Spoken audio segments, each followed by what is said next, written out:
Là, on ouvre les portes.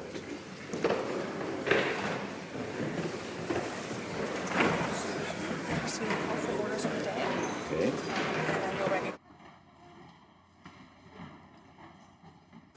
Orders of the day.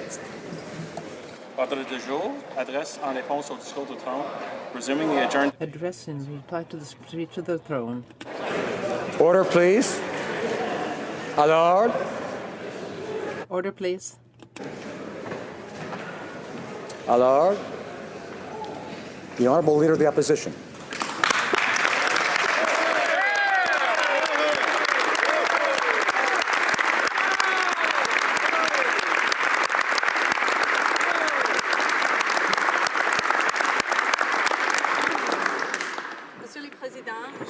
Mr. Speaker, I would like to start by highlighting the fact that yesterday was the anniversary of the École Polytechnique killings. This is something we have to all remember. We need to work together to end violence against women. Much remains to be done, and our party will work with all other parties in that regard. By recognizing that yesterday was the anniversary of the Montreal Massacre, a day that we should never forget. It reminds us all of the need to work together to end violence against women. There is still much work to be done, and our party looks forward to working collaboratively with all members in this area. I do, Mr. Speaker, want to welcome back to this House my colleagues in all parties and acknowledge that despite the disagreements we've had in the past, and I am sure that we will have in the future, we all share a deep and abiding love, a true patriot love for our country.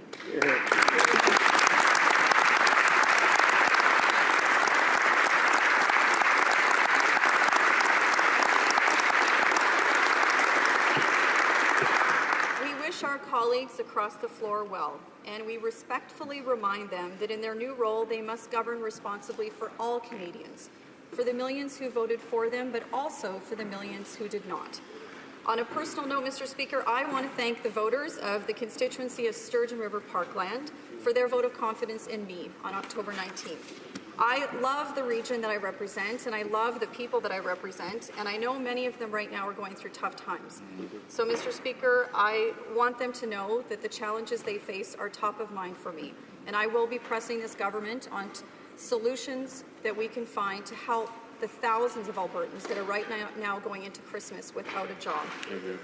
Mr. Speaker, as the leader of the official opposition, we are going to keep this government accountable, in particular with respect to the management of taxpayers' money. We will be the watchdogs for the taxpayers. Our role in Parliament is to hold this new government to account, in particular with regard to their management of the public purse. We will be the taxpayers' watchdog. Mr. Speaker, I can tell you that it's already abundantly clear that we have our work cut out for us. If there is a common thread woven throughout everything that we heard on Friday, it's that the Liberal devotion to big, activist government is alive and well. And we on this side of the House find this disturbing for the following two reasons. First, big government is expensive government. It makes an assumption that runs counter to one of the most deeply held beliefs we have as Conservatives. We trust Canadians, and we believe that the money they work so hard for is better left in their own pockets than in the hands of politicians here in Canada.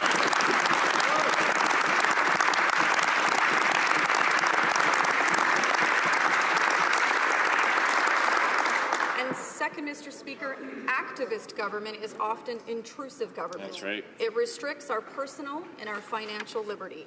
It operates under the assumption that important decisions about everything from how we raise our children, to how we go about our business, to how we spend our golden years, are best made by the state rather than by an individual. We disagree with that. Therefore, we will be steadfast in our efforts to hold this government to account, and we will be generous with constructive and respectful advice when we see it going astray. And we hope in turn, Mr. Speaker, that this government will listen. An example, Mr. Speaker, was the plans for resettling refugees. I would like to say that we are encouraged that Canadians were able to convince the government of the errors in its original plans. that it was willing to embrace a more sensible approach that reflects our ability to help the most desperate people from a war-torn region while minimizing the risks of the safety and security of Canadians. But so many questions still remain about this process. And let's face it, the Liberal Party had a promise, but not a plan. But as I said, we are encouraged that they listened and they have revised their approach. We would like to think that the same is possible when it comes to this government's election promise to remove the Royal Canadian Air Force and our CF-18s from the bombing mission against ISIS. It is alarming to see that the threat of the Islamic State and others are threatening lives in that region, and there has been no mention of that in the throne speech. Unlike the Liberal government, President Obama spoke about the Islamic State yesterday. As well as the men and women who are putting their lives on the line in the fight against ISIS, as we speak, didn't warrant a mention in the throne speech. Unlike the Liberal government, President Obama did talk about the threat of ISIS last night. He told the American people this, and I quote, "In Iraq and Syria, airstrikes are taking out ISIL leaders, heavy weapons, oil tankers, and infrastructure. And since the attacks in Paris, our closest allies, including France, Germany, and the United Kingdom, have ramped up their contributions to our military campaign, which will help us accelerate our effort to destroy ISIL." End quote. Monsieur le Président, Mr. Speaker, President Obama did not mention Canada because since November 4th, it has been clear that there is no determination to continue. Canada, because since November 4th, it has been clear that we've ramped down our contributions.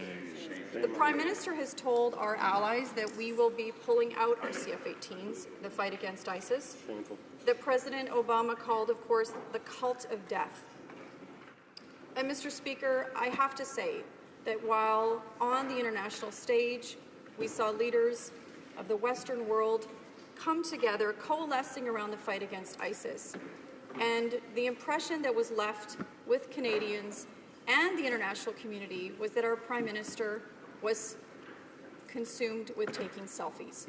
I mention this because it was mentioned to me many times by constituents, and that was the impression left.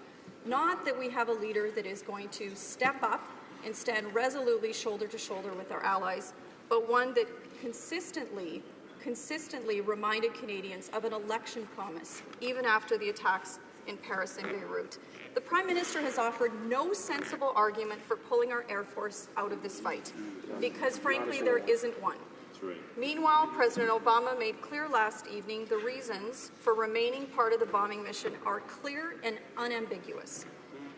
So it's not too late for the Prime Minister to change course. The reality is when we talk about Canada's new approach to fighting ISIS, Canada isn't back. Canada is backing away.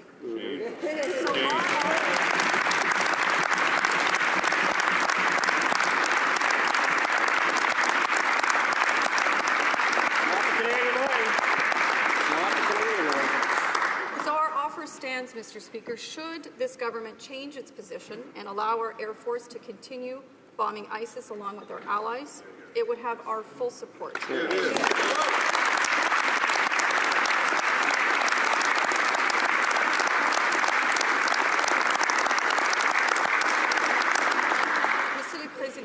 Mr. Speaker, we have heard many long promises, but where are the plans for these promises? It is clear that we have not heard any economic plan.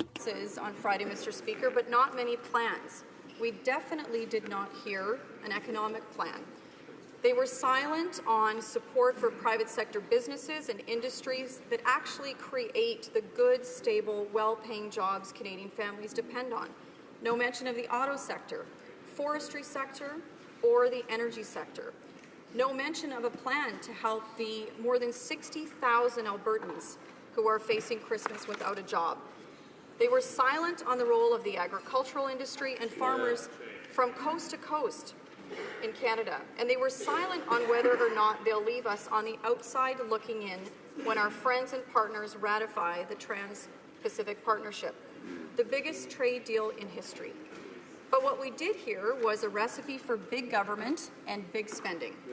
So the question that every taxpayer wants us to ask this government is, where will the money come from to pay for all of this?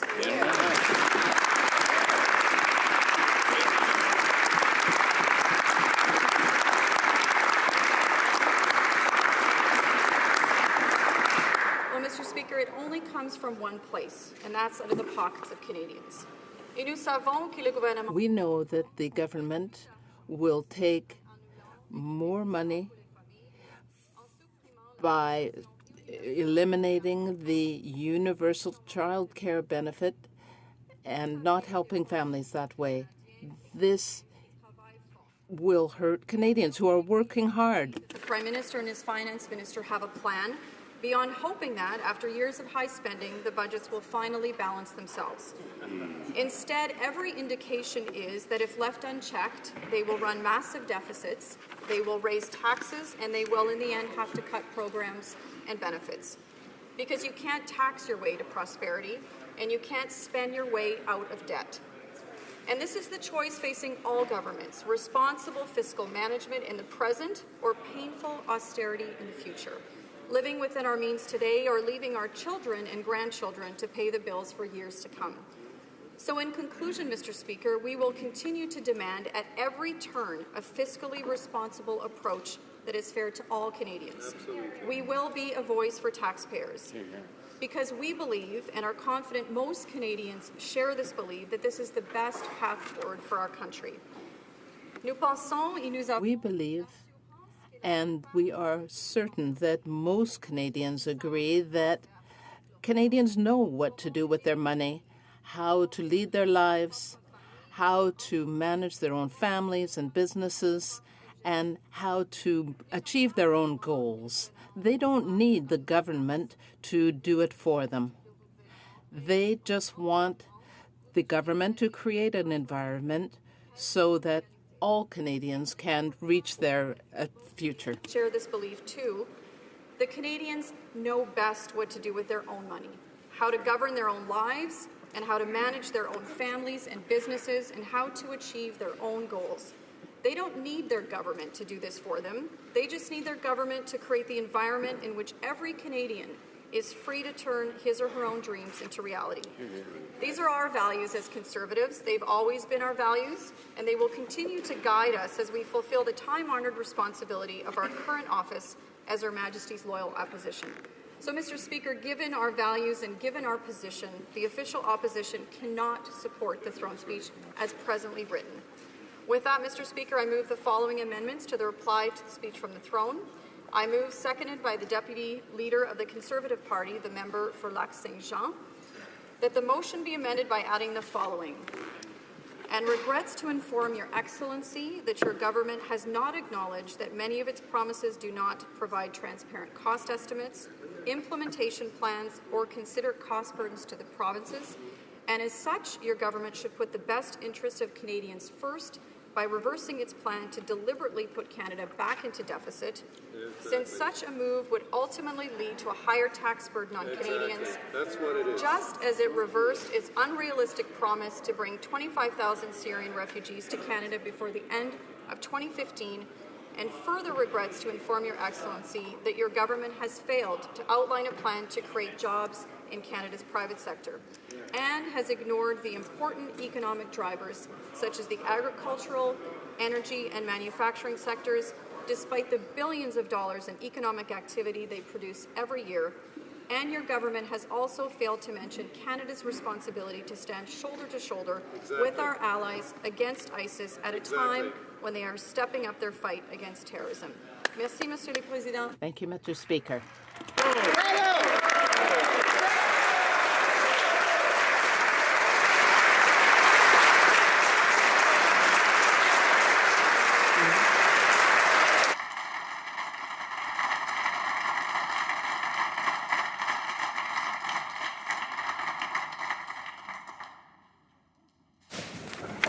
The amendment is in order. Moved by Ms. Ambrose, seconded by Monsieur Lebel, that the motion be amended by adding the following. And regrets to inform Your Excellency that your government has not acknowledged that many of its promises do not provide transparent cost estimates, implementation plans, or consider cost burdens to the provinces, and as such, your government should put the best interests of Canadians first by reversing its plan to deliberately put Canada back into deficit, since such a move would ultimately lead to a higher tax burden for Canadians, just as it reversed its unrealistic promise to bring 25,000 Syrian refugees to Canada before the end of 2015, and further regrets to inform Your Excellency that your government has failed to outline a plan to create jobs in Canada's private sector and has ignored important economic drivers such as the agricultural, energy and manufacturing sectors, despite the billions of dollars in economic activity they produce every year. And your government has also failed to mention Canada's responsibility to stand shoulder to shoulder with our allies against ISIS at a time when they are stepping up their fight against terrorism. Questions and comments? The Honourable President of the Treasury Board. Thank you, Mr. Speaker, and I thank the Leader of the Opposition for her speech here today. And she used the term big government repeatedly during her speech, and I find that curious, given the fact, well, you may want to hold off on that just for a moment. I find that curious, given that she was actually part of the biggest cabinet in Canadian history, that, in fact, that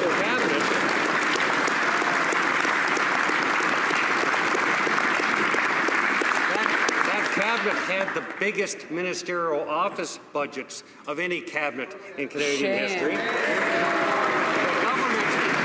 government of which she was a member spent more on advertising, the biggest advertising budget of any government in Canadian history, almost $1 billion, on much of which was on quasi-partisan advertising. And as a result, Mr. Speaker, that government added $150 billion to the national debt. So my question is, how can she speak about big government when she was part of a government that was one of the biggest spending governments and the most wasteful governments in Canadian history?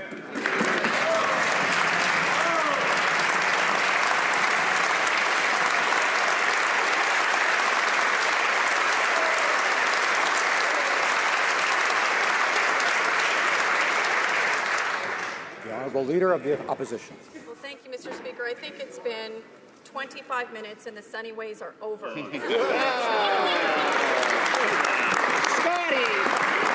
Sideways, Scott! Come on, Scott! That's very nice.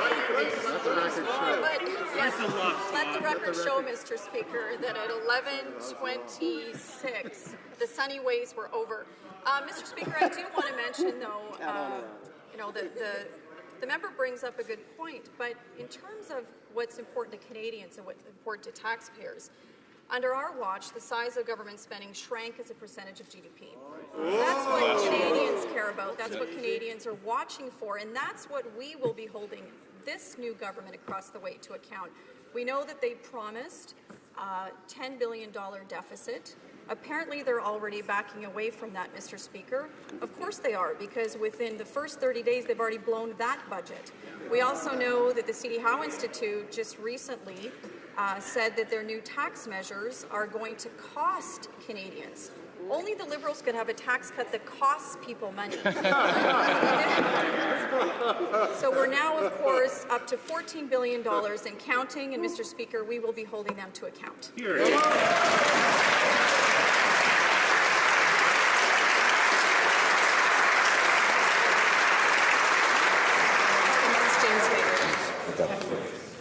Questions and comments? The Honourable Member for Timmins, James Bay. Thank you, Mr. Speaker, and I want to congratulate the new interim leader for the Conservative Party. And I was really enjoying this image of small-town Conservative values that it was being presented here, and I was thinking it certainly does not remind me in 1 degree of the last 10 years of intrusive, big, nasty, mean government. And I was trying to figure, Okay, we'll set aside the record deficits for a moment, and we'll set aside the profligate spending on cronies and patronage. But this word intrusive that I heard again and again, what about the online tracking of people on the internet without warrants? Remember Vic Taves? What about Bill C-51 and its outright attack on basic Canadian civil liberties? So in this new sunny parliament, let's shine a light on this issue of the Conservatives' track record on intrusive government. Will they work with the New Democrats to restore basic notions of civil liberty and the right to privacy in this country that was taken away under her government? The Honourable Leader of the Opposition. Well, Mr. Speaker, I think I heard the New Democrats say they want to work with the Conservatives. So that's it. We're off to a good start. I will.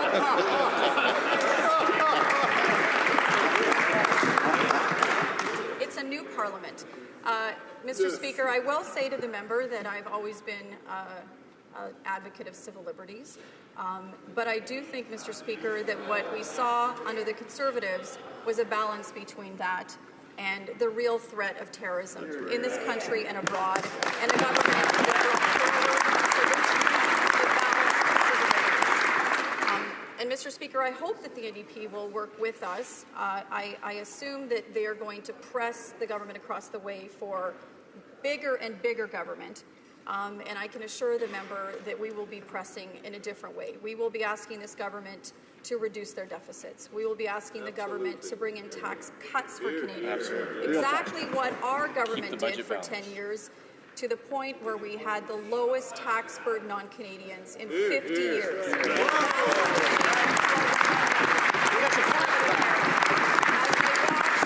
spending go up, and they watch their taxes go up, and they watch deficits increase, and they watch their benefits being clawed back, Mr. Speaker, they will remember the lowest tax burden in 50 years brought to them by the Conservative Party of Canada.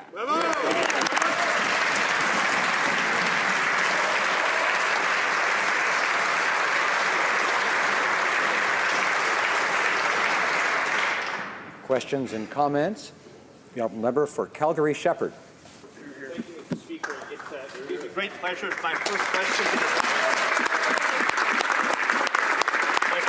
to this House will be to my leader. So I was very glad that my colleague mentioned natural resources and the energy sector in her speech. There's at least one party in this House that recognizes the vital role it plays in our economy.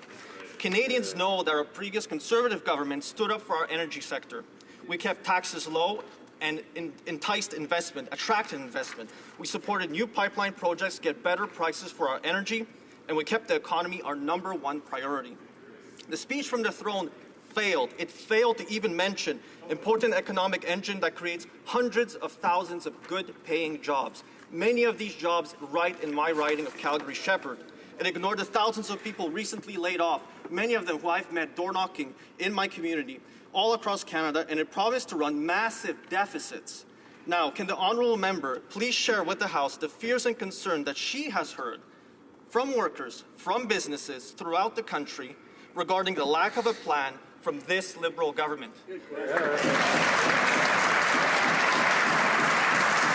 Leader of the Opposition. Mr. Speaker, and I thank the member for Calgary Shepherd for his hard work and for representing his constituents. I know that his constituents are suffering. And Mr. Speaker, I want you to know that in my first conversation with the Prime Minister, we spoke about working together to find solutions to the job losses in Alberta. And I'll be holding him to that. Because, Mr. Speaker, the estimate is that there could be close to 110,000 direct and indirect job losses in Alberta and Saskatchewan in the energy sector. I have to say, Mr. Speaker, I hope everyone in this House recognizes that if 110,000 job losses would have happened in the manufacturing sector, in the auto sector, or the aerospace sector, I think it would have warranted a mention in the speech from the throne. Not a word in the speech from the throne. In fact, not a word out of this government yet to date. But I will be patient. And, Mr. Speaker, I hope that this government will work constructively with us and the people of Alberta and Saskatchewan to find solutions to the thousands of families that are going into Christmas without a job. Mr.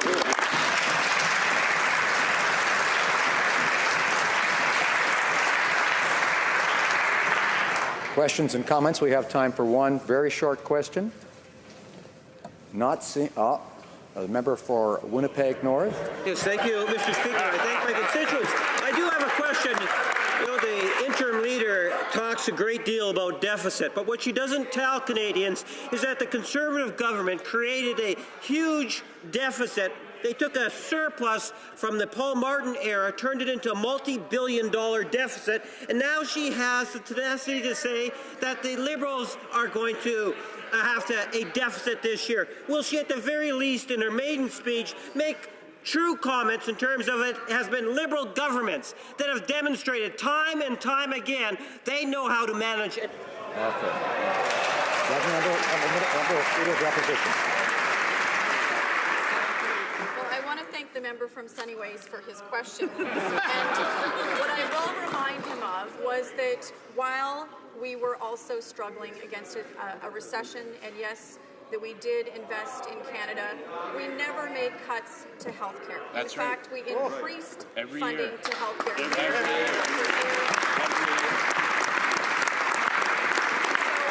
We will be watching this new Liberal government to make sure it does not act like the last old Liberal government did, where when they did need to cut, they cut health care. That's right.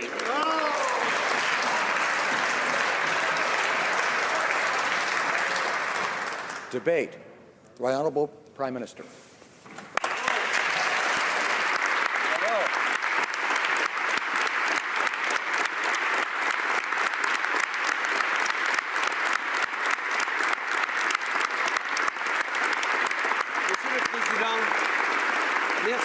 Mr. Speaker, thank you for this opportunity to respond to the government's first throne speech. I'd also like to congratulate you on your election, and through you, I'd like to congratulate all members in the House. With all members, as a group as diverse as Canada itself, in this 42nd Parliament. In his address last week, His Excellency presented the government's agenda for the upcoming session. It is an agenda endorsed by Canadians who, on October 19th, gave our government a strong and clear mandate to make real change happen.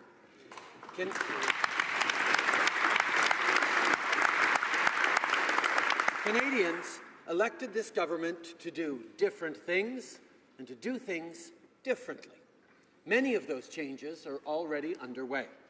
Our first substantive bill, the tax cut for the middle class, will be introduced in this House on Wednesday. Also this week, the first flights carrying Syrian refugees from camps in Jordan and Turkey will land on Canadian soil.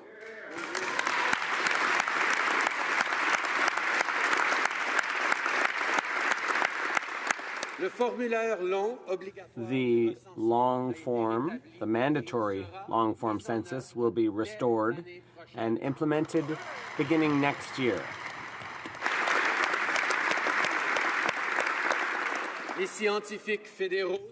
Federal scientists are now free to speak out again about their work, and for the first time in Canadian history, the federal cabinet is made up of equal numbers of men and women.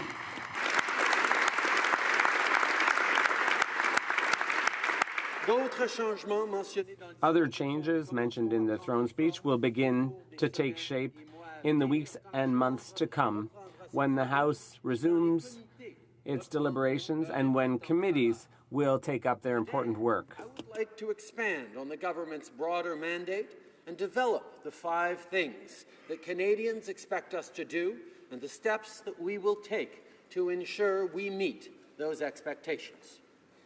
First, we will invest to grow our economy and create a strong middle class and provide help for people working hard to join it. That is what Canadians voted for, and that is what we will deliver.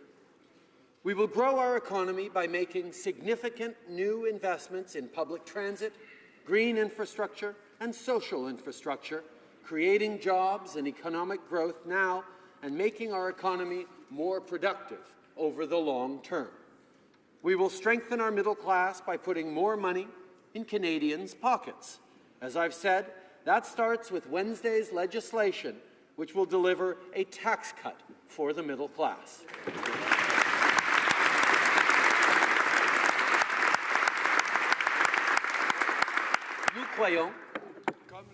We believe, as do Canadians, that everyone deserves a real chance, a fair chance of succeeding. We will provide better support to those who need it by giving less to those who don't need it. That's the basic principle behind reducing middle-class taxes, and the new child benefit will be introduced in our first budget. This new benefit will give 9 out of 10 families more money than they are currently receiving. That's a real change. And it's possible when government puts the interests of Canadians at the very heart of its concerns and its plan. We are committed to delivering real change in the way that government works.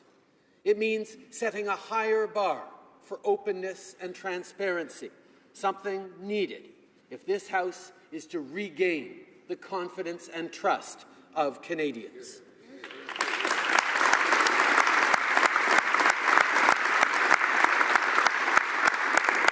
One thing is very clear.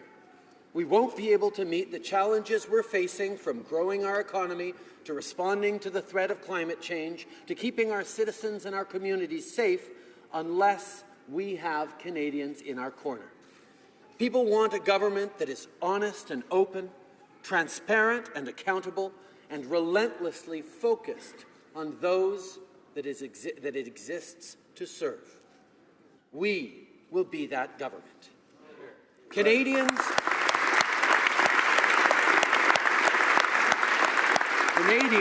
want a government that acts honourably and treats all others with respect, both inside and outside this House.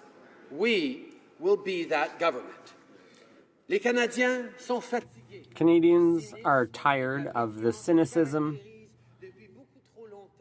that has been a feature for far too long of federal politics. They're willing to trust this new government, but on one condition. If we want Canadians to trust their government, government must trust Canadians.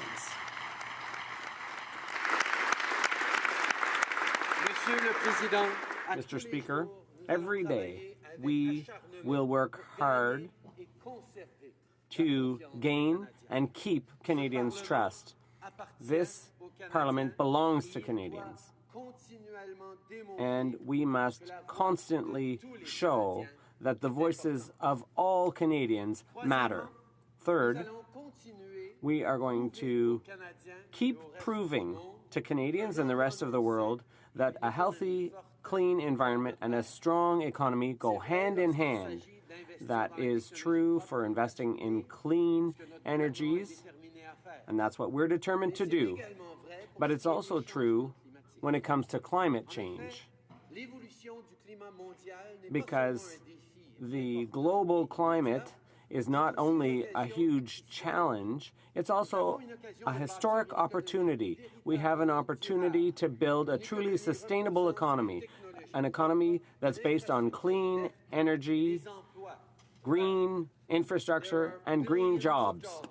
And hundreds of thousands of good jobs on the table for the countries that get this right.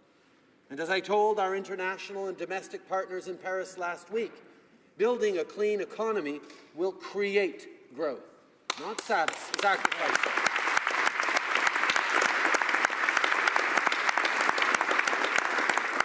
Our ambition can't end with making sure that Canada makes the most of a challenging situation. As we know, the atmosphere doesn't care where carbon was emitted. That's why we will invest $2.65 billion over the next 5 years to help the developing world grow in a cleaner, more sustainable way. And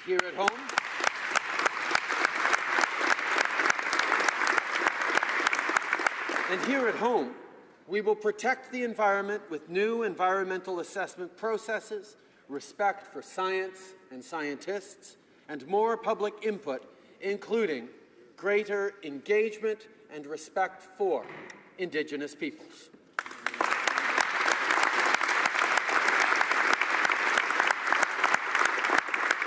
Mr. Speaker, Canadians are smart, practical people. They don't expect us to solve all the world's problems. All they ask is that Canada do its part and lead by example when it comes to protecting the environment and growing the economy. Our government will do just that. Fourth, we will continue to work with Canadians to build a more peaceful and prosperous country, one that is strong not in spite of our differences, but because of them. Canada's success, culturally, politically, economically, proves that diversity and inclusion work. But we still have much more work to do. For Indigenous peoples, life in Canada has not been and is not today easy, equitable, or fair. Our history also shows that too often those who chose to come to Canada and build their lives here have been treated with indifference or worse. And some Canadians who were born here have, at times, been the target of hateful words and deeds, simply because they look different, speak a different language, choose to wear different clothes, or practice a different faith.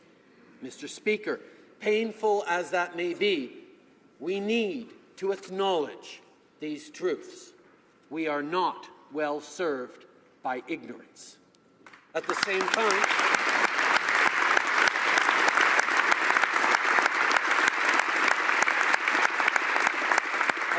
time, it's important to remember that Canadians are good and decent people, and against the warm hearts and welcoming spirit of Canadians, intolerance stands little chance.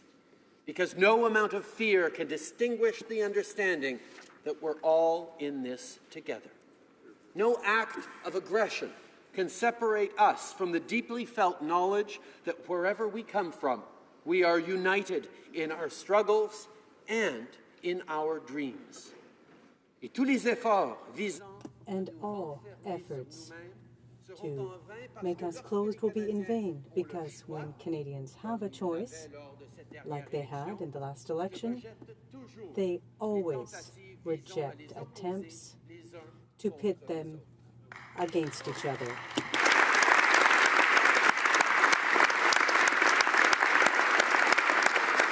Comme vous m'avez entendu le dire auparavant, as you have heard me say in the past, the success of an inclusive and diversified Canada didn't happen by chance or by accident, and it won't continue without efforts.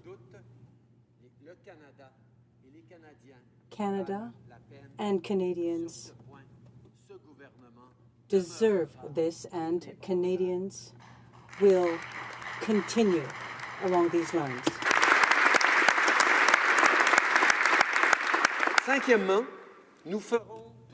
Fifth, we will do everything in our power to ensure that Canadians are safe at home by spreading Canadian values throughout the world. But first of all, you need to understand that Canada is a safe and peaceful country where it's possible and necessary to find a balance between our collective security and our rights and freedoms.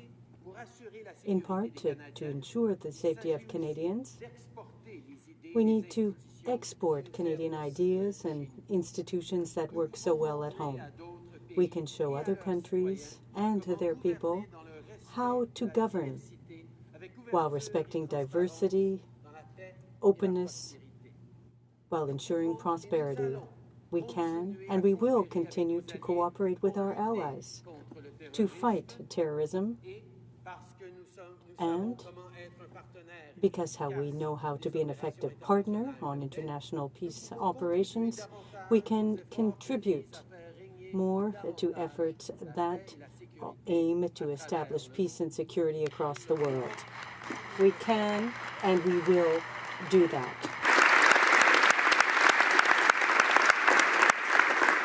Mr. Speaker, it has been just over a month since our government took office. In that time, we have held bilateral talks with the leaders of all UN Security Council permanent members, the United States, the United Kingdom, Russia, France, and China. We've also represented Canada at 4 major international summits. In Turkey, we met with the G20 leaders. In the Philippines, with leaders of APEC nations. And in Malta, with Commonwealth heads of government. Et la semaine dernière, and last week, the Premier of BC, Alberta, Saskatchewan, Ontario and Quebec joined our government to participate in the international talks on climate change in Paris, alongside the leader of the First Nations, the leader of the NDP, and the Conservative critic. We listened and we worked together. Personally, I enjoy the long hours, the difficult times, and the long nights. And it's the same for all members in this House, because this was the reason we were sent here. By Nelson Mandela, who said that he discovered that after climbing a great hill, one only finds that there are many more hills to climb. I have no doubt that we will encounter many such hills in the years ahead.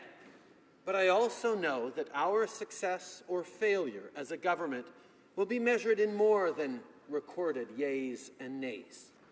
We will succeed when we deliver an economy that works for the middle class, when we make government open and transparent by default, when we combine for all Canadians a clean environment and a strong economy.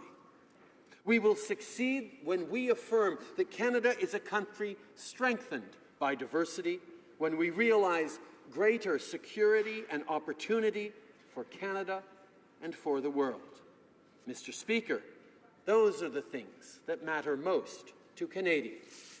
That is the real change they desire and deserve. Lorsqu'on leur a posé la question, when we asked them the question, Canadians didn't want to just go with what was good enough. They rejected the idea that it wasn't possible to do more, because they know, inspired by the same confidence and ambition that has always defined us, that in Canada it's always possible to do better. Thank you.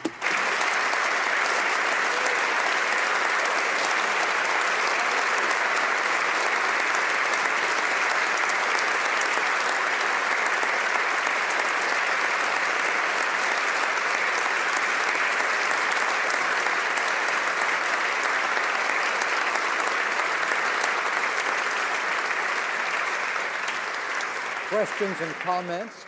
The Honourable Member for Elgin Middlesex, London.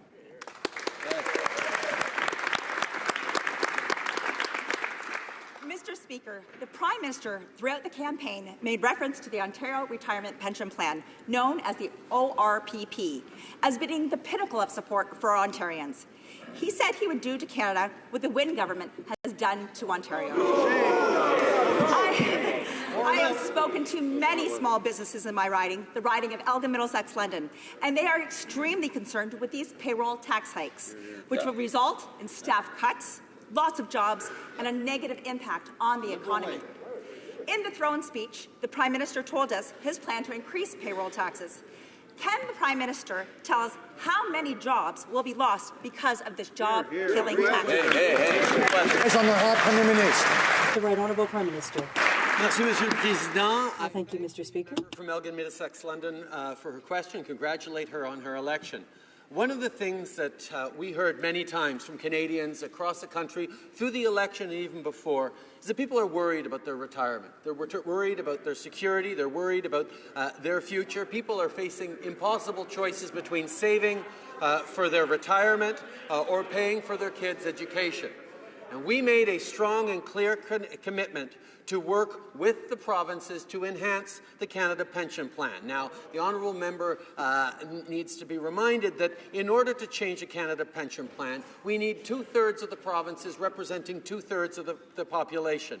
And that is why we will sit down and work with the provinces to ensure that we create a Canada Pension Plan that provides the retirement security that Canadians deserve.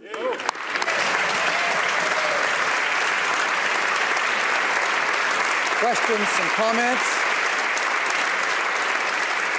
Questions and comments? The honourable member for Windsor-Tecumseh.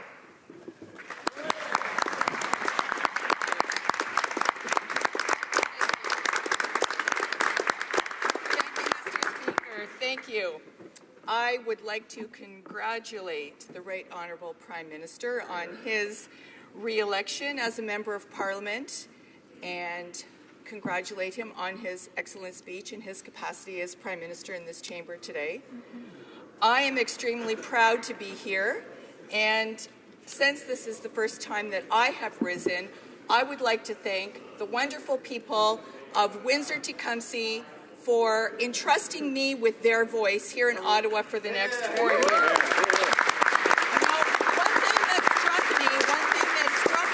that struck me in the throne speech, in light of the weekend that we've just had and the anniversary of École Polytechnique and that tragedy of our sisters, one thing that really resonated with me in the throne speech is the fact that we need an inquiry into our Canadian sisters, our missing and murdered Indigenous women and girls. And so, what I would like to ask is for some further clarity, some more meaningful details about how we're going to get underway with the timelines for this.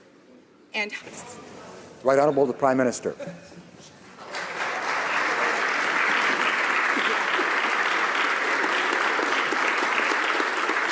I thank the member from Windsor-Tecumseh for her question and congratulate her on her election to this House. And congratulate her for bringing forward an issue that is extremely important to all of us in this House, to ensure that there is an inquiry into the missing and murdered Indigenous women and girls. We needed such an inquiry to provide justice to the victims, to provide healing for the families, and to ensure that as we go forward, this tragedy is ended. Now, the way to do this from a national level is to make sure that all the various initiatives that different jurisdictions, different groups have moved forward with already become folded into something that is both responsible and responsive, something that is informed by all the broad stakeholders that are concerned about this and that moves forward in a responsible way. And I'm happy to say that our Minister for Indigenous Affairs has been working very, very hard with a broad range of stakeholders and we'll have much more to announce, but we are... Honorable Député de Beauce. The Honourable Member for Beauce.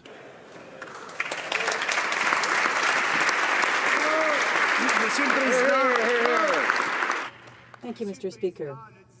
Mr. Speaker, the throne speech, when you read it carefully, shows the disastrous economic strategy that it contains, according to the Liberals.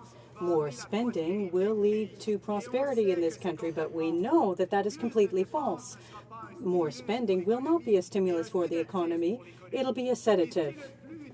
What is the most discouraging in this throne speech, when we talk about tax cuts for the middle class, is what people don't know is that people who are going to benefit the most are people like us here in the House, who earn between $89,000 per year and $200,000 a year.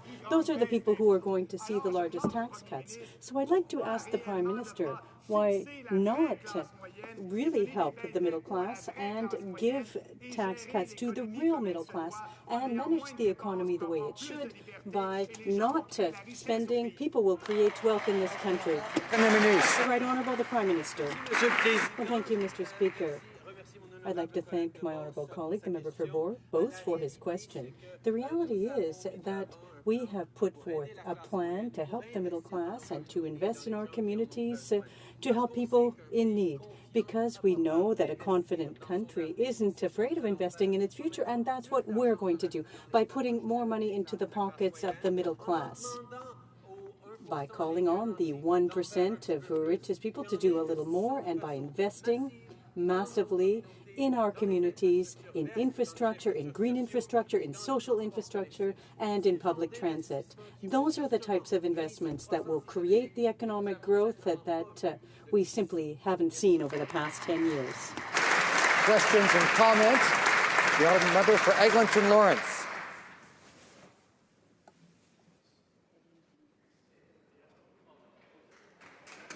Bonjour.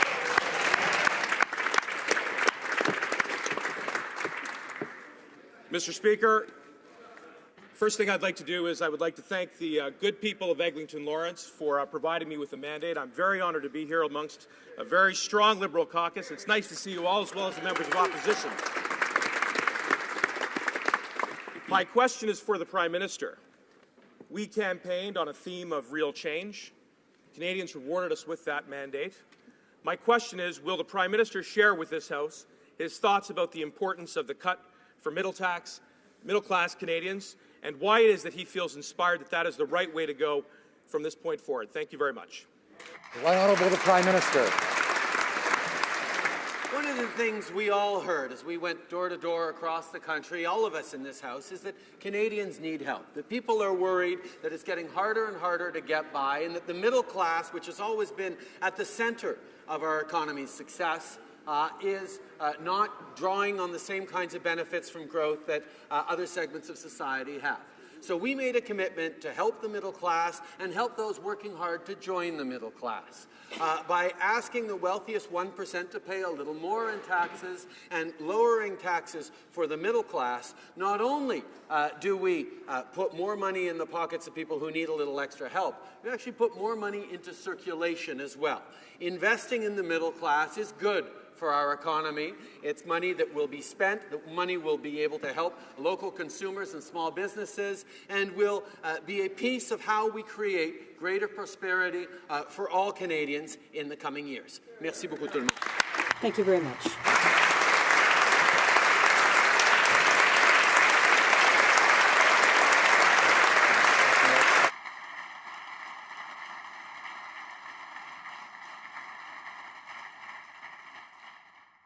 Questions and comments?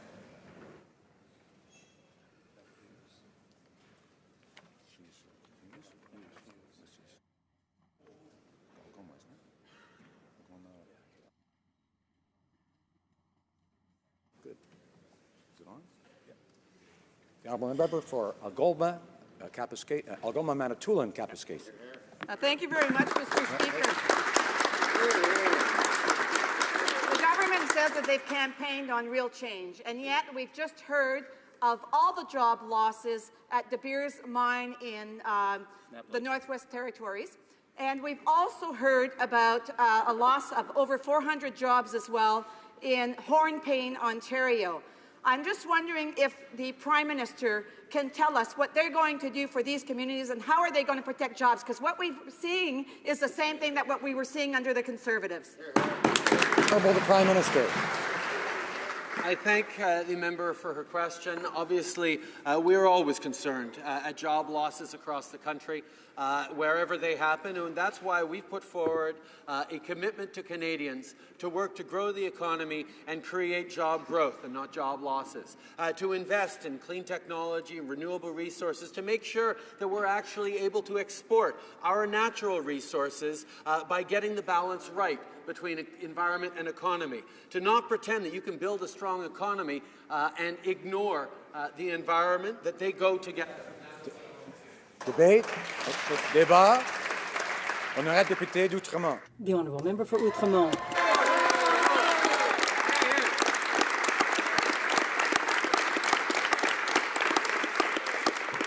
Mr. Speaker, it's an honour to stand here on behalf of over 3.5 million Canadians who gave the New Democratic Party of Canada the mandate to serve as the progressive opposition in this Parliament.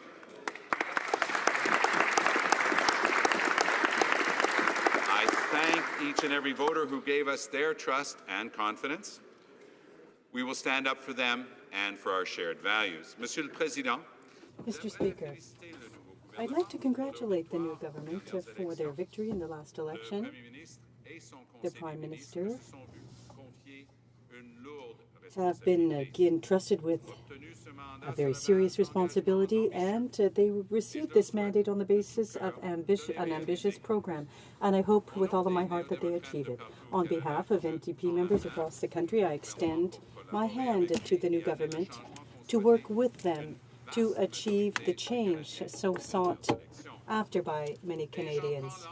And I commit today, as leader of the progressive opposition, to work with the Prime Minister when our values and our policies coincide. I would also like to congratulate every member of this House on their election.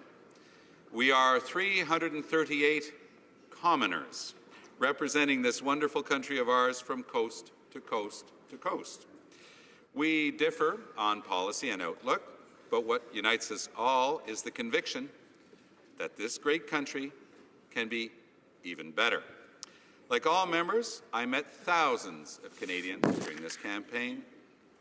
We're an optimistic bunch, Mr. Speaker, and we know that we live in one of the greatest countries on earth. But many Canadians are also deeply worried. There's been a hollowing out of the middle class. Good manufacturing jobs have been lost. New jobs are temporary, part-time, and precarious. Families have a hard time making ends meet. I met childcare providers and airport workers who work full-time but live in poverty because there's no federal minimum wage. I met women who had survived sexual violence only to be denied a shelter when they needed it most. I spoke to young people crushed by the weight of student debt, worried about their job prospects, and deeply concerned about climate change and its effects on their generation. I met families of murdered and missing Indigenous women who lost their loved ones brutally, and they fear that we're not doing enough to prevent future violence. I spoke to seniors who built this country, but who now live in poverty. Seniors who can't afford life-saving prescription medication. Seniors who have to live in hospitals because we don't have enough home care services. Monsieur le Président, Mr. Speaker, despite the immense wealth that we have in this country, there are still too many children who still go to school without having eaten. There are too many women, and it's especially women, who sacrifice their careers because they don't have access to affordable childcare. There are too many homeless people who live and sleep on our streets.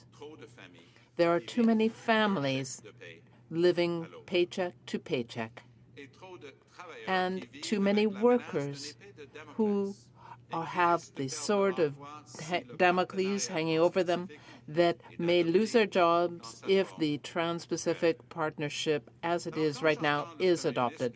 So when I hear the Prime Minister tell us that we can do better, I am somewhat comforted because I agree with that.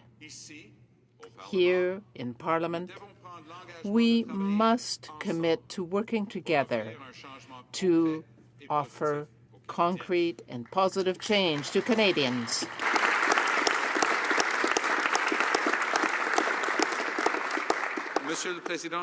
Mr. Speaker, I listened to the throne speech very carefully.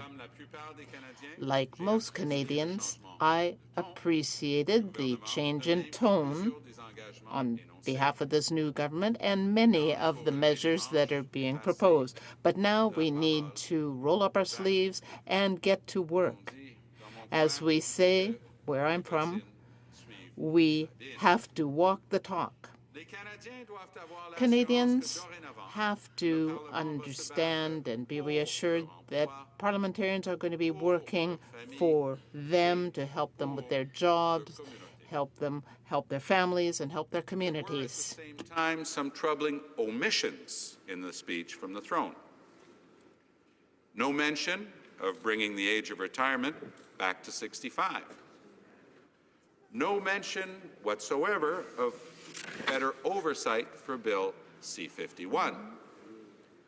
No mention of restoring door-to-door mail delivery despite an absolutely crystal clear promise to restore door-to-door mail delivery.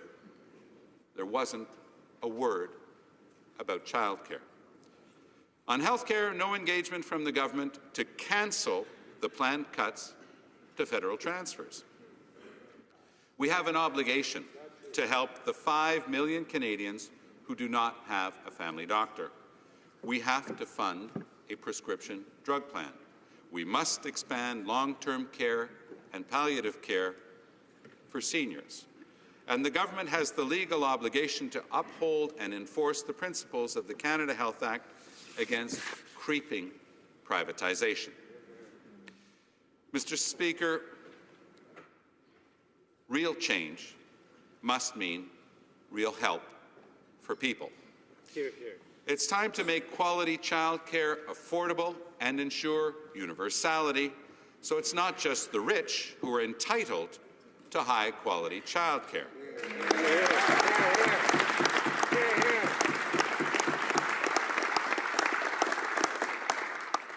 And when it comes to the government's proposed tax cut, let's get it done right. As it stands, the government's proposed middle-class tax cut will not give a penny to nearly 70% of Canadian taxpayers. You're right. Ironically, most of the benefit from the proposed Liberal tax cut will go to wealthy Canadians and give the average family absolutely nothing. Someone making the median income in Canada, which is $31,320 a year, will get nothing. A family that is middle class, earning $45,000 a year, would see zero benefit from these so-called tax cuts. Whereas, as my colleague from the Beauce said a few minutes ago, a member of Parliament who earns $167,400 a year will be getting the maximum tax cut, and that's just not fair.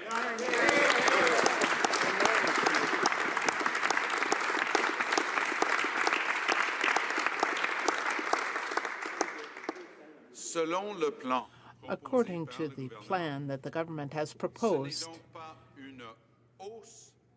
there will not be a tax increase imposed on the wealthy, but in fact, they will get a tax cut. We're talking about the well-off here. There will be nothing for a family, a middle-class family, earning $45,000 a year. We can and we must do better.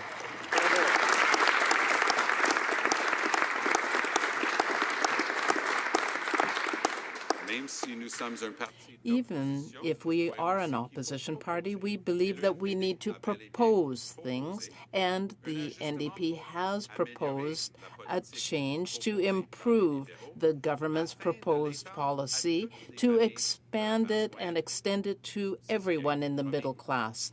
That was what was promised. Instead of imposing this at the second tax bracket, it should apply to the first lowest tax bracket as well, and increasing the working tax benefit.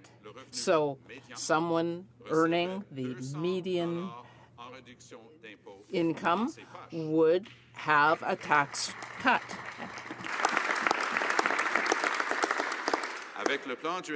With the NDP plan, workers earning between $11,000 and $45,000 a year would keep $112 a year, but with the government, they will get nothing, according to the current proposed policy. This would have a real impact on the middle class, even though it would have little impact on the government's revenues. The Liberal government could do this and keep its election promise. This Parliament must protect the most vulnerable. And we agree that it's time to build a nation-to-nation, respectful relationship with Indigenous peoples in our country.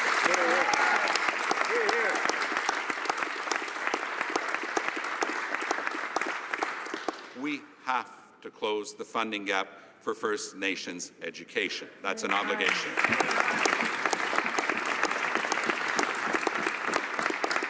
We must call a public inquiry into missing and murdered Indigenous women.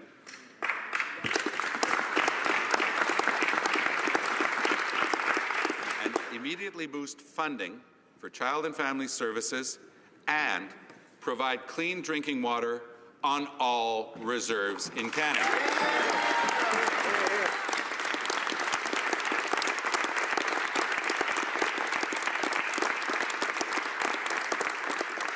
Mr. Speaker, resettling Syrian refugees is also a national project that we should all be proud of. Let's be clear with Canadians on the numbers, and let's not disqualify a whole group of refugees based on the politics of fear. Let us instead show the generosity of our great country in living up to our international obligations and give these Syrian refugees the peace and opportunities they need. Mr. Speaker, it's time to fight against poverty. Let us close stock option tax loopholes for the richest CEOs in the country and invest the money in helping eliminate child poverty, a goal set by Ed Broadbent and supported by this House a full generation ago.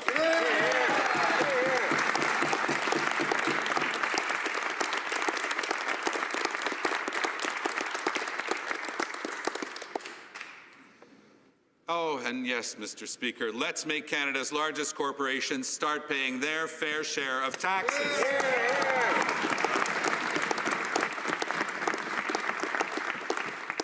Let us give tens of thousands of Canadian families a raise by bringing in a federal minimum wage, a living wage of $15 an hour.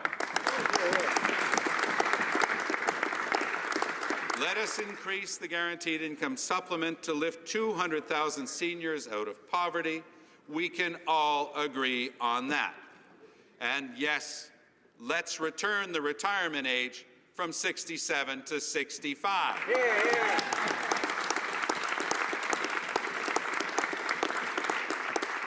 And I hope that we can also agree that it is time to start reversing the damage that the previous government caused to our employment insurance system.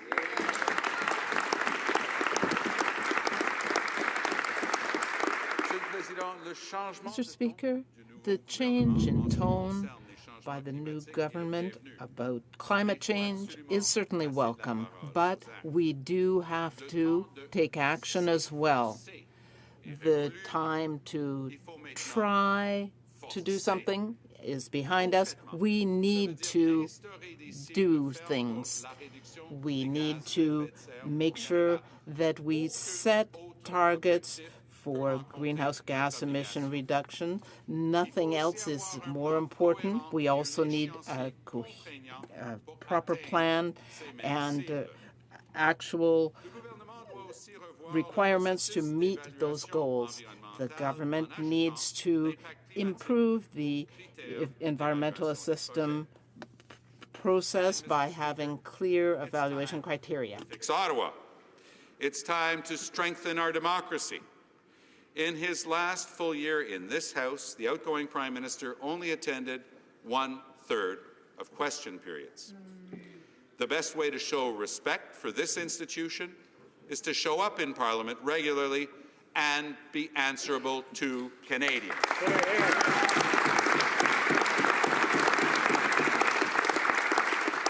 Now, the Prime Minister has made a bold commitment that 2015 would be the last election where an archaic first-past-the-post system produces phony majorities and a Parliament that doesn't reflect the true democratic will of Canadians. Every vote must count, Mr. Speaker. We are ready to work with the government in ensuring this fundamental value in our democracy, proportional representation, is truly honoured in Canada's new electoral system.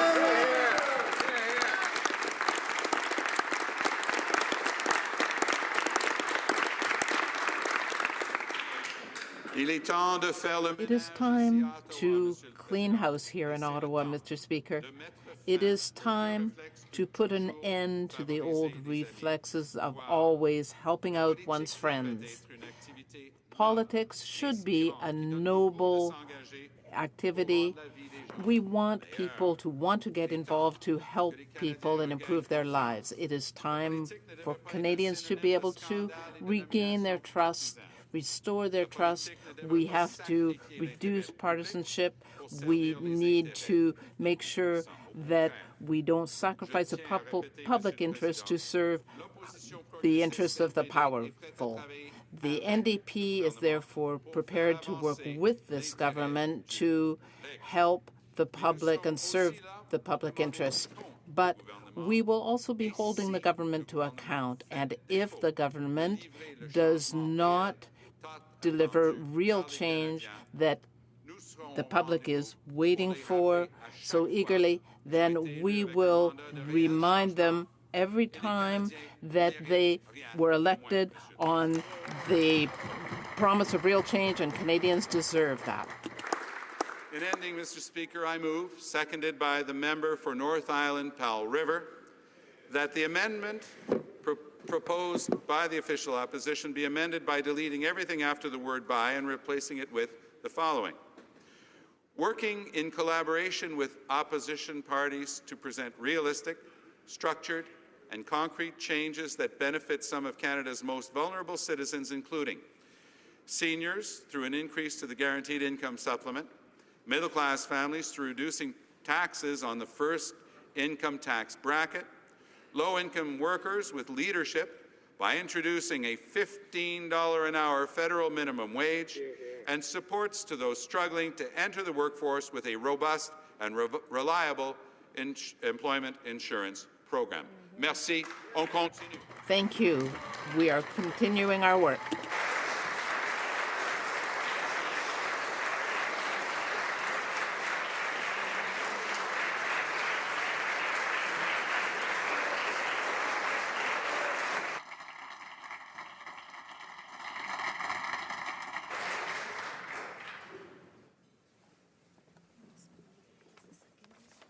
The motion is in order.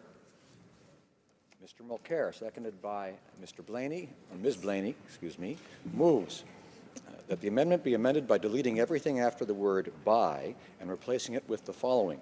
Working in collaboration with opposition parties to present realistic, structured, and concrete changes that benefit some of Canada's most vulnerable citizens, including seniors through an increase to the guaranteed income supplement, middle-class families through reducing taxes on the first income tax bracket, low-income workers with leadership by introducing a $15 per hour federal minimum wage, and supports to those struggling to enter the workforce with a robust and reliable employment insurance program. Questions and comments? The honourable member for Coast of Bays, Central Notre Dame. Mr. Speaker,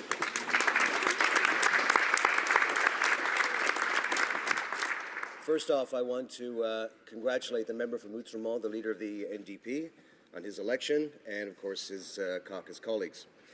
In the past, with many of them, I have had many discussions about democratic reform, many substantial conversations that we've had with former members and current members that I see here today.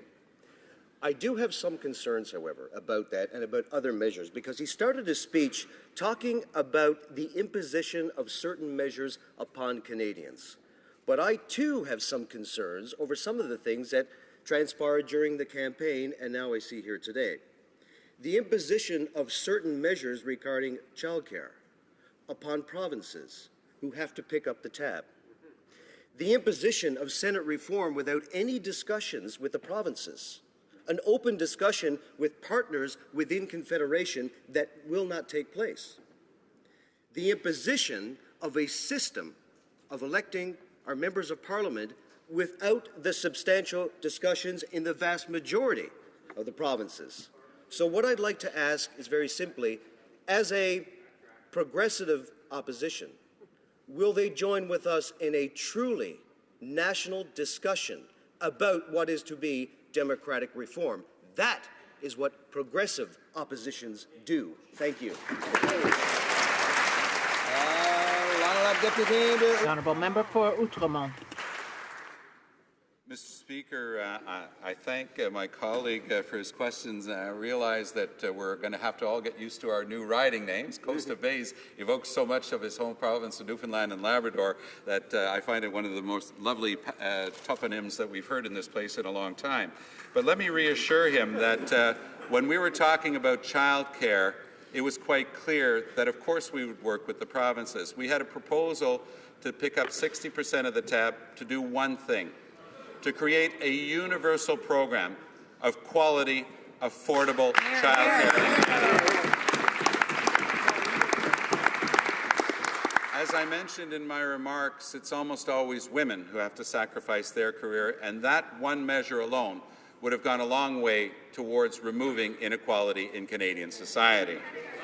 With regard to the Senate, of course, Mr. Speaker, we don't have a habit of having very long interventions in this place about the other place. But let me just say this. Anyone who cares about democracy realizes that it makes no sense whatsoever, and it is the antithesis of democracy, that people who have never been elected, and indeed in most cases have actually been defeated and rejected by voters, somehow take it upon themselves to believe that they are in a position to not only make laws for the rest of us, but to unmake laws adopted in this place. I think of Mr. Jack Layton's famous bill on climate change reversed in the Senate. And I'll just end with this, Mr. Speaker. With regard to the discussion, no problem whatsoever. We're going to be there every step of the way, because we too agree that 2015 should be the last election in this country on the unfair first-past-the-post system. My friend and colleague Craig Scott, former Member of Parliament for Toronto Danforth, did extraordinary work on that. But if the Liberals' intention is to bring in something that only advantages the Liberals, I can assure them that we'll do our job of revealing that to Canadians as well.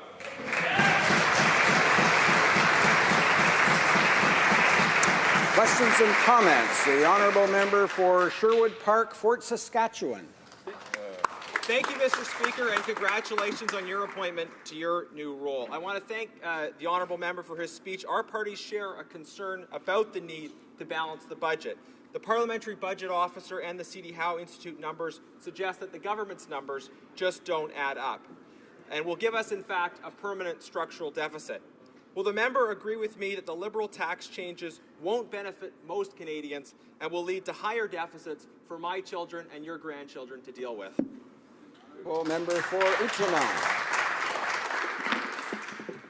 Well, we can agree on some parts of that, but I'm not too sure that he'll agree with our prescription for dealing with it. See, we in the NDP believe that Canadians, individual Canadians, pay their fair share in taxes. But we also know that Canada's largest corporations do not pay their fair share in taxes. That's why we were going to give them a tax increase, so that we don't continue to leave on the backs of future generations an economic debt on top of the social and environmental debt that we are already leaving on their backs. And I welcome the new member from Saskatchewan, and I take this opportunity. It's good to have that many people from the West and so many new members of Parliament, and I will take this advantage to say that in Saskatchewan, your neighbouring province, we now have 3 members of Parliament, and we're very proud to have broken through for the first time in 3 elections. And in Alberta, he is indeed lucky to have the type of leadership that Rachel Notley is showing, bringing in a $15 an hour minimum wage.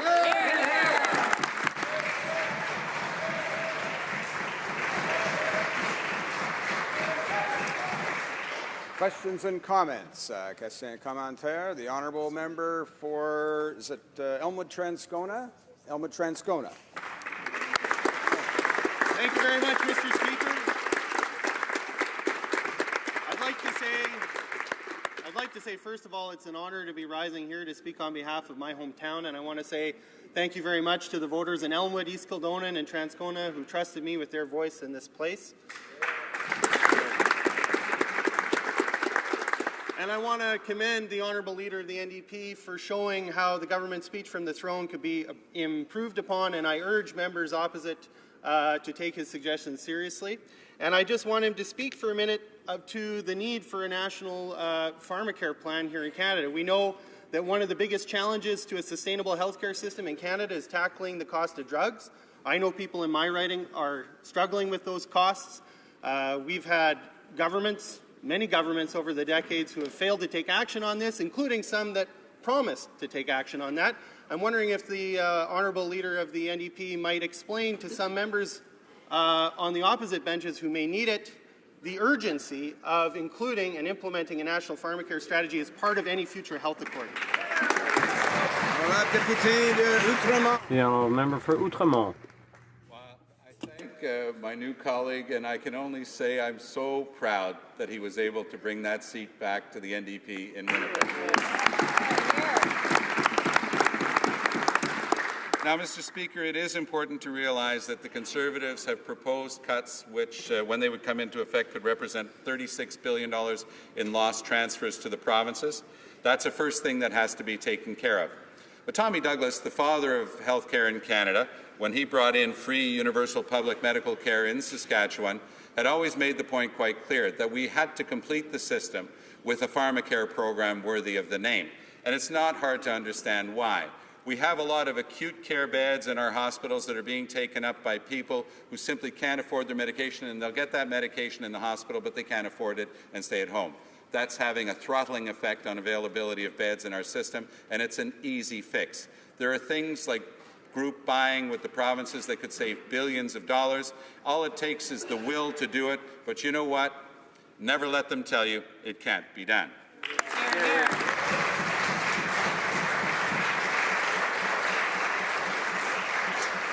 Questions and comments. Question and commentaire. Questions and comments.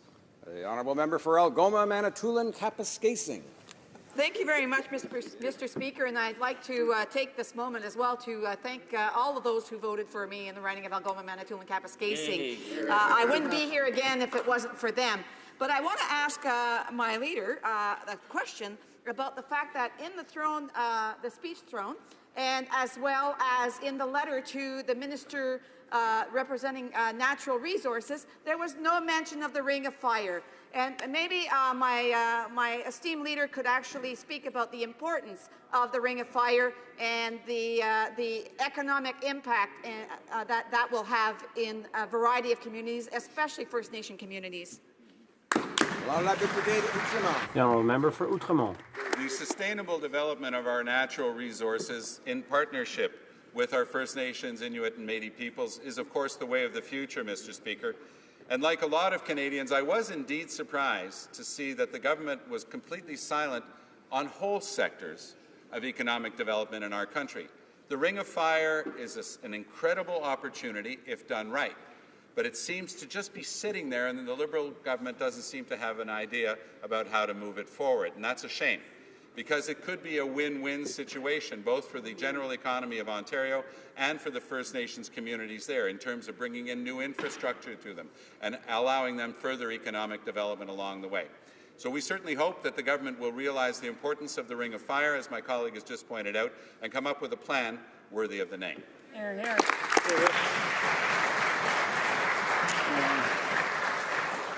Reprise de débat. Resuming debate.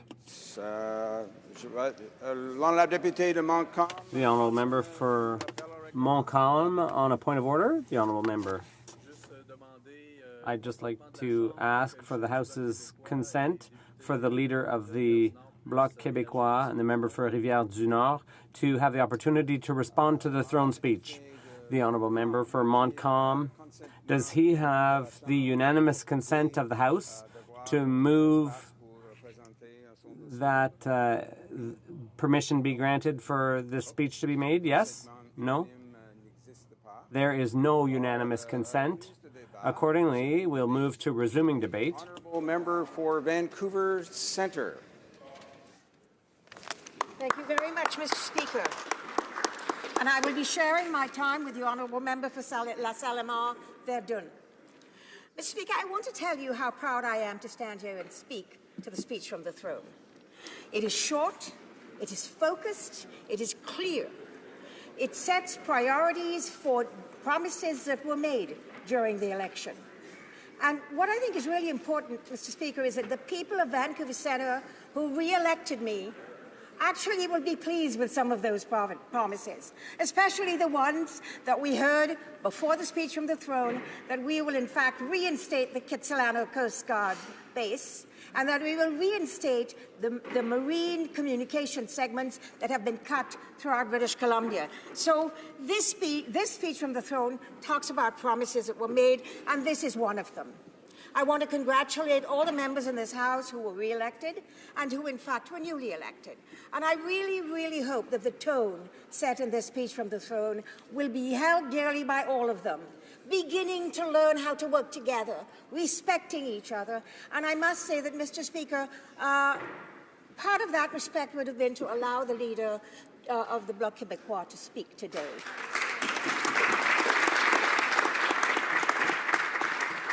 Speaker, the speech from the throne recognizes the diversity of Canadians, not only demographically but regionally.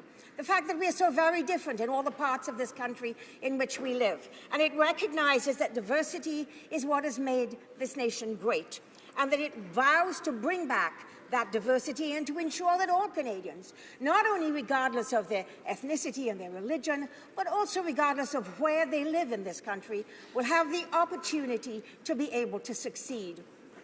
I heard the member of the interim leader of the official opposition speak about big spending promises in the speech from the throne. I think we all believe that it is about spending, but it is about investing in Canadians. It is about helping Canadians to have the opportunity to succeed regardless of where they live and regardless of their socioeconomic conditions and regardless of their status as Indigenous or as immigrants and as refugees. And that is reflected in the speech from the throne. You have seen real promises made with regard to treating Indigenous peoples on a nation-to-nation basis, to bringing in the inquiry on the missing and murdered Aboriginal woman, to sitting down and bringing in the recommendations of the Truth and Reconciliation Committee. These are really important pieces that are promised in this speech from the throne. Bringing in 25,000 refugees by February the 16th of 2016 is a promise that is going to be kept. But not just bringing them in, Mr. Speaker, they will be able to have access to something that was denied our refugees under the last government, and that is access to health care. This is an important piece of ensuring that immigrants and refugees who come to this country, like I did at one time, have the opportunity to succeed and have the opportunity to have a dream and have the opportunity to know that they and their children can give better lives. And that's part of what good government does. It invests in people. And that is something that I think the last government never did understand. They played games with people, and they actually only invested in things that they were interested in.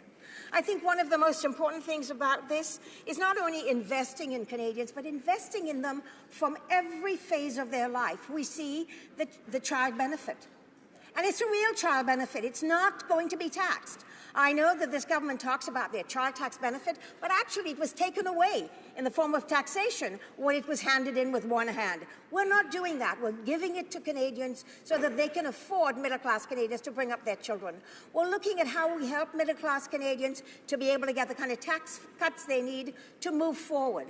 We're looking at talking about how we help seniors to be able to retire in dignity. And that is one of the things that obviously the last government did not understand, that so many seniors live in poverty. And the expanding of the CPP is one way of helping our seniors. So what we're looking at is a very bold plan, but it is a plan about people.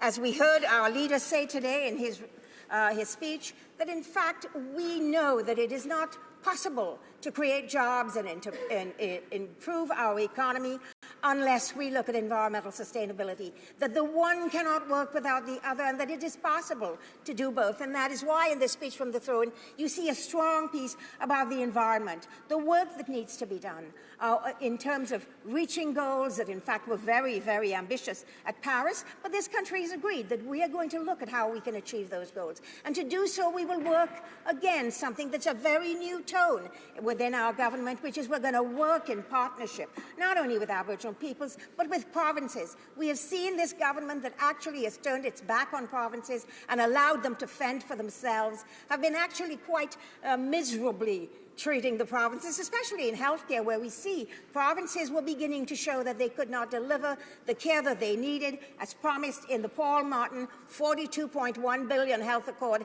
which this government cancelled when it came into power in 2006. Not by cancelling it, but by ignoring it, and by ignoring the provinces, and by not working to sustain Medicare, which is really important.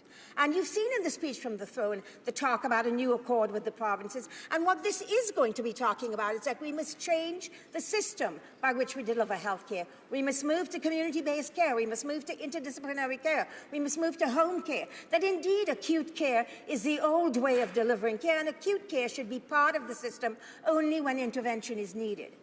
You have seen some of the changes that are needed to be made. And this was again because of cuts made by the last government in terms of healthcare and decision-making that was done unilaterally that actually changed the transfers to a per capita basis that began to hurt the smaller provinces.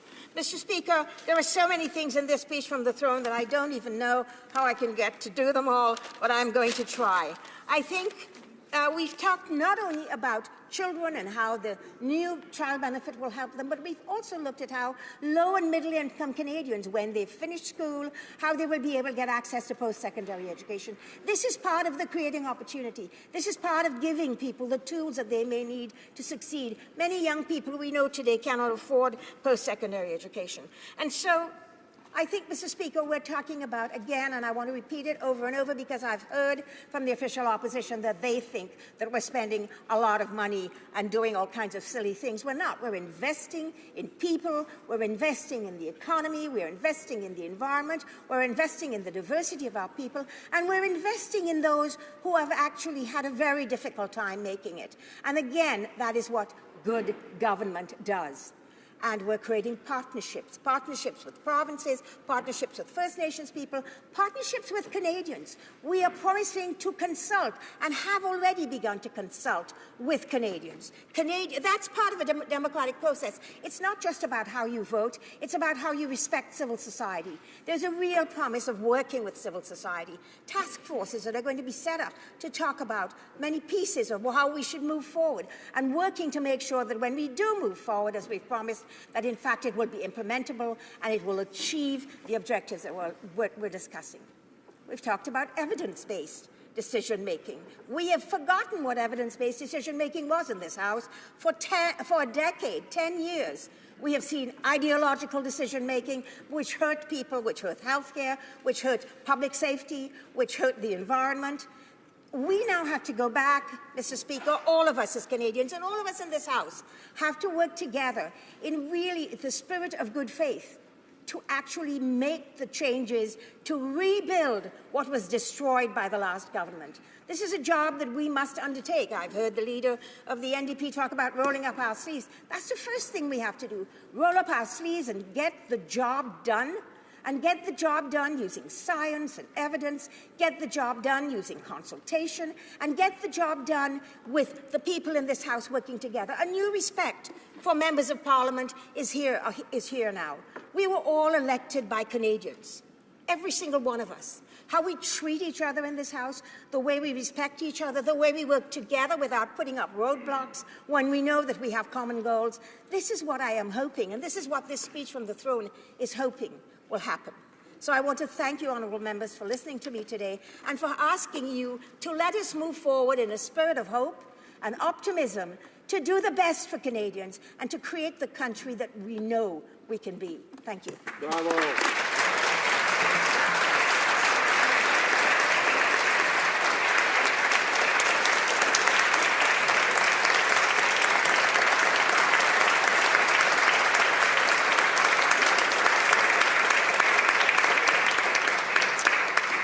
Questions and comments. Question commentaire. The honourable member for Sherwood Park, Fort Saskatchewan.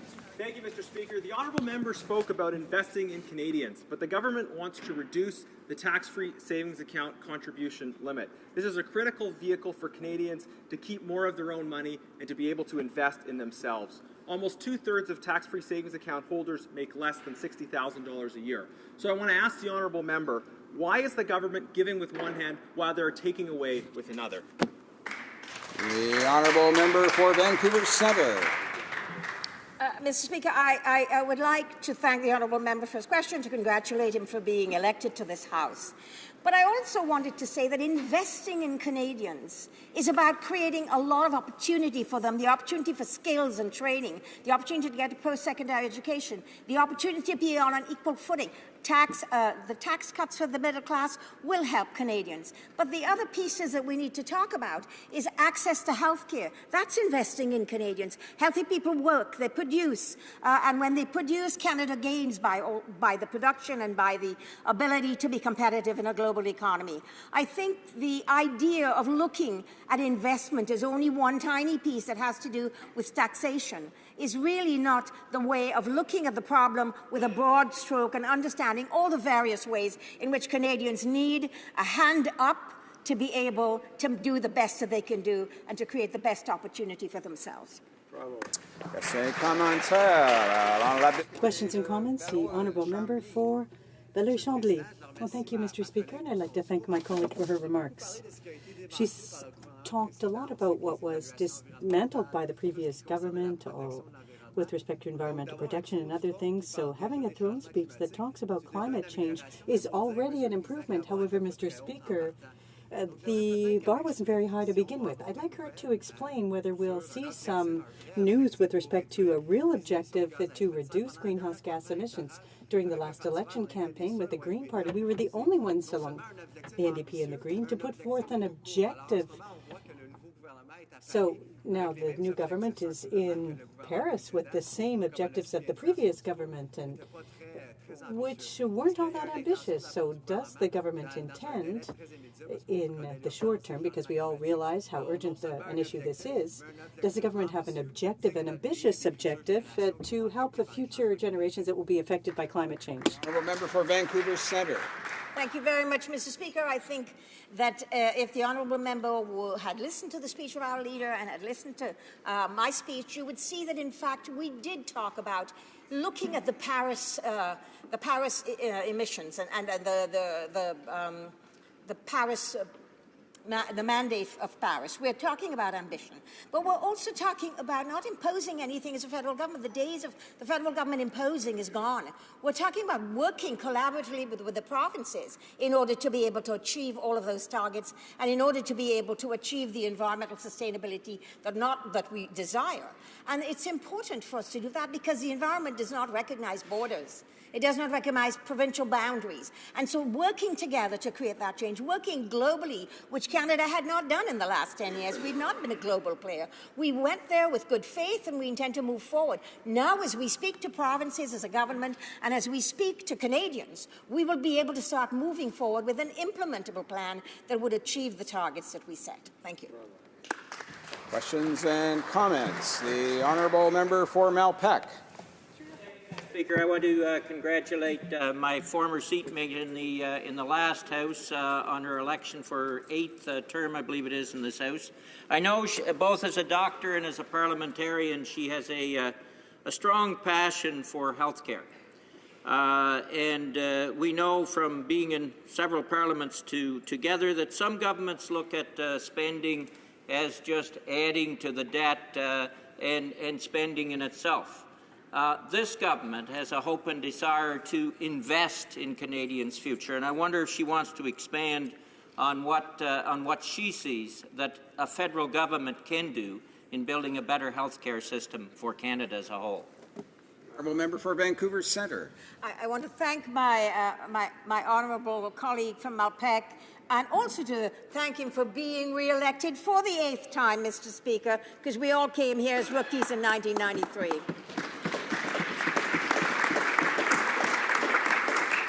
Mr. Speaker, my colleague asked me about health care, and health is a resource for living.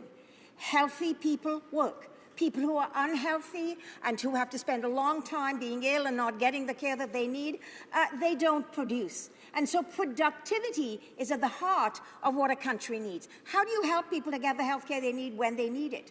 But one of the things that we must do, Mr. Speaker, we cannot do this alone. The provinces have jurisdiction for delivering health care, where, when, and how. We have the opportunity, as we did in the 2014 Accord, to be able to work with the provinces and to look at a change in the system from acute care to home care to multidisciplinary community care to managing chronic disease. Thank you very much, Mr. Speaker. Reprise de débat.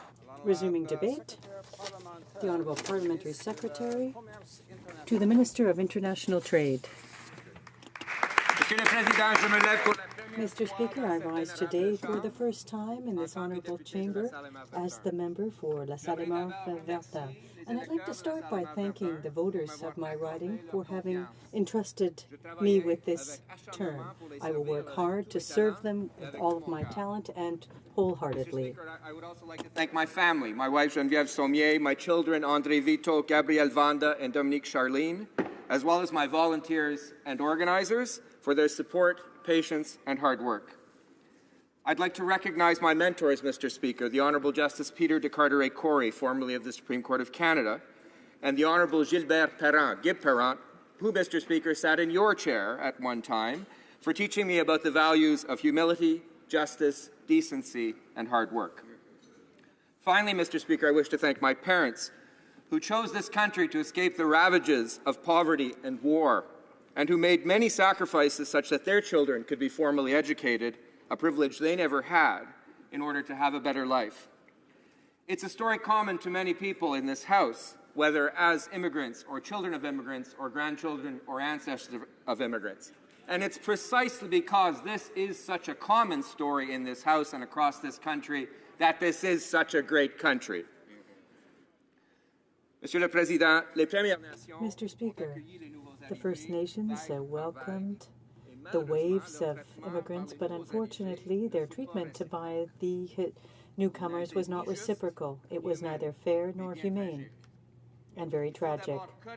First of all, we need to remedy and correct that historic injustice, but the current injustice as well, by working with our First Nations in order to rebalance this great country and to ensure that all people are treated with respect and dignity.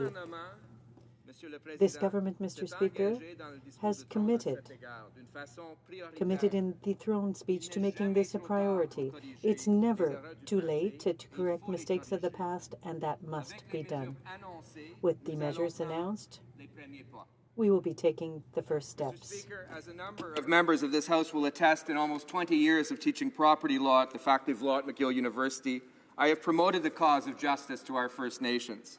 By choosing to introduce to my students the varieties of Aboriginal property normativity, and by critiquing the vastly imperfect concepts, Western concepts, of Aboriginal title and Aboriginal rights, I have emphasized that much more was needed, and that reconciliation and justice towards Aboriginal peoples remains the single most important priority facing this country. Mr. Speaker, I pledge to work with all members of this honourable House, with First Nations, and indeed all Canadians, to work towards reconciliation and to help restore justice and peace. In doing so, Mr. Speaker, I also honour the legacy of my teacher, my friend, and my mentor, the late Professor Roderick MacDonald, who, as President of the Law Commission of Canada, penned a report on residential schools that helped lead to the historic apology to Aboriginal peoples and the establishment of the Truth and Reconciliation process. The welcoming tradition first exemplified by our First Nations must and shall continue, Mr. Speaker, as people across Canada and in La Salle and Marde Verdun move to welcome refugees from Syria. We must be compassionate in the face of human catastrophe. We will be helping local organizations to step up, and we will be encouraging others to do likewise.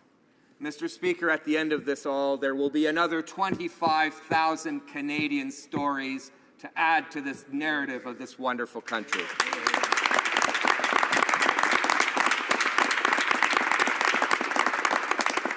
Monsieur le Président, le programme du gouvernement. Mr. Speaker, the government's program outlined in the throne speech is one that my riding of La Salle et Marde Verdun needs.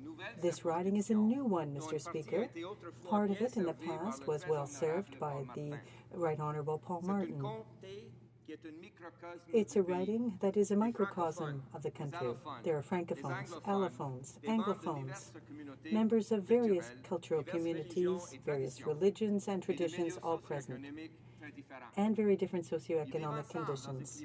They live together in a climate of peace and respect, surrounded by La Calachine, the highway, and the St. Lawrence River. This riding is attracting more and more people because of the quality of life there. But, Mr. Speaker, my constituents need a progressive, positive government with a vision, a long-term vision for the future, and a plan. They need real change. The riding that I represent, Mr. Speaker, has a significant proportion of middle-class families with children. They will benefit from the tax cuts and the benefits outlined in the throne speech. Child, Mr. Speaker, for infrastructure spending and investment. The major highways that bound the riding are crumbling, visibly, and are in dire need of rebuilding. Happily, some of this work, the new Champlain Bridge and the replacement of the Turcotte interchange, have already begun. But much more needs to be done. For security and safety, as well as to encourage and improve public transit use, Verdun needs another smaller crossing to Nuns Island. The only current crossing, Mr. Speaker, is a very busy highway. Thankfully, Verdun and Ville-Émard are generally well served by the Montreal Metro. But La Salle, Mr. Speaker, in order to break the culture of the automobile, needs better transit links, both to the metro and to the downtown. The infrastructure program proposed by the government, Mr. Speaker, could be used to accomplish these very important goals.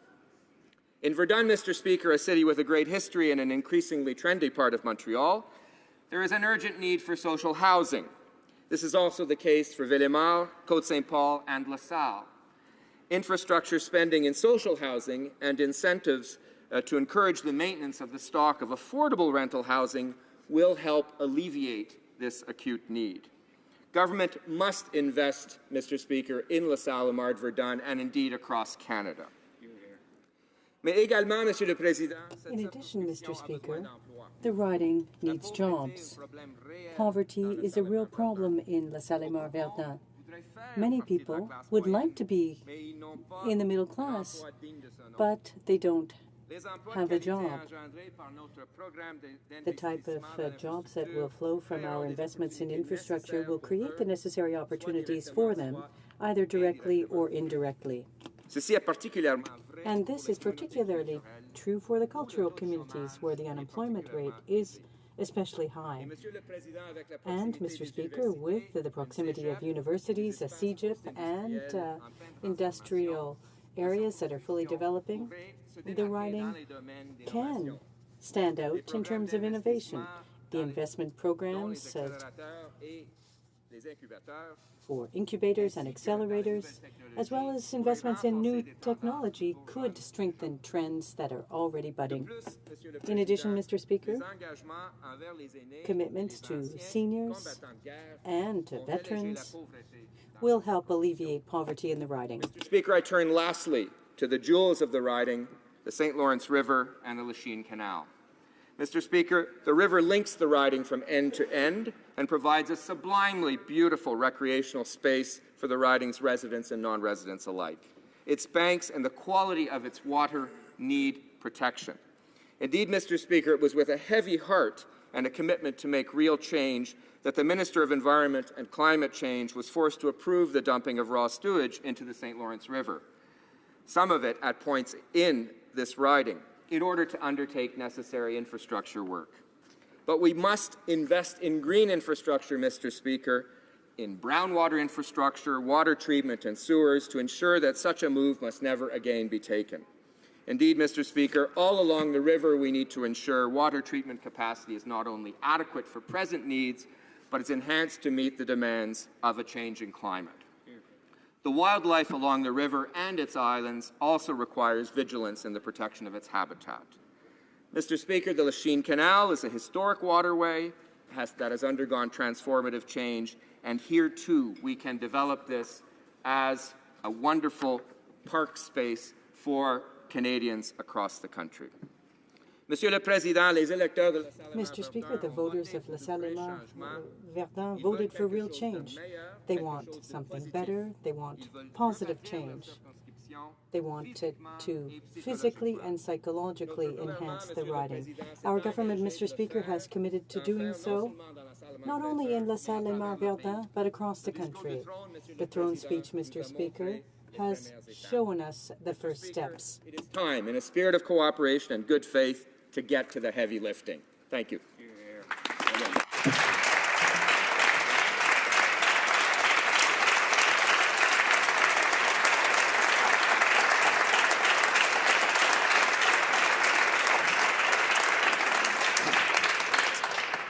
Questions and comments. The honourable member for Sherwood Park, Fort Saskatchewan.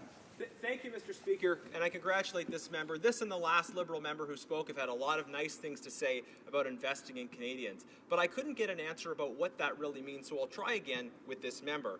Tax-free savings accounts, most of those who use them make less than $60,000 a year. Now, those who will benefit most from the Liberals' tax proposals are those making over $90,000 a year. So clearly we have a problem. Can the member explain why their plan to cut tax-free savings accounts gels with their comments about investing in Canadians? Secretary Parlementaire. Honourable Parliamentary Secretary. I thank the honourable member for his question, and I congratulate him for his election for the first time. The overwhelming evidence, Mr. Speaker, is that the tax-free savings accounts are used by people who, frankly, are amongst the best, highest income earners in the country. Our program, Mr. Speaker, is aimed at helping those who really need it.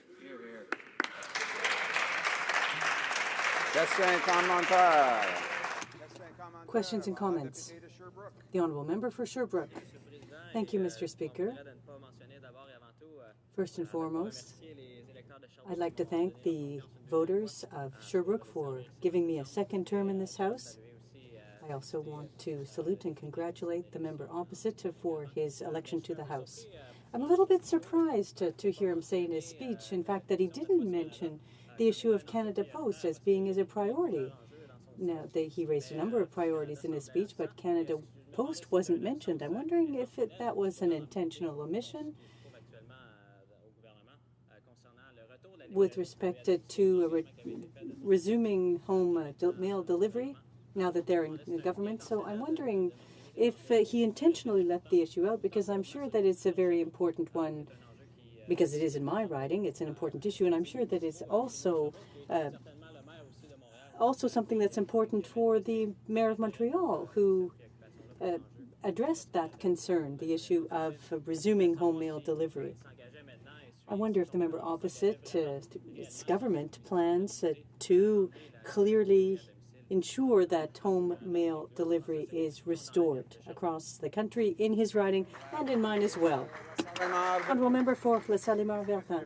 Well, thank you, Mr. Speaker, and I'd like to thank the member for Sherbrooke.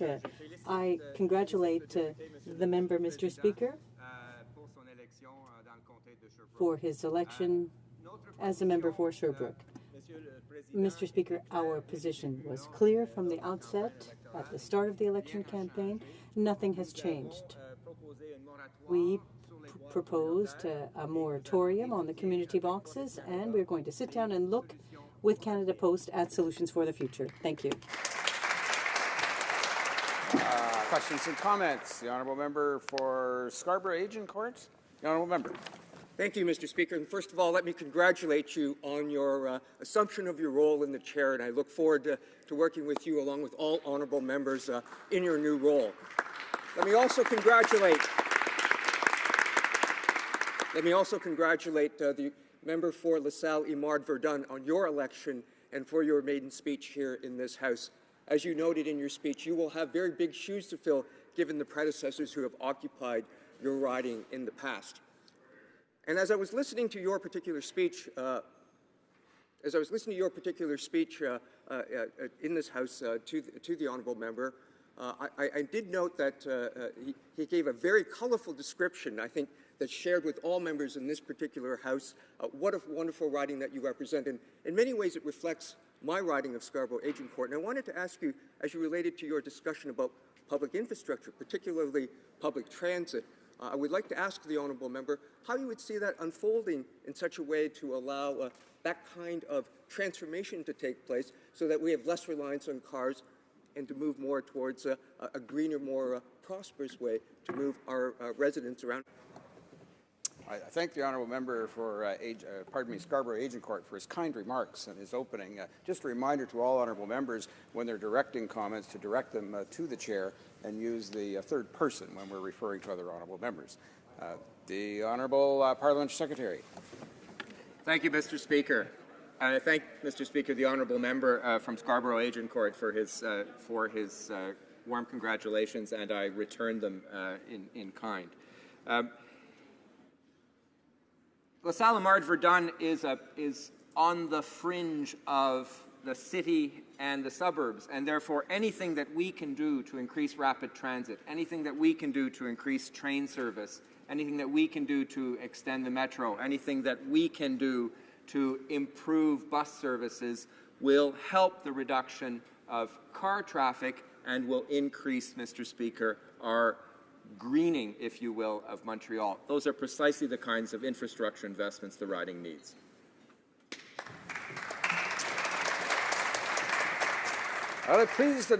Resuming debate, the honourable member for Lac-Saint-Jean.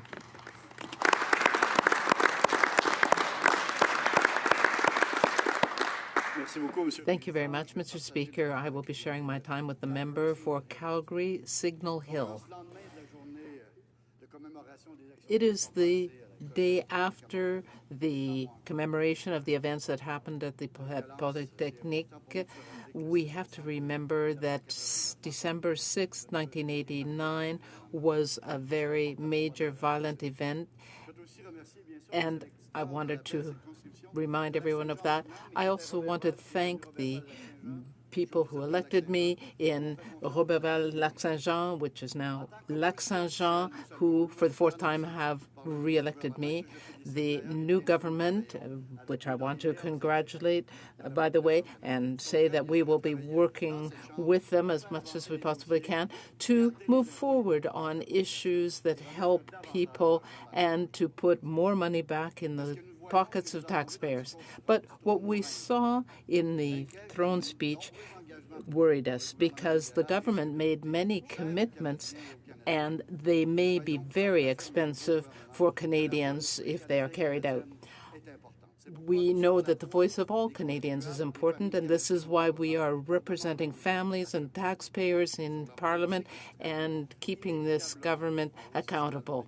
We want to make sure that there is an improved tax regime for families and that people do not have their futures compromised. We know that the federal government wants to intervene in provincial jurisdiction. How it intends to manage the economy. Mr. Speaker, the Liberals must explain to Canadians how they will pay for all promises they have made. Already, the Liberals announced that they will not respect their own $10 billion deficit limit. The government must be transparent with Canadians and tell them exactly how large a deficit they want to run and how long it will be.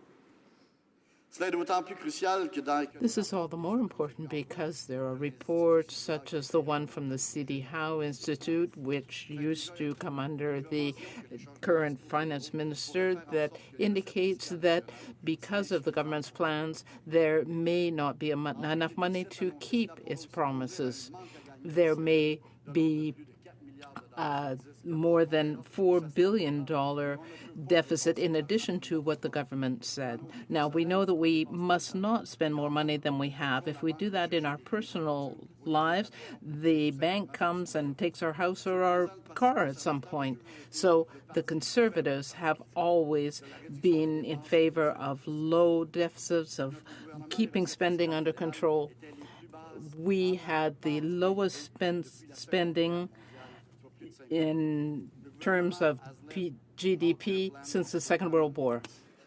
We will make sure they have also a plan to include the return to budget balance as promised.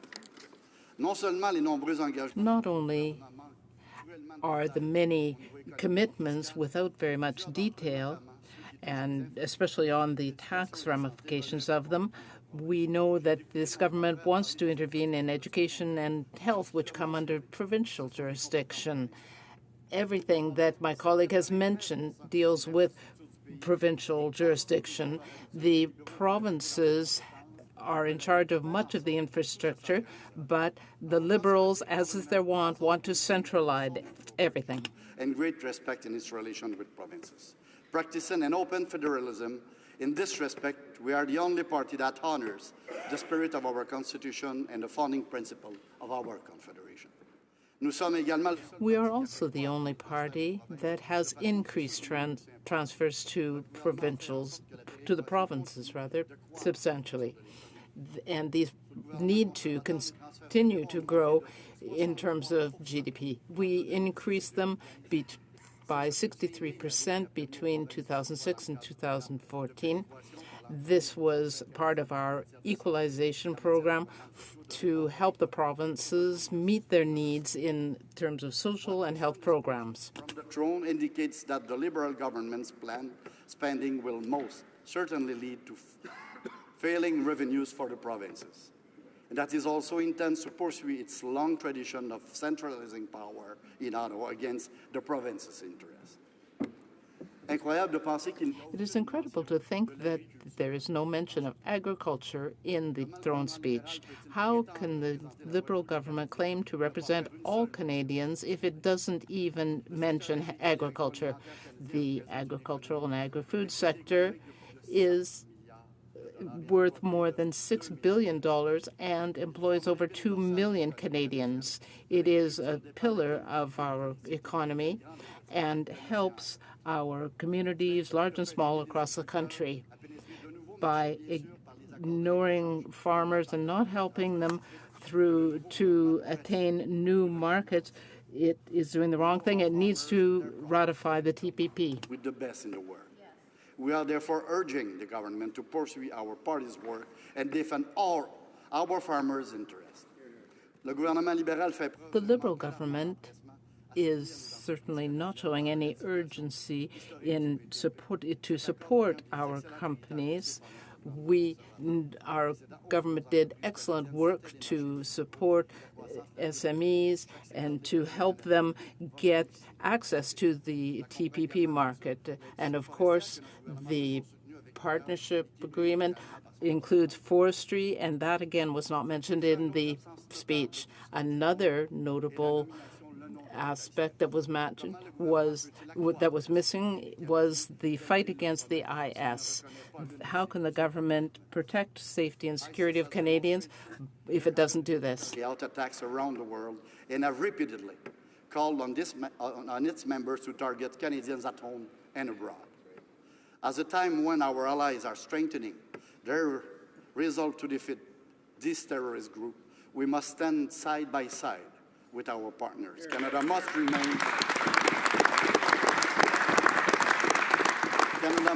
contributing member of the international coalition's air bombing campaign. We continue to put pressure on the government to change its decision and to ensure that the Royal Canadian Air Force stay involved in the combat mission. Together with all our colleagues, respectfully, in the interest of all Canadians. But our new government must know that we will be watching them very closely. Bien sûr, on va suivre de près la situation. We will be following this very closely. Thank you, Mr. Speaker.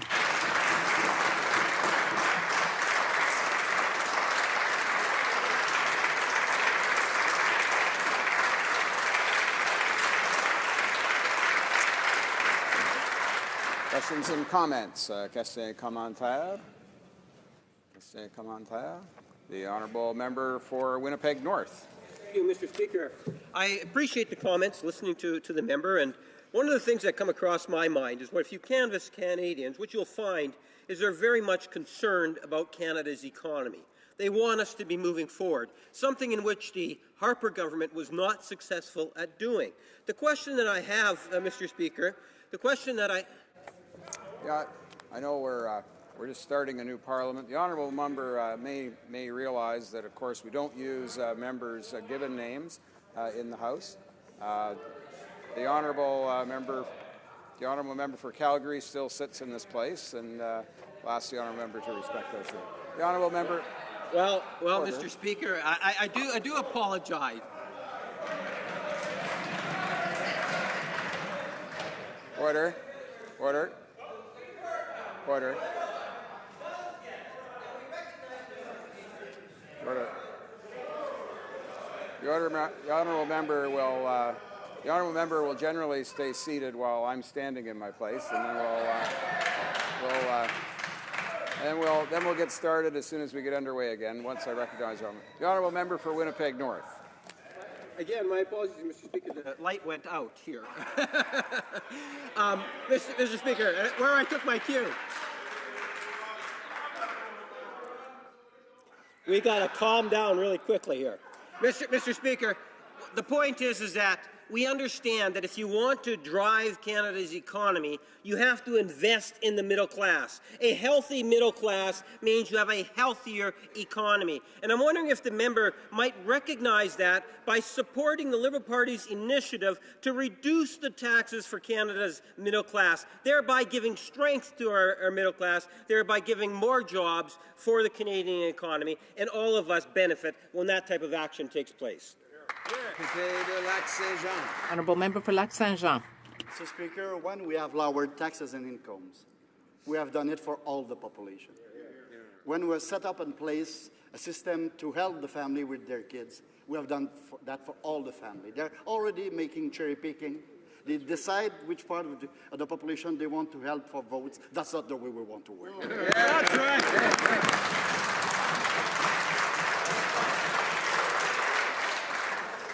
Questions and comments. Questions and commentaires. The questions and comments. The honourable member for Crowfoot and something else. Battle River Crowfoot. Battle River Crowfoot. Thank you. Thank you very much, Mr. Speaker. And again, I want to thank the members for his speech that he gave us here today as our deputy leader.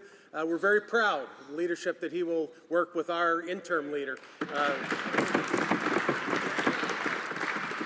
Mr. Speaker, already in the newspapers, we're seeing Liberals concede to flaw in fiscal plan. They've talked about secure, dignified retirement. And yet, Mr. Speaker, they have today announced that they are going to cut back in the tax-free savings account, where individuals were able to save, watch their retirement fund grow tax-free. We see that this government, Mr. Speaker, wants to tax those who are successful and prosperous, and in many cases, job creators. Mr. Speaker, I wonder if the Honourable Deputy Leader would tell us the importance of a secure, dignified retirement, and why the tax-free savings account was such an important program and plan for over 11 million Canadians, many and most who were either in low-income brackets or middle-income brackets. The honourable member for Lac Saint-Jean. I've heard, Mr. Speaker, in many questions or comments since the beginning of this session, ideology.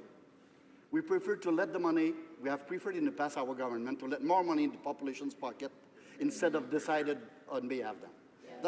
That's the way we are managing the economy. And what is talking about my friend and former minister of this government, that we have decided to let more money in the population's pocket, helping them to have an account they can save tax on, and they decided otherwise. We will see what they will depose. On n'a pas encore vu qu'est-ce qui sera déposé. We haven't seen what they will introduce, so the government is saying that they will introduce our approach is to leave more money in the pockets of taxpayers. We think that people are more capable than we are of knowing what they want to do to help their families, help their children.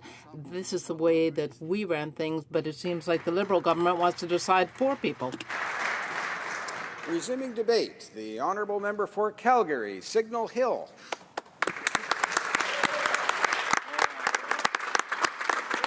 Thank you, Mr. Speaker.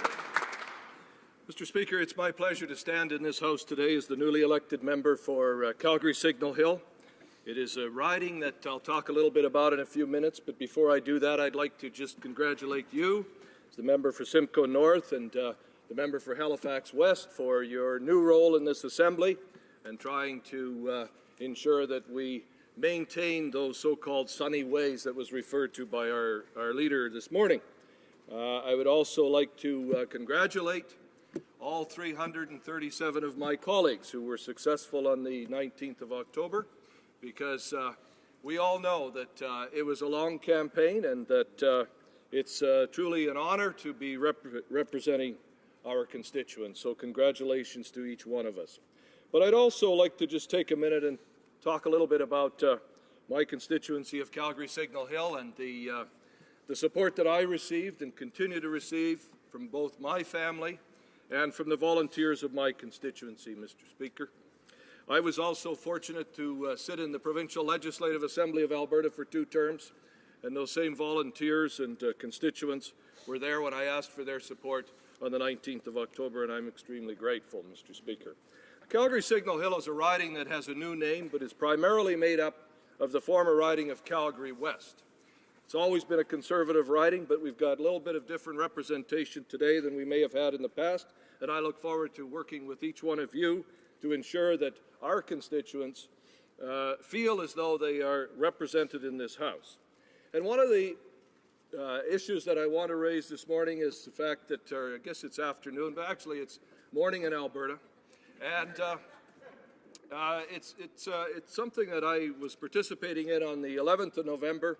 It was called the Celebrations at Battalion Park.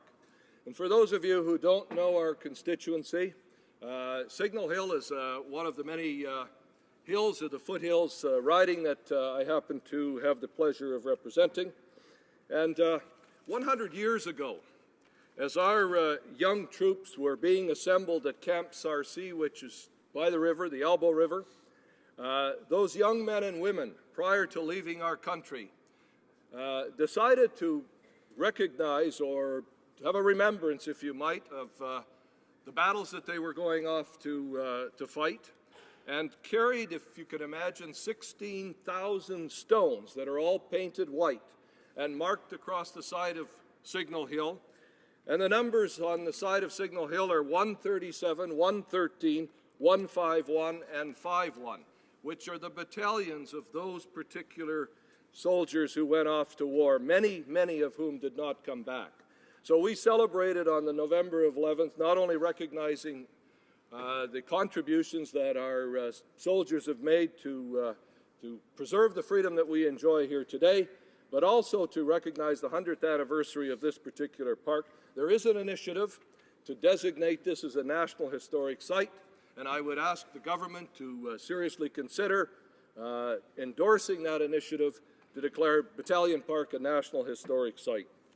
With that, Mr. Speaker, I just can't help but standing there on November 11th thinking about those soldiers who gave up their lives for the freedom we enjoy today, and then turn that clock ahead 100 years, when we have a government that is steadfastly refusing to defend our country against the thugs that are wanting to kill people in this world, Mr. Speaker. We're withdrawing as as defenders of freedom were those young men and women who were the fighters for freedom 100 years ago, Mr. Speaker. It's shameful.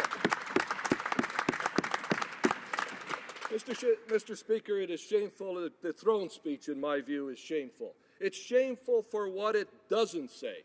And we had a Prime Minister stand in this House earlier today, had the opportunity to fill those blanks in. Yes, we could have missed some things he could have said.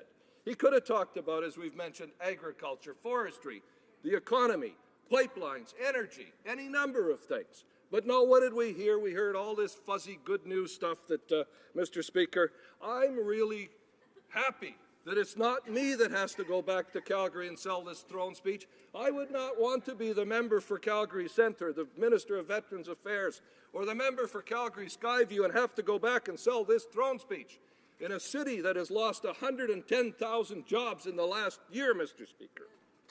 Shameful. Mr. Speaker, there seems to be a view in listening to some of the response to the throne speech on the other side of the House that somehow, if we just spend more taxpayers' dollars, we'll fix the economy. I even heard a member, I was shaking my head wondering if I was hearing correctly, who said in this House that all we need in my constituency or my riding to fix the unemployment problem is create more federal service jobs. Now that is hardly, Mr. Speaker, a way that we're going to fix the economy. I can tell you how we can fix the economy, Mr. Speaker. We can work as a government to get out of the way of the private sector in doing its job, Mr. Speaker. We can start tomorrow in ensuring that we get access to Tidewater for our products from Western Canada, Mr. Speaker. You know, the differential in the price of oil, when it's at $100 internationally, a $20 differential is workable. But when that price of oil, the West Texas crude, is selling at $40 a barrel, Mr. Speaker, and we in Western Canada are getting half that, that is not right. And the main reason for that is because we are not moving forward on getting pipelines to the coast because we're advocating to the environmental groups who continue to stand in the way, and all I heard from the Prime Minister today, Mr. Speaker, was more support for that kind of standing in the way of development of the private sector. Mr. Speaker, I don't know how much time I've got, but just in case I don't have that much time left, I'm going to conclude. I'm going to say that I think the Minister of Finance is going to be in for a rude awakening when he starts preparing his budget in a few months. Because we all hear, and we heard the Prime Minister again talk about taxing that rich crowd. Well, I can tell you, Mr. Speaker, that so-called rich crowd lives in my riding. And a whole bunch of that so-called liberal designated rich crowd is not working today. They do not have jobs, Mr. Speaker. So this particular finance minister's got his work cut out for him to bring in a budget that's going to cover all the expenses that we already see in that throne speech. And I'm not sure where the money's going to come from, but as has been mentioned by both the Deputy Leader and the Leader this morning, that deficit, Mr. Speaker, is already rising, and by the time that budget comes in, I don't know what the number's going to be, but it's not going to be pretty, Mr. Speaker, and they're going to have to answer for it because it's all of the promises that they made in that fairy tale world that they live in over there, that world where that bunch there actually out-NDP'd the NDP in the election, Mr. Speaker. Now, how bad is that? Mr. Speaker, I'll conclude by saying this. Albertans made a decision last spring to elect an NDP government in Alberta, and they are, let me tell you, you hold that applause, my friends, because we are in a mess in that province, and unfortunately, we elected a couple of those Liberals in the last election federally on October 19th, but thank goodness the majority of the province came back to its senses and elected a large number of Conservative members of Parliament that are going to fight to ensure that we have jobs in this province recreated, but created by the private sector and not by a bunch of government programs on green technology and stuff that will create nothing. We've seen what's happened in Ontario with hydro, Mr. Speaker. I think we got more of that coming. Thank you, and I'll take my seat.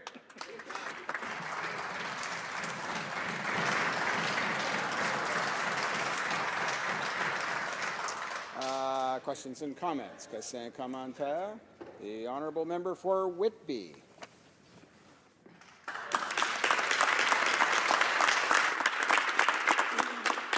Thank you, Mr. Speaker. As this is the first time I'm rising in this House, I'd like to thank the residents of Whitby for allowing me to be here today and to congratulate my fellow members in this chamber for their successful elections.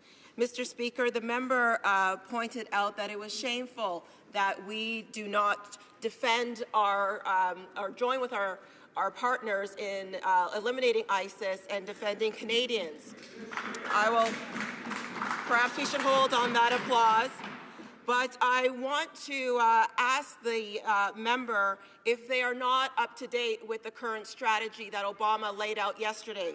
The strategy consisting of both hunting down terrorists and training Iraqi and Syrian forces on the ground.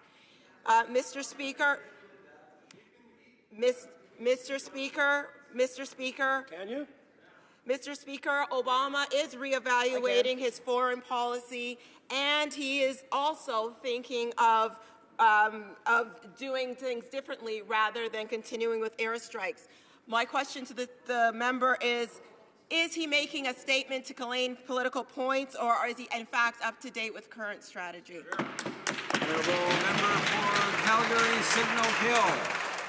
Well, Mr. Speaker, you're never going to get me standing in this House agreeing with very much of what President Obama says or does, Mr. Speaker. So let's forget about Mr. Obama and let's talk about the British House of Commons. British House of Commons just 2 weeks ago, with the support of Labour, agreed that they are going to start with airstrikes in the Middle East, and that's the House of Commons of Britain that I want to make sure that we emulate versus a president of the United States who doesn't have the courage to do a lot of things, including improve the economy by approving a pipeline to the United States. So I'm not going to be ever agreeing with that particular president. I'm going to be agreeing with the members of the British House of Commons, Mr. Speaker. Comments? Questions and commentaires? Questions and comments? The honourable member for Sherwood Park, Fort Saskatchewan. Thank you, Mr. Speaker. And it was a great honor to listen to the member speak so eloquently about his beautiful riding and also about the military history in that riding. There was one line in the throne speech that particularly concerned me. It talks about having a leaner military. This isn't what we heard during the campaign, but frankly, this is what a lot of us expected. That not only are we pulling out of the fight against ISIS, but going forward, the Liberal government is going to reduce our capacity to use our military as a force for good in the world going forward. Could the honourable member comment on what he thinks the government means by having a leaner military going forward? Honourable member for Calgary Signal Hill. Well, Mr. Speaker, as was mentioned several times, the federal budget deficit is increasing by the day. I think the member for Sherwood Park is bang on. They're going to be looking for money wherever they can find it, and an easy way to do it, the past history of the Liberal government has always been to cut funding to the military, Mr. Speaker, so I would not be the least bit surprised. Would it be the right thing to do? Absolutely not, Mr. Speaker. Questions and comments. The honourable member for Lac St. Louis. Thank you, Mr. Speaker, and I'm very pleased to stand up for the first time in this House since being re-elected. Of course, I thank the good people of Lac St. Louis for putting their faith in me again. To the honourable member, yes, Alberta is struggling, and this is a government, of course, that represents all regions of the country, and it's a government that cares about the unemployed in all regions of the country. But does he not recognize that a middle-class tax cut will benefit local and regional economies across this country by putting more money in the hands of the middle class? My second point has to do with the fact that a Conservative government was in power for 10 years, and one of its first priorities was to get a pipeline through. It wasn't able to get any pipelines through in 10 years. So I'd like to know what the member thinks about that no pipelines were put through because there was no cooperation with communities. Does he not think that it's a positive sign that the Liberal government, that this Prime Minister has already started reaching out to people, including the premiers, on issues like climate change?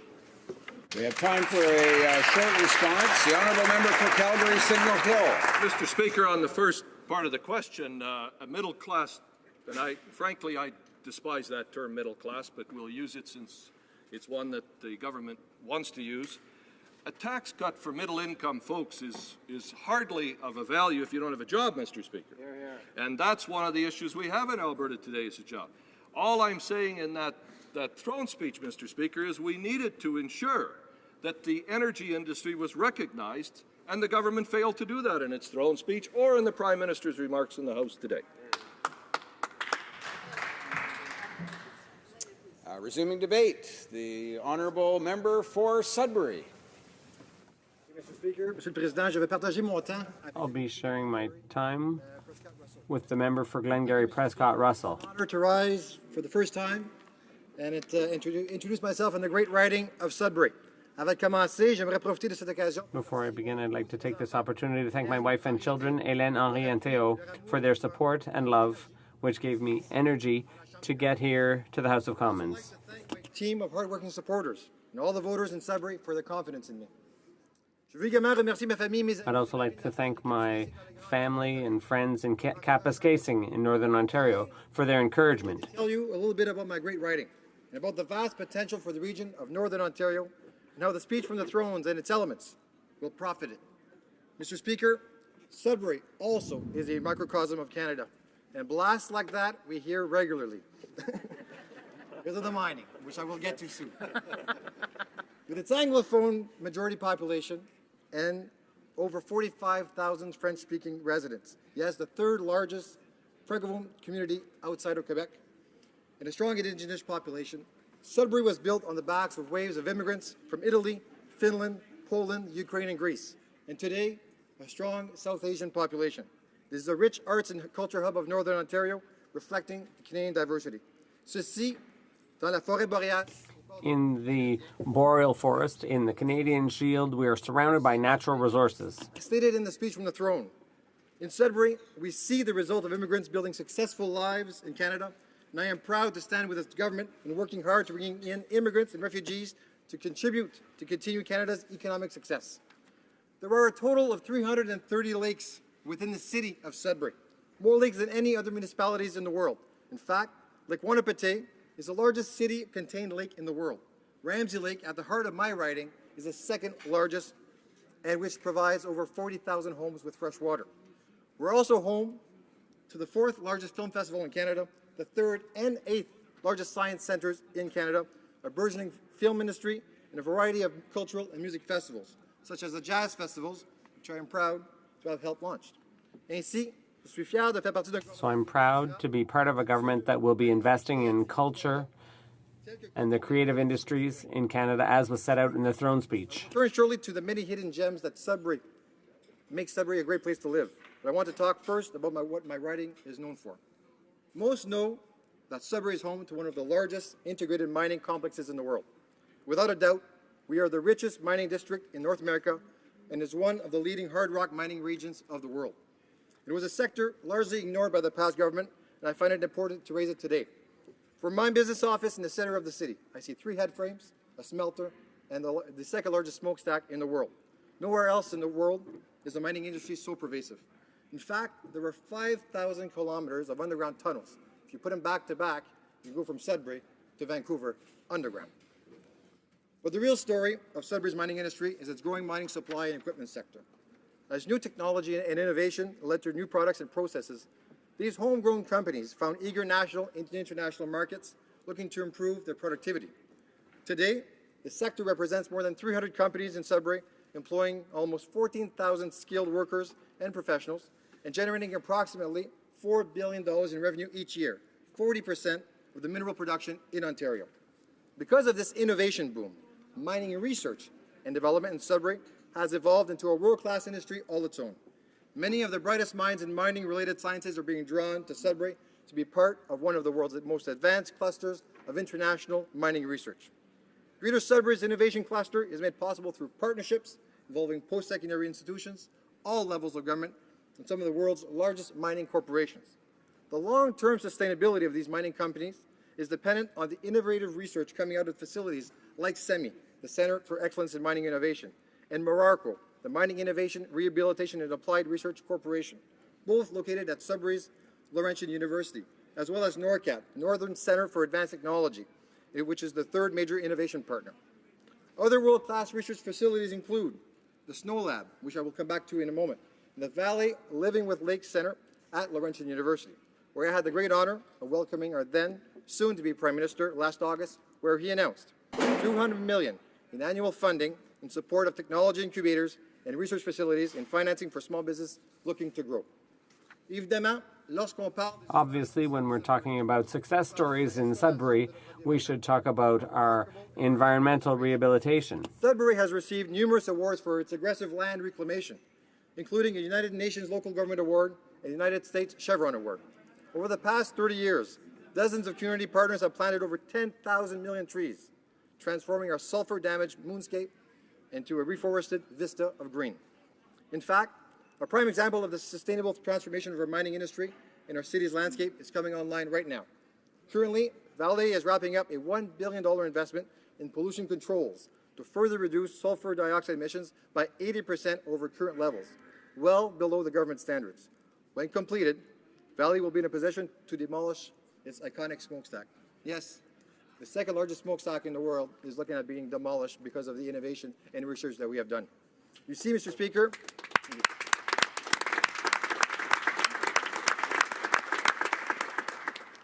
Mr. Speaker, in Sudbury, we strive at protecting the environment and growing the economy. These have been compatible goals in Sudbury. However, more work is needed, but that is the success of the Sudbury region. Earlier, I mentioned the Snow Lab. And I want to take a moment to recognize the lab and its staff, particularly Dr. Arthur MacDonald, for their historic contributions to humanity's understanding of our world and how it works. I'm sure some of my colleagues recall, Dr. MacDonald and his colleagues last month won the Nobel Prize for Physics for work largely conducted at Sudbury Snow Lab. Snow Lab is an international underground research facility specializing in neutrino and dark matter physics, located 2 kilometers underground in the Valley Creighton mine. Snow Lab has 5,000 square meters of clean space underground for experiments and the supporting infrastructure. It is the perfect example of what we have done in Sudbury to transform our community to a world-class center of innovation.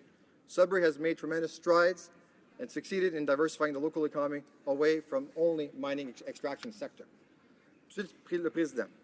Mr. Speaker, Sudbury is a major centre for education in Northern Ontario, with 2 colleges and universities offering educational services in both official languages. There's theatre, literature, music, and a cultural centre in Sudbury, which is an important pillar of the Francophone community. So I'm proud to be part of a government that encourages and promotes the use of both official languages. Thanks to the support of the federal government, Health Sciences North is launching the Advanced Medical Research Institute of Canada, which is attracting specialists and are seeing medical research conducted on an ongoing basis. Before I conclude, Mr. Speaker, I would like to say that I'm also proud to be part of a government that has promised to stand up for Canadians who need support. Seniors, veterans, young peoples, those suffering from mental illnesses will be my priority. My grandfather fought in World War II. He came back physically fine, but he was never the same. We now know that he suffered from PTSD, and my family suffered with him. After his experience, it is very important for me to ensure that no veteran or their families has to fight the government for the support and compensation that they have earned. That we worked as hard to provide support. We work as hard to provide support for those people suffering from mental illness as well as physical fitness. I want to conclude today by sharing with this House details about one of the most significant economic opportunities presented to Canadians in a generation. The Ring of Fire in the far north of Ontario is an unparalleled opportunity for Canada and Ontario to follow Sudbury's lead and continue to diversify our economy and solidify our place as a global leader in mining innovation and technology. The number on the Ring of Fires speak for themselves. Analysis shows that within the first 10 years of its development, the Ring of Fire will make significant contributions to Canada's economy. It will sustain up to 5,000 full-time jobs annually, create more than $25 billion in economic activity, as well as generate more than $6 billion in government tax revenues. All of this by providing a compelling incentive for all governments to invest in its economic opportunity. I know that, along with my Northern Ontario caucus colleagues, we will champion this opportunity by standing up for the leaders who are prospecting and investing in Northern Ontario, the research and innovators whose work allows us to mine, process, and transport ore sustainably, and very importantly, the Indigenous peoples of that area who have called these lands home for generations and ensure that they are fully engaged in reviewing and monitoring this project as promised in the speech from the throne. We will stand up for the men and women seeking to earn a living and support their families in one of the oldest and most respected industries in Canada, hard rock mining. Monsieur le Président, Mr. Speaker, those are my comments, and I'd like to thank you for the opportunity. House of Commons to build a Sudbury, Northern Ontario, Canada, into a global centre for sustained mining excellence. Merci.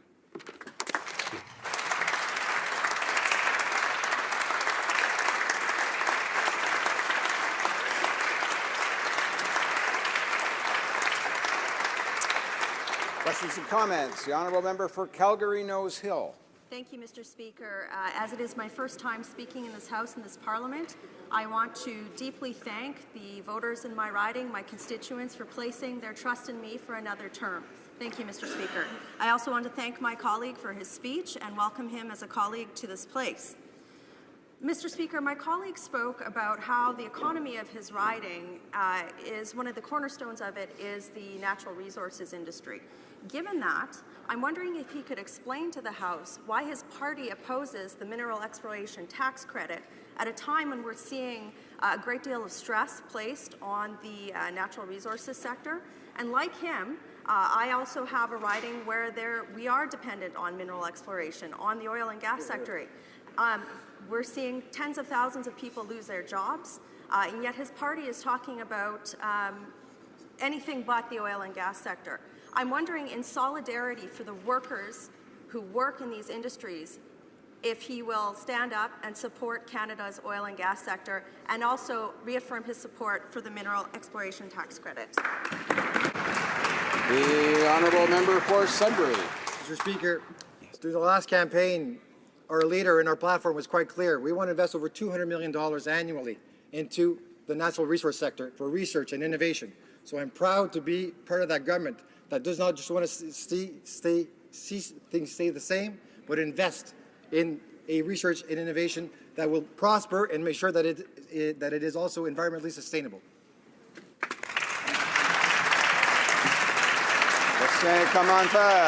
Questions and comments? Algoma. The honourable member for Algoma. Thank you very much, Mr. Speaker. I'd like to thank my colleague for his remarks, for his maiden speech in the House, and I'd like to congratulate him on his election. He mentioned the mines, and as you know, there are Mudry's mines in Sudbury. My husband, in fact, works in one of them, so I know just how important natural resources are. I wonder if my colleague could say why there was no mention of the Ring of Fire in the throne speech, first of all, and secondly, when will we see some concrete action on progress for the Ring of Fire, and thirdly, this relates back to FedNor. Why doesn't this government have anyone designated for FedNor? Will we have funds? Will we see funding increases for the FedNor budget? And will those funds be spent in our communities? Sudbury. Honourable member for Sudbury. Well, thank you very much, Mr. Speaker. I too would like to congratulate the member for on her election to the House. It's clear that in the Liberal Party we're not just speaking words, we're going to be taking action. Now, I'm not alone. I'm with the Minister for Thunder Bay Superior North, the member for Thunder Bay Kenora as well, the member for Sault Ste. Marie, the member for Nickel Belt, the member for Nipissing, and together we're going to work on ensuring that the area of Northern Ontario and the mines will achieve results. We're not just going to be talking, we're going to be taking concrete steps. Questions and comments. La députée de Joliette. The honourable member for Joliette. Monsieur le Président, Mr. Speaker, I'd like to start by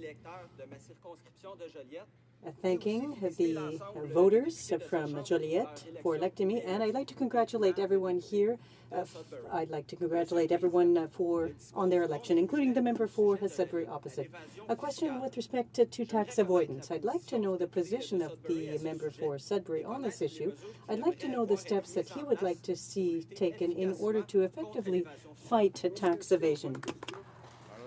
The honourable member for Sudbury. Well, thank you, Mr. Speaker. I thank the member for Joliette. I congratulate him on his election as well. As a tax expert and a former professor of this issue at the University of Ottawa, I can say that it's clear that we are going to focus on ensuring that the resources are in the right place, that we're taking steps to deal with tax havens. There's a great deal of work to be done over the past 10 years. There's been some neglect in that regard, and I'll be sitting down with the minister to look at what we can do to ensure that tax havens are diminished and that the attractiveness of those tax havens is reduced as well. Thank you.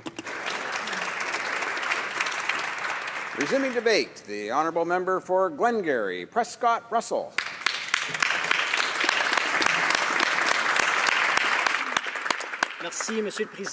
Thank you, Mr. Speaker. As this is the first opportunity I have had to rise in the House, I want to thank the Speaker and congratulate the Speaker on his election. I also want to congratulate my colleagues in this House on their elections. I had an opportunity, I have this opportunity to rise today because more than 34,000 voters placed their trust in me, and I'm very grateful for that.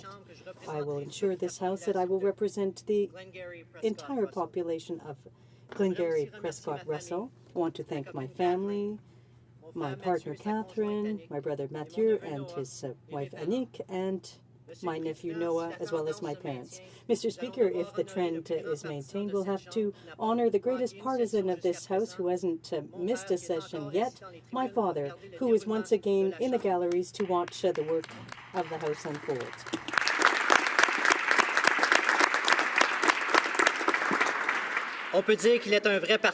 We can say that he's a real Canadians fan. Now, Mr. Speaker, as a Franco-Ontarian, I'm very happy to have this opportunity to speak to the throne speech. The wonderful riding of Glengarry Prescott Russell is almost 70% Francophone. Our region has a rich cultural legacy, and I'm proud to say that my riding has the only agricultural college, a French agricultural college outside Quebec, the Alfred College. So you'll understand how important it is for Franco-Ontarians, as well as all Francophones outside Quebec, to preserve their language and cultural heritage. And I know that my colleague, the member for Ottawa-Orleans, shares that with me. That's why it's important to have adequate service in both official languages in our public institutions. And I'm proud to be part of a government that understands and respects that reality. That's why our government will be supporting Radio-Canada, CBC, and will encourage the use of both official languages in the country by investing in cultural and creative industries in Canada. Voilà du vrai changement, monsieur. That, Mr. Speaker, is real change. A government that takes into account diversity recognizes that it's a strength, not a weakness. Diversity is what brings us together here in Canada. And that shows the importance of welcoming 25,000 Syrian refugees to this country. Mr. Speaker, in Glengarry Prescott Russell, 9 out of every 10 families earn less than $150,000. So the new Canada tax benefit for children, Canada Benefit for Children, will benefit 90% of families with children under the age of 18. It will help 315,000 children. It will help lift them out of poverty. And that is a fair vision for Canada, Mr. Speaker.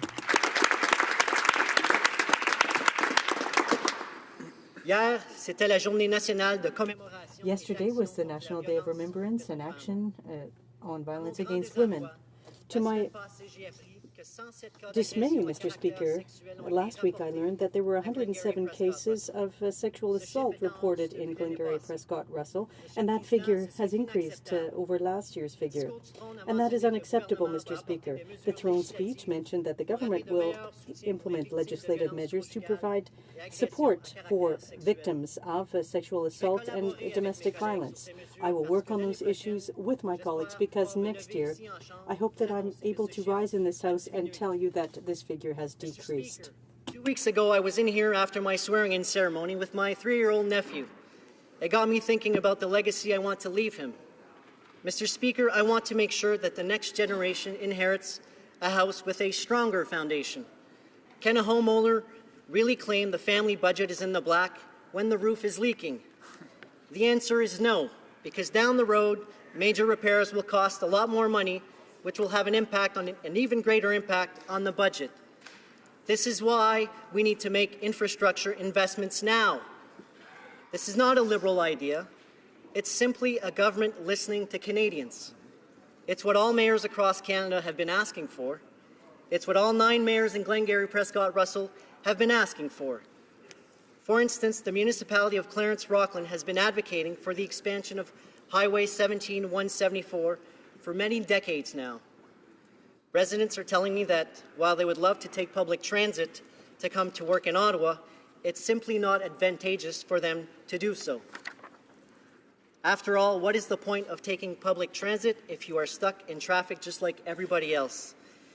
It also makes sense as Ottawa is building their light trail transit system. Another example, Maxville, where every year they host the largest Highland Games in North America, still relies on water wells. Unfortunately, the wells are getting dry. A senior's residence is forced to truck water in, which is costing them over $100,000 per year.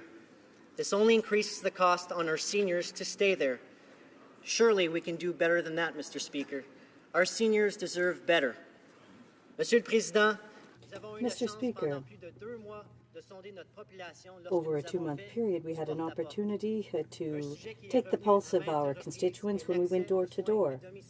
And a subject that came up on many occasions was access to home care. I'd like to take this opportunity to underscore the excellent work done by the Prescott Russell Community Services that provides services to people in need. Many people are getting older, but they want to remain at home. So that's why it's important to maintain investments in health. That's also why it's important for our Prime Minister to sit down with the provincial and territorial leaders to sign a new health accord. We can choose to ignore the fact that our population is aging and not invest in our healthcare system, but that would mean simply ignoring the important issues. A responsible government looks at what is coming up on the horizon. Is the importance of agriculture. While some might worry the word agriculture was not included in the speech from the throne, I and many of my colleagues who come from rural ridings will work to ensure our agricultural sector is a growing part of our economy. But the only way to create the jobs of tomorrow is to invest in research. That's the commitment we made during the campaign. That's the commitment I made to La Ferme de la Sette, La Famille La France, La Famille Le Mieux. To the La France family, among others. Commitments. Pour conclure, Monsieur le Président. To conclude, Mr. Speaker, the throne speech presents a vision for Canada, a vision that brings Canadians together, a vision that invests in the middle class, that aims to grow the economy by investing in our infrastructure, a vision that respects official languages and that will focus on fact, evidence-based decision-making. Working with all of my colleagues from the 2 sides of the House, I know we won't always agree, but we must keep the level of debate to a mutual respect. After all, we all share a common goal, that is to improve the lives of every Canadian. Merci, Monsieur le Président. Thank you, Mr. Speaker.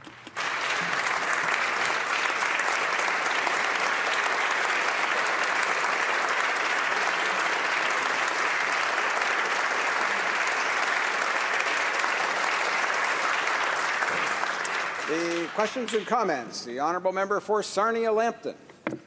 Mr. Speaker, I'm extremely honored to be in the House today for the first time. I'd like to congratulate all members of the House on their election, and I'd like to thank the residents of Sarnia-Lambton for their confidence that's placed in me. We've heard today already about the tragic events of December 6th. Those were my sister engineers. As the first female engineer rising in the House, I respect that, and we need to make sure that never happens again. Mr. Speaker, I have heard the honourable member from Sudbury and others talk about the government's commitment to research and development. And as the critic for science, I would say I thought that was very absent from the throne speech. There was little emphasis on anything except clean tech. No mention of agriculture, mining, fossil fuel sector, genomics, nanophysics, or IT big data. With the billions of dollars that this government is spending in every other area, I would hope that they would commit the billions of dollars that are needed to inspire innovation, but also to inspire basic research so that Canada doesn't continue to fall further behind. Thank you. The honourable member for Glengarry Prescott Russell. I want to congratulate the member for her election as well. During the campaign, we've spoken about the need to invest in innovation, and our commitment was to invest $200 million a year to increase the access to accelerators and incubators. And I think that's extremely important for small businesses to contribute and have access to those types of services so we can create better jobs of tomorrow. And that's it, Mr. Speaker.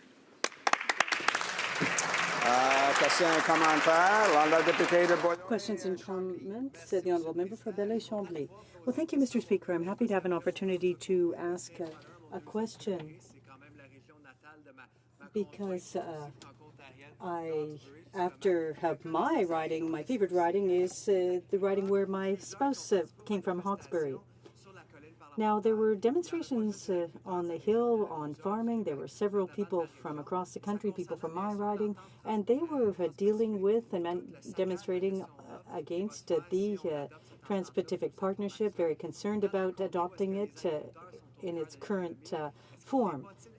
He's from a rural riding. Is he not concerned that his government hasn't said anything about the throne speech, didn't mention it in the throne speech, and now seems to be prepared to ratify the agreement without adapting it to the reality here, and just simply adopting what was negotiated by the Conservatives? Prescott. Well, member for Glengarry Prescott Russell. Well, first of all, I'd like to congratulate my colleague on his re-election. I was here on the Hill that Tuesday when the farmers came to demonstrate.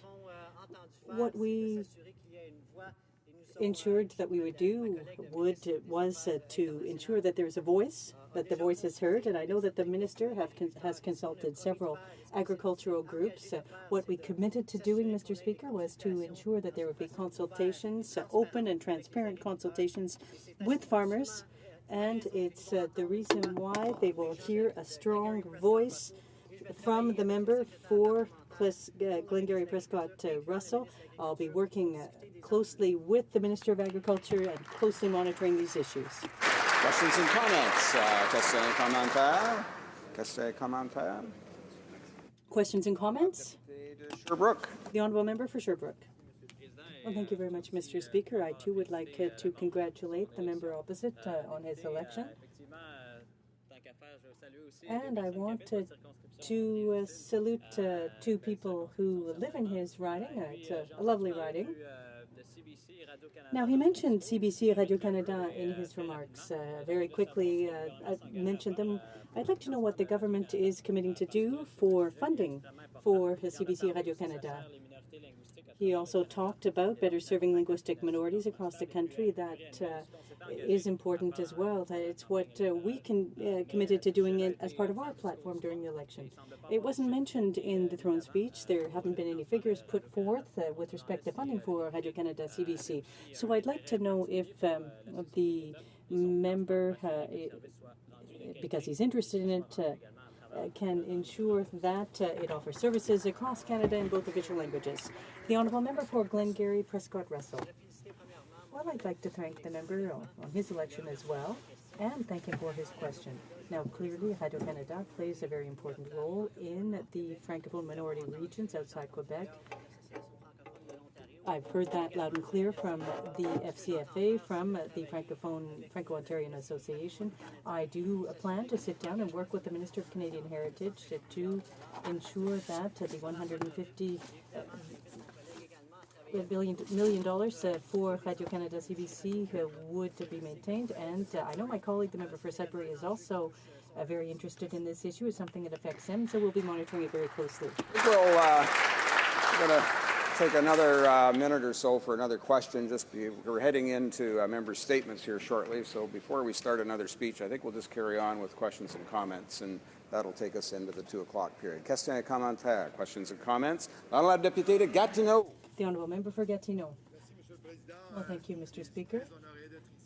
I'm very honoured to be here to represent the people of Gatineau, and I'd like to thank my colleague for his speech. I congratulate him. He's someone I know well.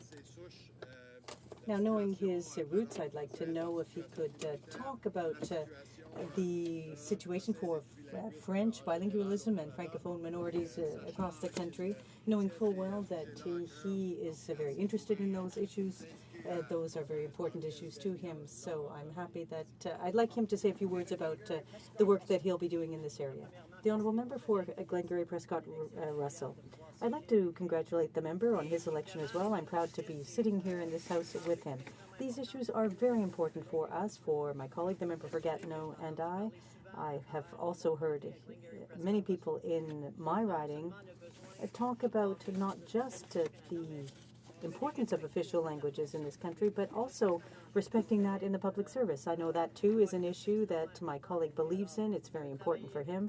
So I will work with him, with other colleagues who also have Francophone minorities outside Quebec in their ridings, because official languages must be respected here in this country.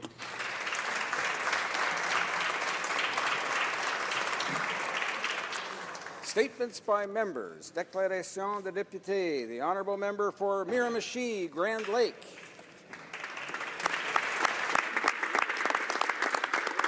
Mr. Speaker, I would like to take this opportunity to send greetings to the good people of my riding of Miramichi, Grand Lake.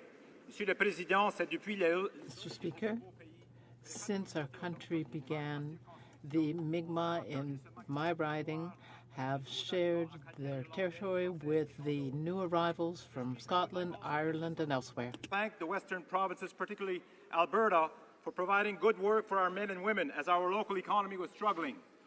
My goal, however, Mr. Speaker, is to bring back economic prosperity to my region. As a historical trade gateway to Europe and the rest of the world, I trust that the final touch on the European trade agreement will happen soon, so our region can take advantage of this tremendous opportunity. Finalement, Monsieur le Président. Finally, Mr. Speaker, I would like to thank the people of my riding for having put their trust in me. And on my behalf, on the behalf of my wife, Lise, I wish them a good year. The Honourable Member for Central Okanagan, Similkameen, Nicola. Thank you, Mr. Speaker. As this is my first opportunity, I would like to congratulate and welcome all members into this place. I cannot say your names, but obviously you know who you all are. This weekend I returned from my amazing riding of Central Okanagan, Similkameen, Nicola. And over the weekend I heard a fair bit of concern over the last Friday's throne speech. In my experience, it's unusual to hear concerns over a throne speech. Many citizens were concerned that the government's upcoming priorities made no mention on a softwood lumber agreement.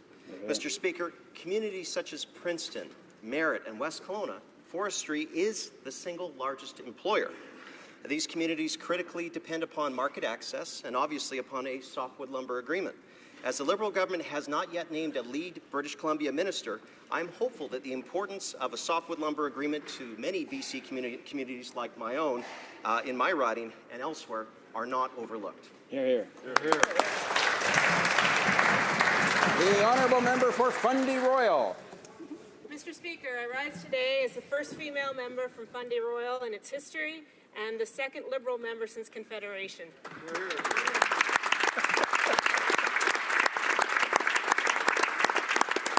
Testament that real change is afoot in Canada. Mr. Speaker, I'm truly honoured to represent the hardworking people of Fundy Royal, and I thank them for the trust they have placed in me. I would like to take this opportunity to thank one of those hardworking New Brunswickers. His commitment to government, his vision, and his wise counsel guided me to my journey to take my seat here in the House of Commons. Please allow me this opportunity to recognize Mr. Rolly McIntyre. Mr. McIntyre is a former longtime member of the New Brunswick Legislative Assembly and a former cabinet minister. The sentiments he expressed in his last speech in the legislature are sentiments I wish to begin my career with here in this House. Mr. McIntyre said, "We should treat each other with respect and we should leave here as friends." Mr. Speaker, I look forward to working with my colleagues on both sides of the House in this 42nd Parliament to strengthen our communities and to strengthen our country.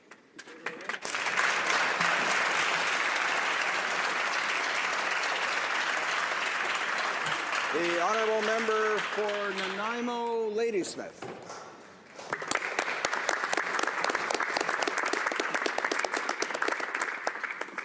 Thank you, Mr. Speaker. I come from Coast Salish territory, sent here by the voters of Nanaimo Ladysmith, its voters, its volunteers, my family and friends. I thank them all.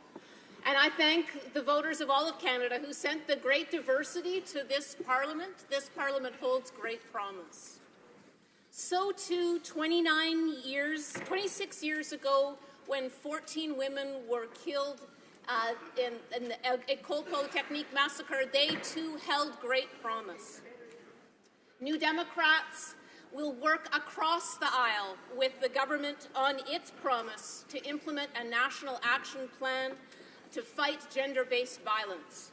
And we stand with grassroots Indigenous and women's organizations across the country, and including, especially in my own riding, I think of Nanaimo's Haven Society, who have been doing the hard work this last dark decade of supporting victims of violence in our communities. And I and New Democrats will work with the government across the aisle to ensure that those organizations have the funding that they need to support the inquiry, the domestic violence action plan that comes before us. New Democrats will stand with all.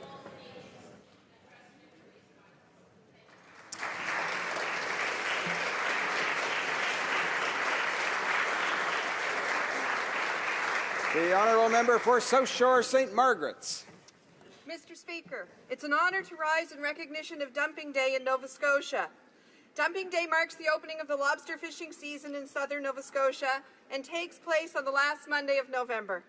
The brave captains and crew gather on the wharves at daybreak to dump their traps as they head out to sea in search of the most lucrative and prosperous fishing grounds. The South Shore of Nova Scotia is world-renowned for the quality of its lobster, and this industry is vitally important to the sustainability of many rural communities as well as to the greater provincial economy. Mr. Speaker, it is for this reason that many risk their lives in treacherous seas and unpredictable weather in order to provide for their families. This past Dumping Day was marked with tragedy, as one fisherman lost his life and 2 others fell overboard before being rescued. Mr. Speaker, I wish to thank all of the fishermen of District 33 for all they do to provide for our communities and to wish the fleet and their families a safe and successful lobster season.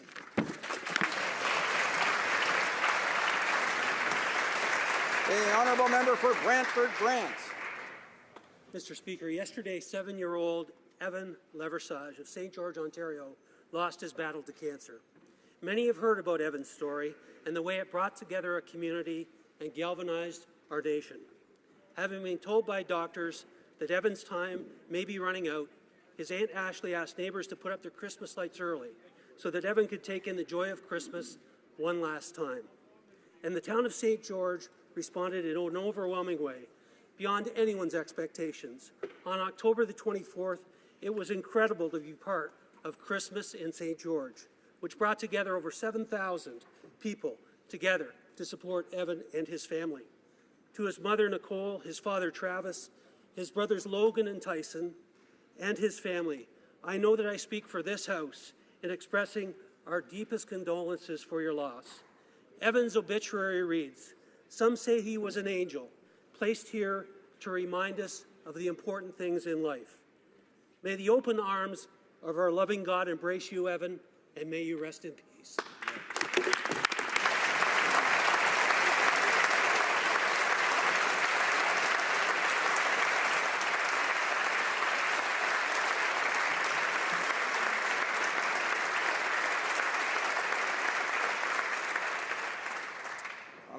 The Honourable Member for Laurentine-Labelle.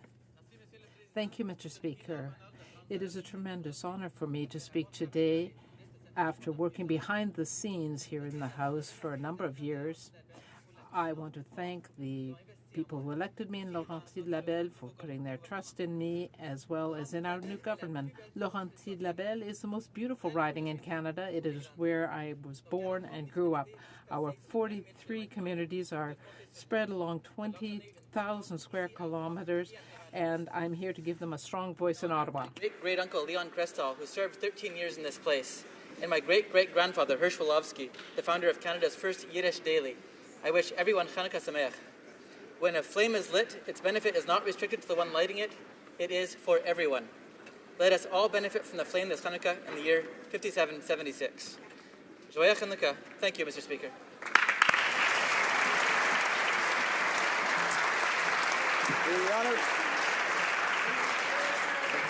The honourable member for St. John's East. The honourable member for St. John's East. Mr. Speaker, it is with great sadness that I advise you in the House of Commons that on November 19, 2015, Newfoundland and Labrador's preeminent singer-songwriter, Ronald Joseph Hines, died at the age of 64 following a second bout of throat cancer. Ron Hines' body of work, from Sonny's Dream to the St. John's Waltz to Godspeed, captured the spirit of our people and inspired a generation of musicians, artists, and actors. Since his passing, he has been publicly and spontaneously feted in parks and pubs throughout the province, and he continues to be celebrated.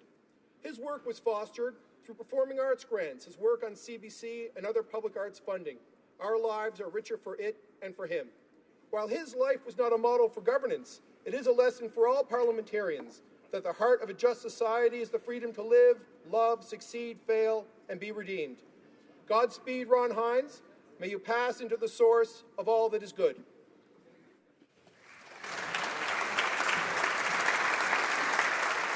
The member for Calgary Confederation. Thank you, Mr. Speaker. It is with heavy heart that I stand up today to give tribute to a friend and a past colleague, Mr. Manmeet Singh Bhular, who was a member of the Legislative Assembly of Alberta for Calgary Greenway. Manmeet was struck and killed by a vehicle 2 weeks ago after stopping to help a motorist during a storm on an icy section of the QE2, the Queen Elizabeth II Highway, just north of Red Deer. Manmeet was the youngest MLA ever elected to the Alberta Legislature.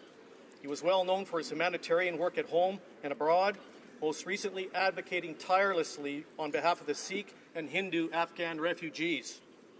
I had the honor of working with Manmeet in the Alberta Legislature for many years. We both served at one time as cabinet ministers and worked closely on numerous issues related to our portfolios. Today I want to extend my sincerest condolences to Manmeet's wife, Namrita, and the Bhular family, as well as his legislative colleagues who now serve in this chamber.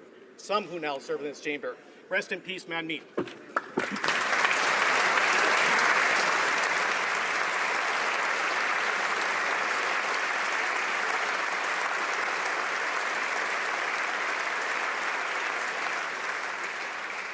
The Honourable Parliamentary Secretary for People with Disabilities.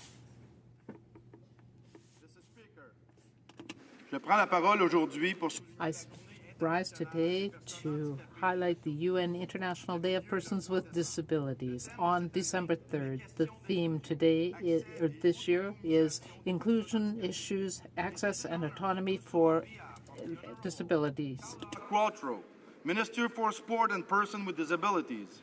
Legally blind since birth, my honourable colleague is Canada's first ever minister dedicated specifically to Canadians living with disabilities.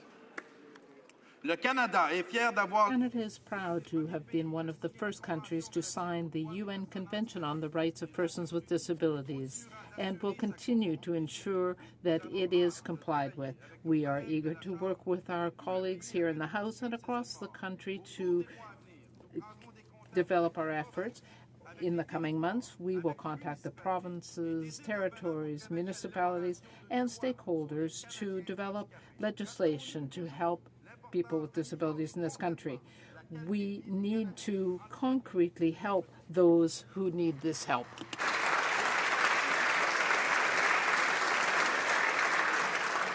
C'est un nouveau Parlement. This is a new parliament and a time of excitement, but something that new members need to learn is that we do not mention the name of other members or of ministers. So now we go to the member for York Centre. This night at sundown marked the first night of Hanukkah. In communities across Canada and around the world, Jewish families will gather to light the menorah and celebrate the Festival of Lights with their loved ones. The Hanukkah story is one of perseverance and great resilience, a story of hope and triumph against oppression.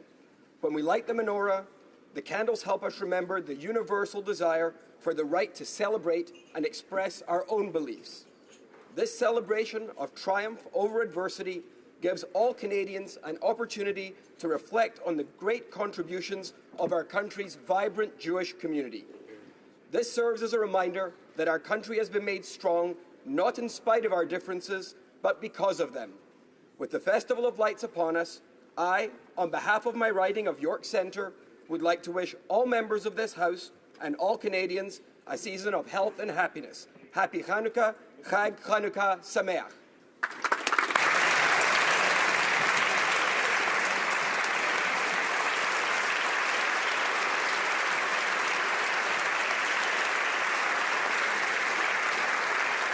Honorable député de Beauport. Honourable member for Beauport, Côte de Beaupré, Île d'Orléans, Charlevoix.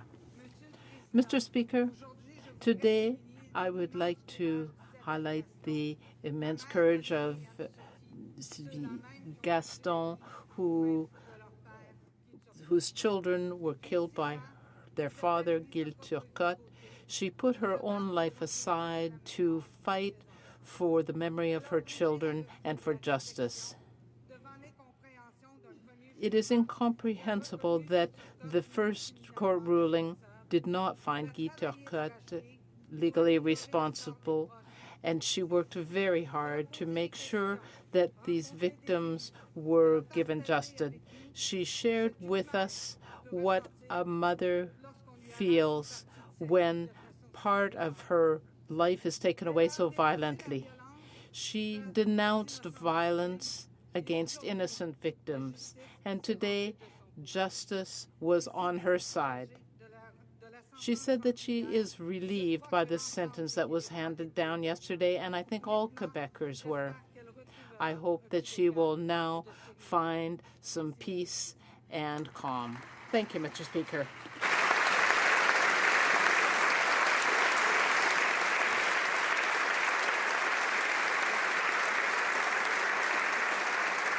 Honorable député de Moncton. Honourable member for Moncton, Cuvier-Dieppe. The National Day of Remembrance and Action on Violence Against Women, and I had the honour of attending a candlelight vigil organized by the December 6th Committee of Moncton and the District Labour Council, which was held in Moncton, Riverview and Dieppe. As we remember the 14 women who lost their lives in the attack at École Polytechnique in Montreal on December 6, 1989, we also have to reflect on all of the women and girls who have experienced violence. Parmi elles figurent les 12... Among them are the 1,200 women of Aboriginal background who are missing or have been murdered. We have a duty to act. Everyone can do something to help to end violence against women and girls. Today, we would remind Canadians that everyone has a responsibility to help put an end to violence against women. Safer for all. Thank you.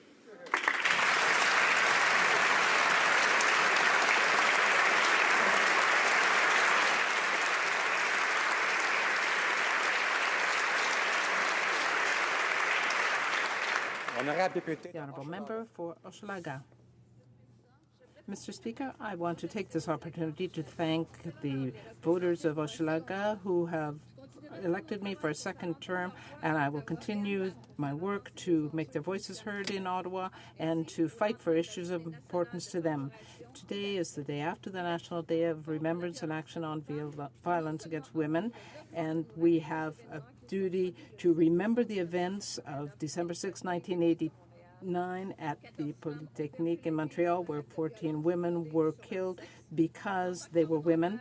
But also, as parliamentarians, we have a duty to act to make sure that this type of thing never happens again. Every day, women, too many women, are victims of physical and sexual violence, and Aboriginal women are too often the victims. Liberals are going to act on this issue, and it seems to me this is a good time to set a timetable to create an inquiry on missing and murdered Aboriginal women.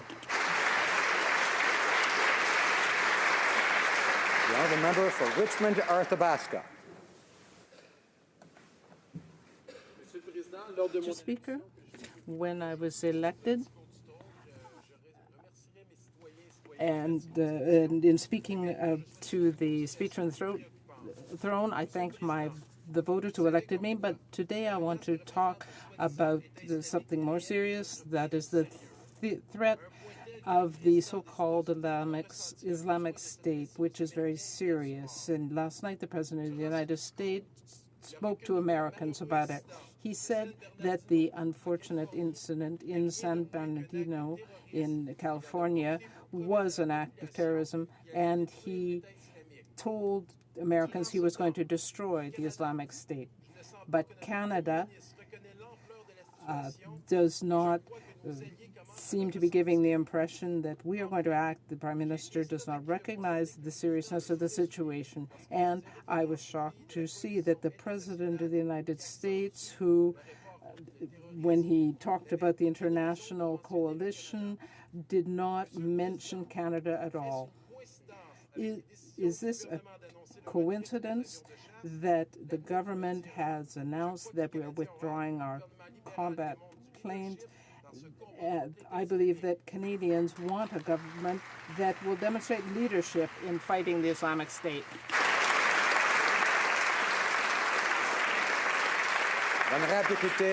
The Honourable Member for Bruxelles-Saint-Lambert. Thank you, Mr. Speaker. I am sorry today to have to stand in the House to recall the horror that we all felt on December 6, 1989. The tragic events at the Polytechnique School represent heartache for the 14 families who have to continually deal with this loss. As real today as they were 26 years ago. Violence against women is tenacious, it's borderless, and it's more often than not endemic. We'll have only to remember the missing and murdered Indigenous women to realize that violence against us is still so often the norm. The statistics show that it is not only vulnerable women who are victims of violence. Women from every social class, from all backgrounds, and of every age suffer violence and intolerance just because they are women. Mr. Speaker, I would urge all of us to take a moment to remember all victims, those of the Polytechnique tragedy and those who suffer every day. And especially a thought for the memory of Nathalie Croteau, who lived in Brossard when she was killed in 1989.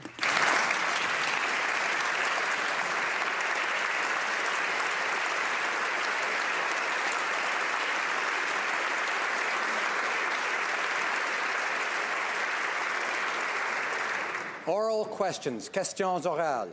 Honourable Leader of the Opposition.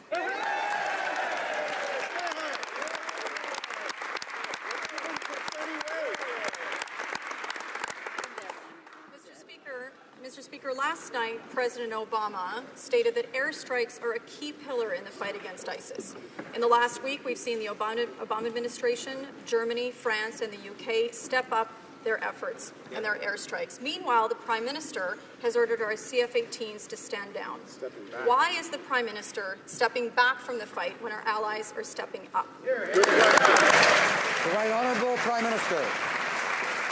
Thank you, Mr. Speaker. Canada has spoken clearly in this past election. They want Canadians and our military to continue to engage in the fight against ISIS, and we are committed to continuing to do that. However, we have also made a clear commitment to withdraw the 6 CF-18 fighter jets and engage in a continued way militarily, in humanitarian efforts and in refugee efforts, which we are continuing to do. I engage with our allies on these issues, and they've reassured me that we are continuing to be helpful. Thank you.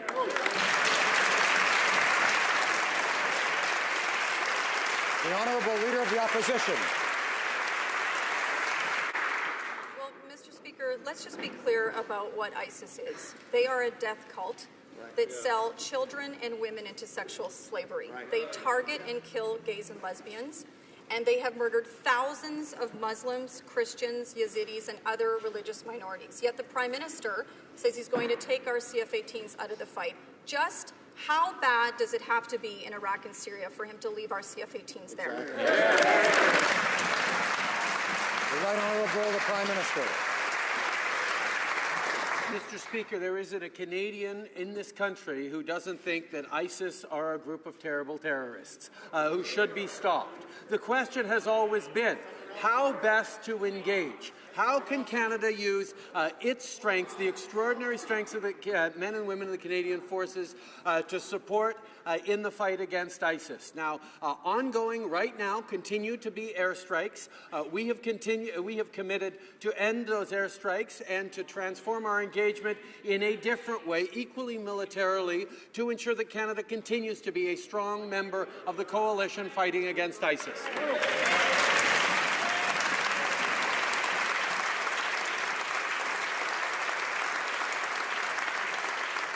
The Honourable Leader of the Opposition. Thank you, Mr. Speaker. Well, Mr. Speaker, last night President Obama also said that his closest allies have stepped up their airstrikes. And then he went on to name France and Germany and the UK. But no mention of Canada. Mr. Speaker, stepping back from the fight against terrorists is not stepping up. So will the Prime Minister just admit that he's more committed to his ideology than he is to our allies in the fight against ISIS?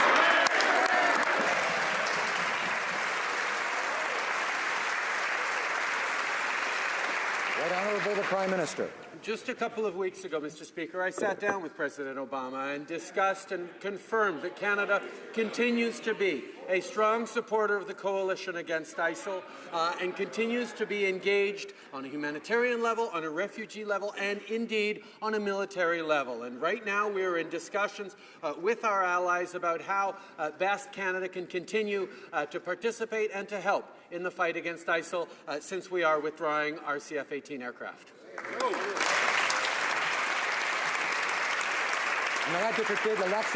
The honourable member for Lac-Saint-Jean. Mr. Speaker, last night, President Obama had some harsh words for ISIL.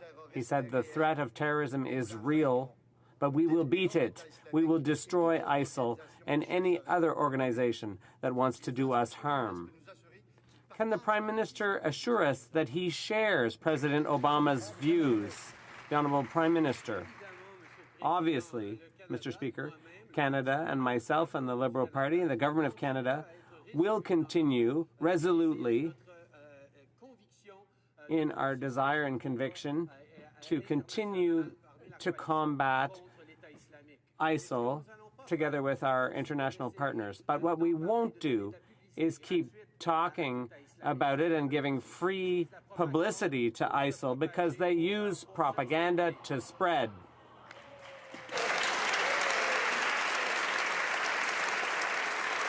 The honourable member for Lac-Saint-Jean.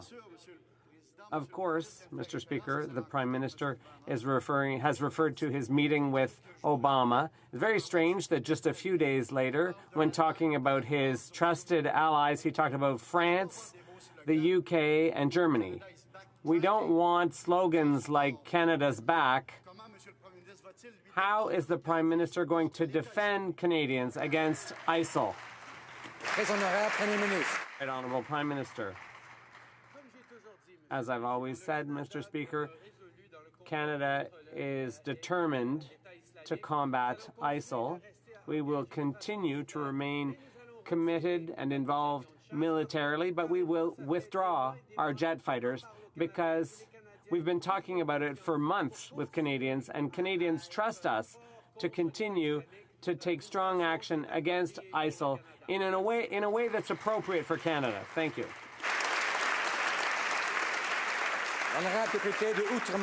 The honourable member for Outremont.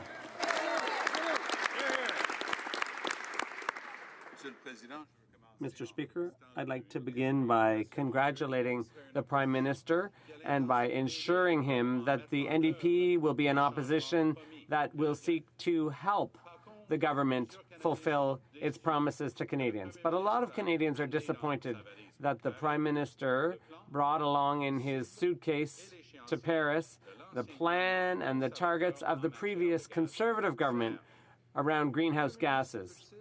Can the Prime Minister commit here today, in 2016, greenhouse gas emissions in Canada will go down? Yes or no? The Right Honourable Prime Minister. Thank you, Mr. Speaker. I'd like to congratulate my colleague on his election. The fact is, we brought a new plan to Paris. During the election campaign, we made commitments to the tune of tens of billions of dollars in green infrastructure, green and clean energies. We have a whole plan to achieve what the previous government failed to do, and that is reduce GHGs. The honourable member for Outremont.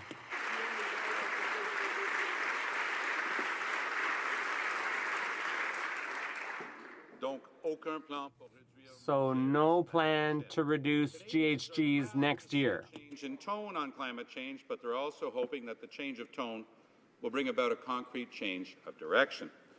Once it finally decides on Canada's targets, will this government make them binding by enshrining them into a climate change accountability law here at home? Right Honourable Prime Minister. One of the things that my honourable colleague seems to forget from time to time is Canada is a federation with 10 provinces that all have different approaches and different requirements. So we have committed to sit down and engage with those provinces, listen to them, and work out not just targets but a plan that is going to ensure that Canada meets its international and domestic obligations to reduce climate emissions and develop a strong economy. Honourable member for Outremont. Thought he just said he had a plan. During the campaign, the Liberal leader said he would, quote, restore robust oversight and thorough environmental assessments. But last week, the Environment Minister said that projects initiated under the Conservative system will, quote, continue on that path. Can the Prime Minister reveal whether pipelines, for example, now under review, will undergo a thorough assessment that includes greenhouse gas impacts? Or will they simply continue to use the woefully inadequate assessment system left by the Conservatives? The Right Honourable Prime Minister. It's very clear, Mr. Speaker, that Canadians know that we need both a strong environment and a protected, strong economy and a strong environment at the same time. That's why Canadians want a system environmental assessment that they can trust. We will launch a public review and we will make the changes needed to restore public confidence in the environmental assessment of natural resource projects. We will modernize the National Energy Board to ensure that its composition reflects regional views and has sufficient expertise in environmental science, community development, and Indigenous traditional knowledge.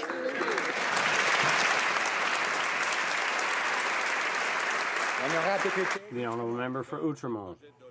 So the pipeline projects will continue under the old Conservative system.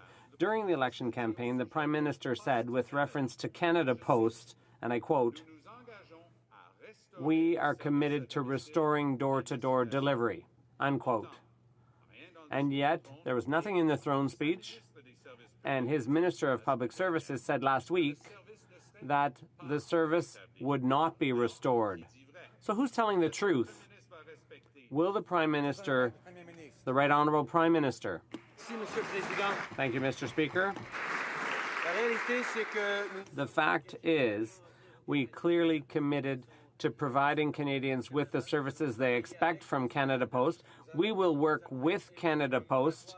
We've imposed a moratorium on the installation of community mailboxes, and we'll keep working with the ministers and our partners to ensure that Canadians get the services they need. The honourable member for Milton.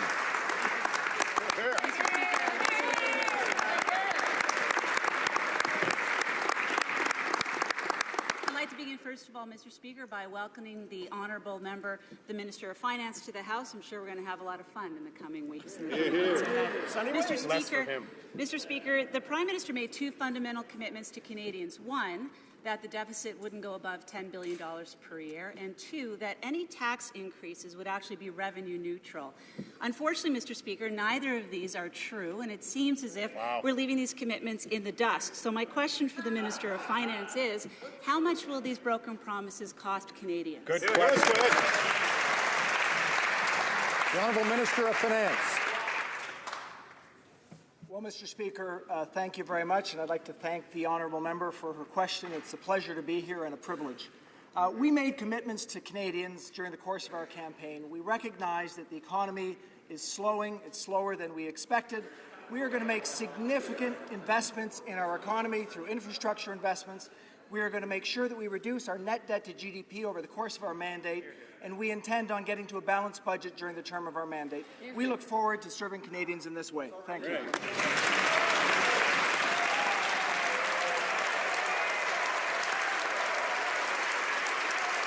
honourable member for Milton. Mr. Speaker, we are going to hold the minister to his promise to Canadians of balancing budget by 2013. But one way of balancing that budget, Mr. Speaker, is by increasing taxes. And indeed, this government already says they're going to increase taxes. But guess what? It's not going to pay for what is happening on the other end of the balance. There's no revenue neutrality here.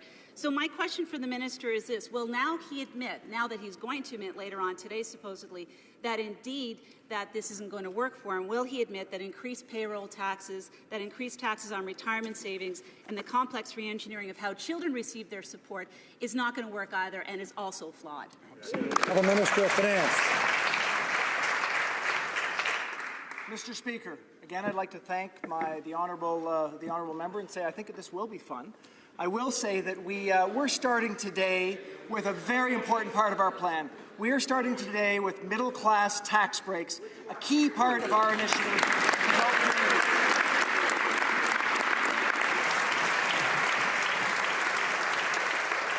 The honourable member for Milton. Mr. Speaker, one thing is for sure, this government is very good at giving out money, but are they good at growing the economy? Mr. Speaker, oil today is at $38 a barrel. We are understanding that 185,000 job losses in the oil and gas sector in 2006 are possible. This affects everybody who works in that sector, including those in Alberta. Albertans are hurting, Mr. Speaker, yet this sector was not mentioned even once in the speech from the throne. Why is Canada's economic engine not a priority for this government? The Honourable Minister of Finance. Mr. Speaker, we have inherited a situation that is more challenging than was foreseen in the budget.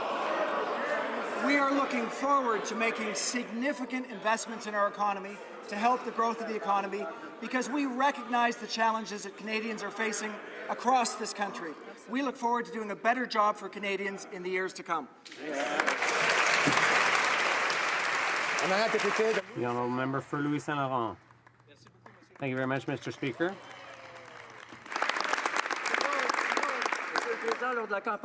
During the election campaign, the Prime Minister made two major commitments.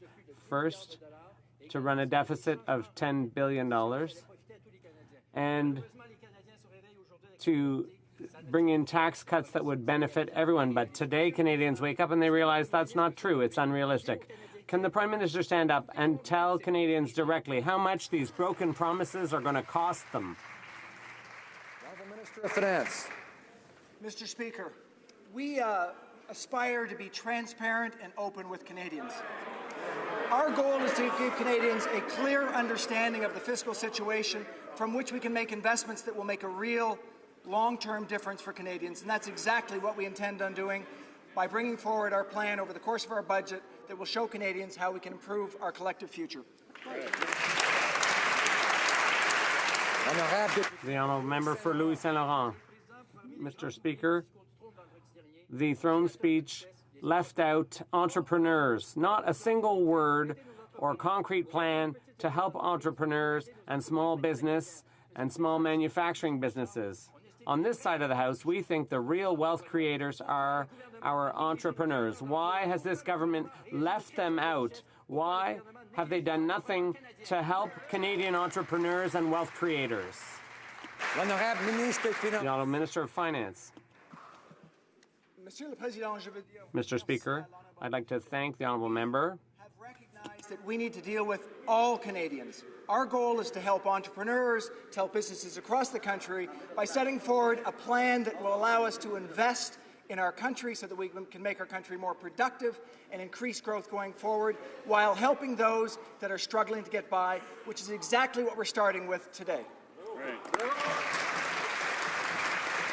The honourable member for Brantford Brant.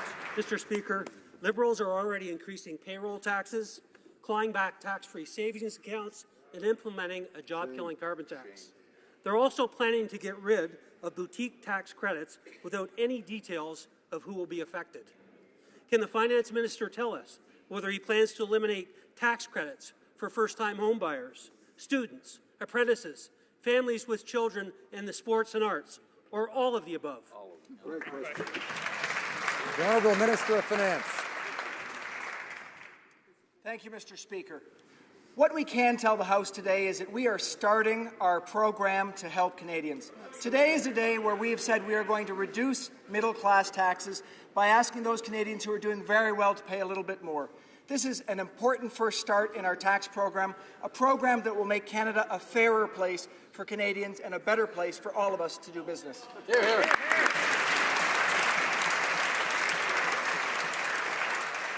The honourable member for Rimouski, Nejet, Témiscouata, Les Basques. Merci. Thank you. Mr. Speaker, the Liberal government is now admitting their tax plan doesn't add up. They will have to make changes. The new government's plan gives maximum benefit to wealthy Canadians while giving nothing to nearly 70%. The NDP has proposed constructive change to ensure benefits go to 90% of Canadians. Will the minister work with us to help millions more by fixing the government's plan and making the tax system more fair?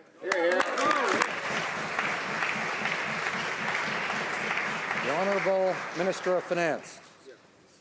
Mr. Speaker, I want to first thank the Honourable Deputy for his question and say congratulations on his election. I will say that our plan, when looked at in totality over the coming months, will show that 9 out of 10 Canadian families will be better off through the course of our mandate, through our projections, because of our changes. We will also raise 315,000 Canadian children out of poverty. So our plan will start by reducing taxes and move forward to help Canadians across this country from coast to coast to coast. The honourable member for Rimouski, Nejet, Témiscouata, Les Basques.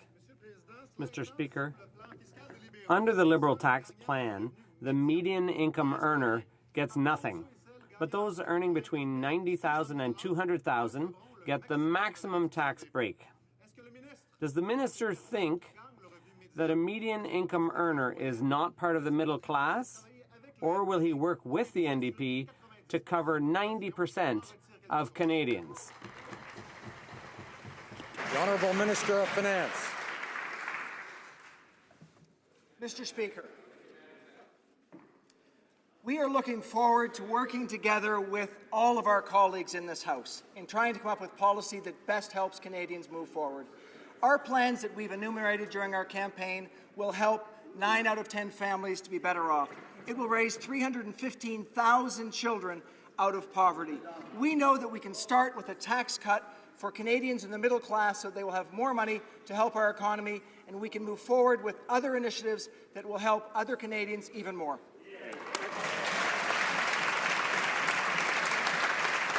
Honourable member for Calgary Nose Hill. Thank you, Mr. Speaker. The Liberals have admitted that their campaign promise to bring 25,000 Syrian refugees to Canada by year's end was not within their ability to achieve. The government of Lebanon, Turkey, and Jordan require exit permits to be issued to refugees before they can come to Canada. Given that there are only 24 days left for the Liberals to meet their diminished refugee target, can the Minister of Immigration tell the House exactly how many exit permits have actually been issued to by these governments for refugees coming to Canada since November the 4th? The Honourable Minister of Immigration, Refugees and Citizenship. Well, thank you, Mr. Speaker, and I congratulate my colleague for her re-election and her rise to the noble post of immigration critic in the opposition. And I would simply say that we have pursued a totally open communication policy with Canadians from the beginning. From the beginning, we have said that, yes, there are issues surrounding exit permits from Lebanon. We have also dealing with Jordan and with Turkey, and we are working extremely hard on the ground to secure those exit permits so we can... The Honourable Member for Calgary Nose Hill. Well, Mr. Speaker, given my colleagues' focus on talking about rising to the occasion, I would say that sunny ways have actually met reality here. So, Mr. Speaker, given that there are only 24 days left before the end of the year, Can the Minister of Immigration please inform the House, since he wasn't able to answer that question on exit permits, how many Syrian refugees have been identified for resettlement to Canada, the exact number, and how many Canadian permanent residence visas have actually been issued to Syrian refugees since November the 4th? There's only 24 days left, Mr. Speaker. Honourable Member of Immigration, Refugees and Citizenship. Mr. Speaker, I'm delighted to answer that question because when I asked every provincial immigration minister how many refugees from Syria his province could receive, do you know what? We were oversubscribed. If you take all the numbers presented by every provincial minister, that number exceeds 25,000. Those people are not here yet, but it's a huge indication of early support and enthusiasm from our provincial governments, which spreads across the whole country, Mr. Speaker.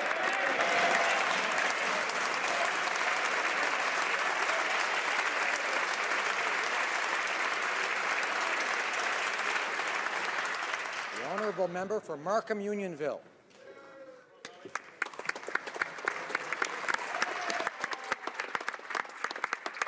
Mr. Speaker, even the Liberals' diminished refugee target will require significant resources to achieve. We still need to process applications in other immigration streams, including refugee claims from other parts of the world, spousal applications, and visitors' visas. Can the Minister explain how diverting human resources to process Syrian refugee applications will impact other areas of our immigration system? The Honourable Minister of Immigration. Oh, Mr. Speaker, I asked my department this question, and I was a little bit skeptical when I was told it would have no impact on refugees from other countries, but I persisted, and they explained to me that while some resources are being diverted to the Syrian cause, no resources are being diverted for other refugees. So I can say very clearly, other refugees will not be affected by the Syrian case.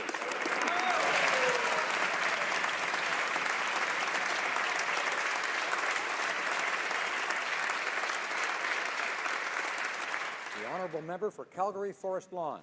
Thank you, Mr. Speaker. Mr. Speaker, it is vital that our government provide assistance to Syrian refugees, but security on the ground is key to provide aid to those vulnerable people. Mr. Speaker, our Conservative government understood this importance of both engaging ISIL militarily and providing aid. But the new government has decided to sit on the sidelines on one flank, making it even more dangerous for the people still in the camps. Mr. Speaker, will the Minister of International Development explain the logic of helping the victims of war while not engaging the aggressor? Honourable Minister of International Development. Monsieur le Président, Mr. Speaker, last week we announced that we would increase funding by $100 million to help with humanitarian needs in the field, to help UNHCR support and accommodate a larger number of refugees, and $90 million to help people in the camps, refugees who are currently in neighboring countries.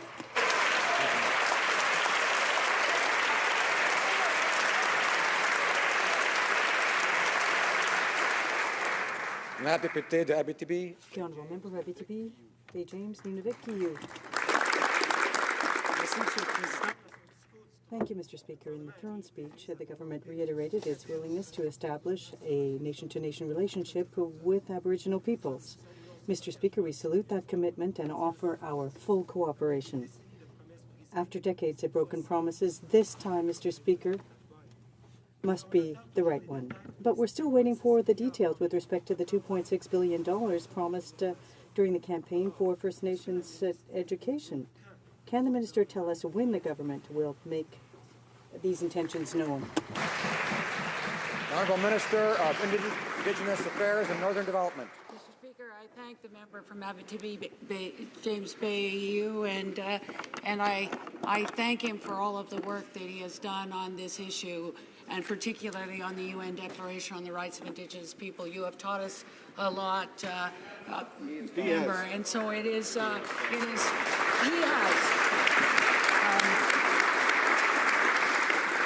I look forward. This government has committed to a nation-to-nation relationship, and we will begin that very important work of reconciliation, and we will need the help of all members in the House.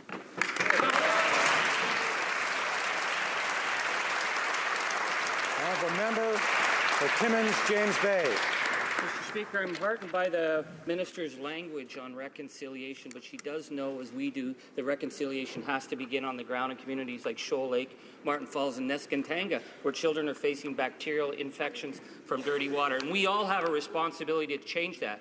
So the Prime Minister has committed 5 years to ending the boiled water advisory. So I'm asking the Minister, could she tell us what her timeline is for an action plan, and will that action plan have clear guidelines and commitments so we can get results for these communities?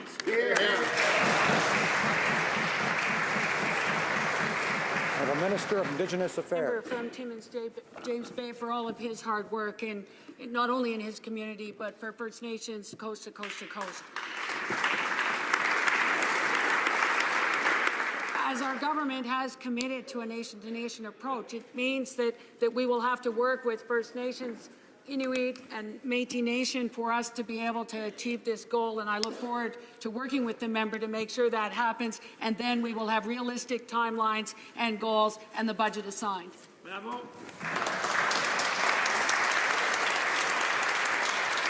L'honorable député d'Ottawa-Vanier. The Honourable Member for Ottawa-Vanier.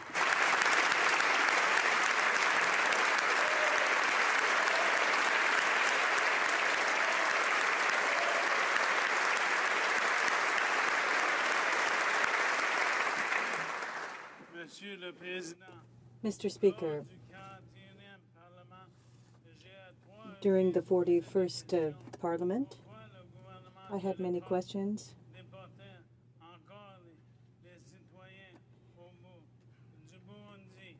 With respect to Burundi, I'm very proud of our government and the fact that last week it took steps. Can the Minister of Public Safety tell us what Canada plans to do to stabilize Burundi?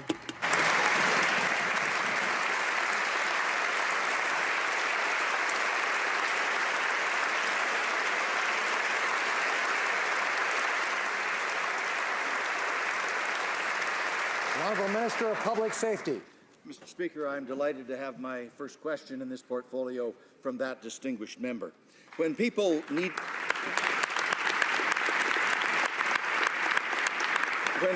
to be removed from Canada according to the law, one of the factors taken into consideration is whether that can be done safely. The most recent information available to us on the country of Burundi indicates that removals cannot be done safely at the present time. Consequently, the Government of Canada effectively immediately has announced that the Canada Border Services Agency has imposed an administrative deferral on all removals from Canada to Burundi. The honourable member for Selkirk, Interlake, Eastman. Mr. Speaker, in the speech from the throne, the Liberal government told Canadians they want a leaner military. And we all know leaner is just a code word for cuts. Last spring, the Parliamentary Budget Officer acknowledged in his report on national defence spending, and I quote, "The most significant cuts occurred from 1995 to 2004. Mr. Speaker, that was under the previous Liberal government. Are we going back to the future? Can the Minister of Defence tell us what he's going to be cutting? The Honourable Minister of Defence.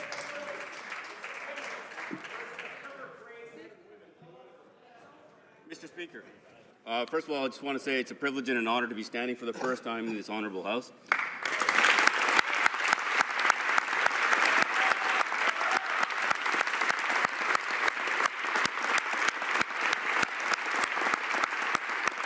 Our government is committed to the men and women of the Canadian Armed Forces. We will be making sure that the planned increases remain in place and making sure that when we send our men and women to the important missions around the world, that they are actually have the capabilities to achieve that mission. Thank you. The honourable member for Selkirk Interlake Eastman. Mr. Speaker, the throne speech was 1,700 words, and not one of those words was ISIS. In the past few days, we have watched the leaders of France, the United Kingdom, and the United States announce that they're stepping up in the fight against ISIS. Back here, the Liberal government is stepping back. Canada's back, all right, way back behind our allies in the fight against ISIS. Why won't the Prime Minister stand shoulder to shoulder with her allies in the fight against ISIS?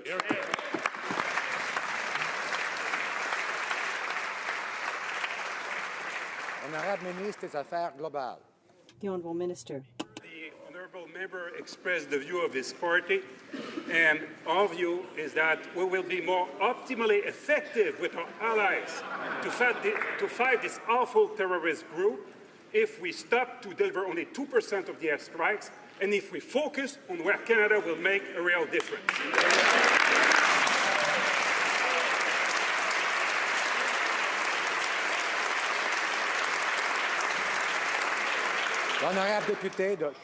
The Honourable Member for Charlebourg-Haute-Saint-Charles.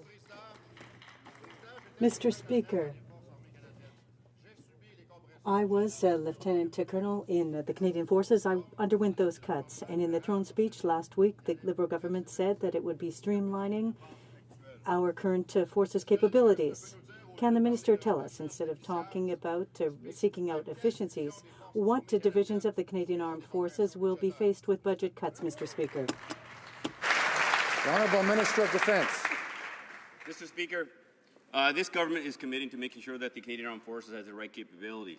We want to make sure that every department needs to strive for efficiency, and our government plans to do so, to making sure that we have the right resources at the pointy end where our men and women need it the most. Thank you. The Honourable Member for Charlebourg-Haute-Saint-Charles. Mr. Speaker, it's worrisome to think that instead of supporting our allies in the fight of terrorists here and abroad, our country will simply be staying on the sidelines and offering training. Will the Minister of Defence tell us why Canada is not being a leader in this fight against terrorism? Minister of Global Affairs. Mr. Speaker, Canada will do its share to fight terrorism effectively by focusing on training, the training of military forces, of police forces, help for governance, and these will create conditions Iraqis can have strength in, and we will be doing this very courageously, Mr. Speaker.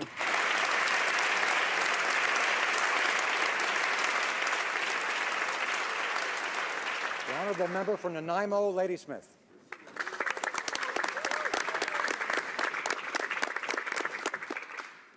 Mr. Speaker, 26 years after 14 women were murdered simply for being women, for daring to study engineering, violence against women remains unacceptably high. Working together, we in the NDP believe we can work together to end violence against women. But federal leadership is required. The new government promised a strategy on gender violence, including an immediate inquiry into the terrible issue of murdered and missing Indigenous women and girls. Can the minister please tell us when her government plans to call this important inquiry? Minister for the Minister for the Status of Women. Thank you, Mr. Speaker, and thank you very much, Mr. Speaker, for the member's excellent question. We are very excited to move forward on this file. Murdered and missing Indigenous women is a national tragedy that not only affects women, but their families and their communities. And so we intend to move forward incredibly quickly and with great deal of respect. We will do this by ensuring that we work with families and communities and national stakeholders to make sure we get it right the first time. Thank you.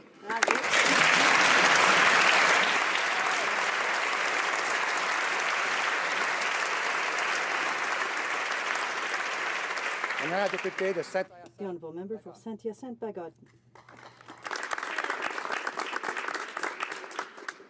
Mr. Speaker, 26 years after the École Polytechnique tragedy, too many women are still victims of violence because they are women.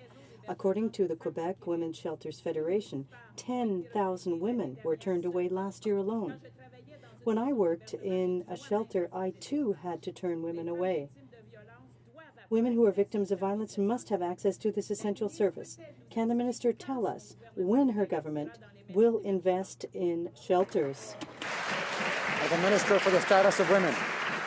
Thank you, Mr. Speaker, and thank you for that excellent. Thank you, Mr. Speaker, for the excellent question. As the former executive director of a homeless shelter in Thunder Bay, I can tell you there's nothing more heartbreaking than being able to provide women a safe shelter.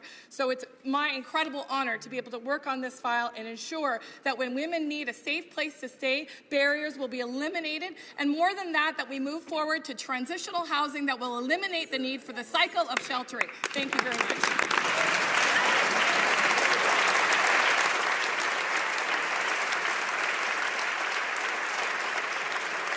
Honourable Member for Battleford's Lloydminster. Thank you, Mr. Speaker. The newly minted Minister of Trade continues to confuse Canadians with statements like, it's not her job to promote trade, and of course she's not ratifying TPP until the Americans do.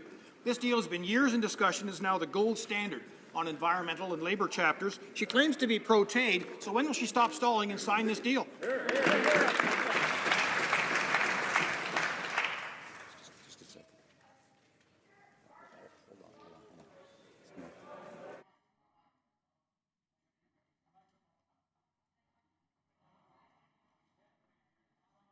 Honourable Minister of International Trade. Thank you for the question, Mr. Speaker. Our government supports free trade so strongly, I couldn't wait to answer that question. We understand how important it is for middle-class prosperity. We also understand on a deal this big, it is essential to consult Canadians and have a full parliamentary debate. But I must say to my honourable colleague that he is a little bit mistaken on the facts when he suggests we could be signing the deal now. The deal is not open at the moment yet for either signature or ratification, and he might want to have a coffee with the honourable member from Abbotsford, who is well versed in the details of how trade deals work.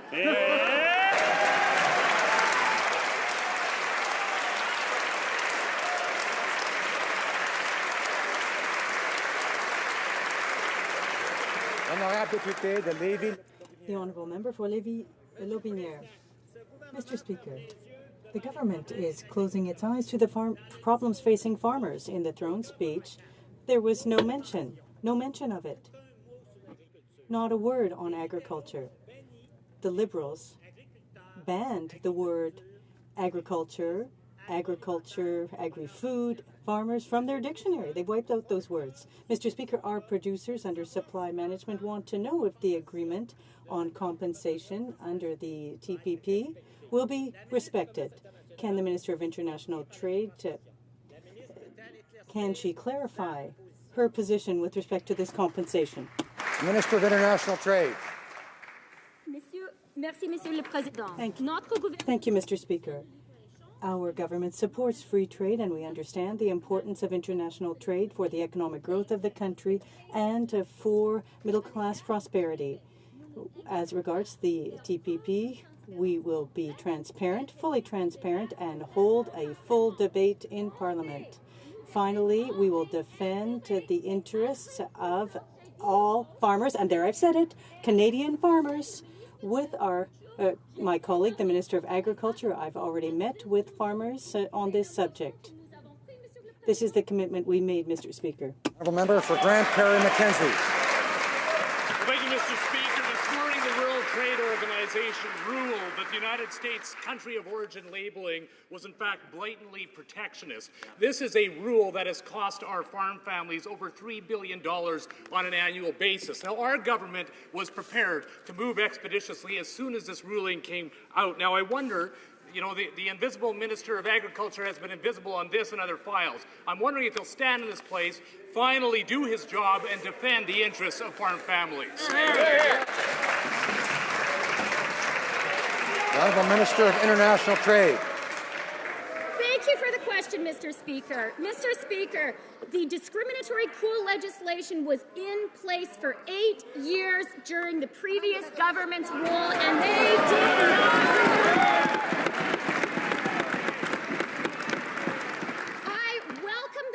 by the WTO, the fourth time the WTO has ruled in our favor with a record $1 billion quantum. We are pursuing this matter. I welcome the fact that the House of Representatives has repealed COOL. We're calling on the Senate to do the same. Senator Pat Roberts has already today, Chairman of the Agriculture Committee, called for repeal of COOL. And I would like to say to the honourable member who... Honourable member for Vancouver Centre.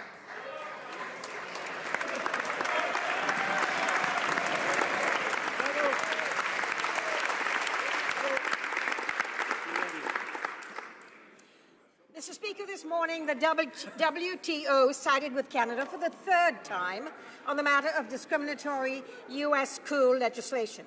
The WTO arbitrator has found that the nullification and impairment under COOL cost Canada about $1 billion a year and cost Mexico about $228 US annually. Now, will the minister tell us how this ruling will affect Canada's pork and beef products? Bravo, bravo. The Honourable Minister of International Trade. I thank the honourable member for Vancouver Centre for her question, and I am delighted to be back in the House with my cherished colleague. We welcome the WTO ruling. This is a vindication of the Canadian position. We are working very hard in Washington with the Senate, and we are very pleased Congress has already repealed this. And I do want to say to Canada's beef and pork producers, the Minister of Agriculture is a former farmer. I'm a daughter and granddaughter of ranchers. We are on the side of Canada's producers. We're in your corner, and if we have to retaliate, we will. Yeah.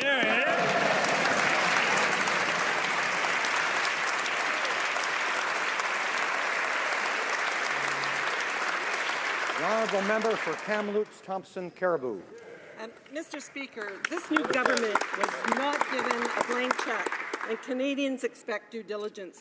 On June 2nd, when the Truth and Reconciliation report was released, the current Prime Minister pledged his unwavering support for all 94 recommendations, the full list, no exceptions. Can the Minister of Indigenous Affairs give us the full cost of keeping this promise?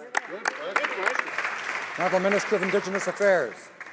Thank you, Mr. Speaker. I thank the member for Kamloops Thompson Caribou for her question and for the work that we will get to do together on this really important file. We are so pleased to see that already that the provinces and territories have taken up those calls to action that are theirs, that the universities in this country have already committed to help with the things that are theirs, and that we will be able to do this. It was inappropriate for us to cherry pick out of the 94 recommendations, and with political will and leadership and partnership, nation to nation, we're going to get this done.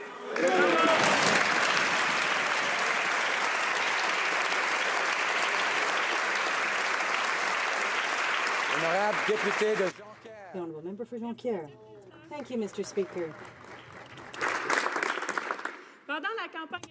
During the election campaign, people told us that they wanted to keep their home mail delivery service. In my region, 50,000 families lost their home mail delivery, including 20,000 in Jonquière. The minister is going back on her solemn commitment, but can she commit at least that there will be no further community mailboxes installed across the country?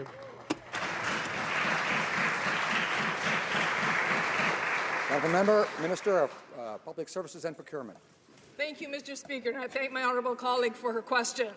Yes, we certainly can commit that there will not be any more roadside mailboxes installed. We put a stop to that, which meant that anyone who did have roadside mailboxes would get their door-to-door mail delivery resumed. So we are at a position, Mr. Speaker, where we have committed to home delivery.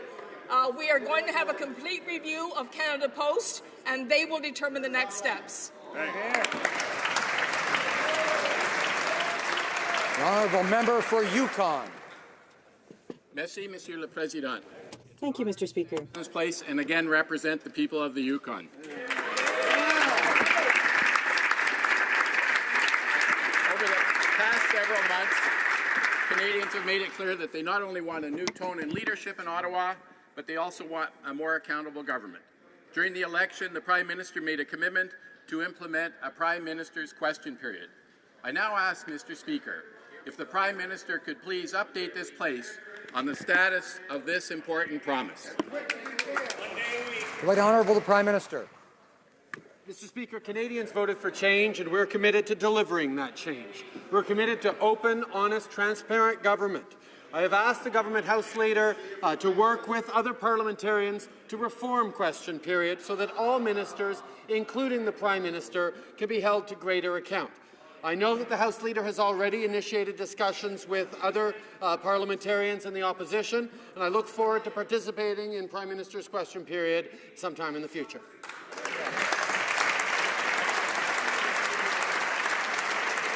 The honourable member for Lanark, Frontenac, Kingston. Thank you, Mr. Speaker. Mr. Speaker, the past 15 years, 3 provinces have held referenda on electoral reform. In all 3, voters rejected the proposals. So it seems a bit undemocratic, or even anti-democratic, for the government to assert in the throne speech that 2015 will be the last federal election conducted under the first-past-the-post voting system. Wouldn't it make more sense for the government, once it has designed a new system, to follow the example of British Columbia, Ontario, and Prince Edward Island, and allow Canadians to vote directly for or against the proposed new electoral system? The Honourable Minister of Democratic Institutions. Mr. Speaker, I thank the honourable member for his question. In this election, Canadians were clear that they are expecting us to deliver a change. This will be the last first-past-the-post federal election in our history, and we've committed to listening to Canadians, not just in British Columbia, but coast to coast to coast, and including them in a process and in the conversation that will change the history of this nation's democracy. The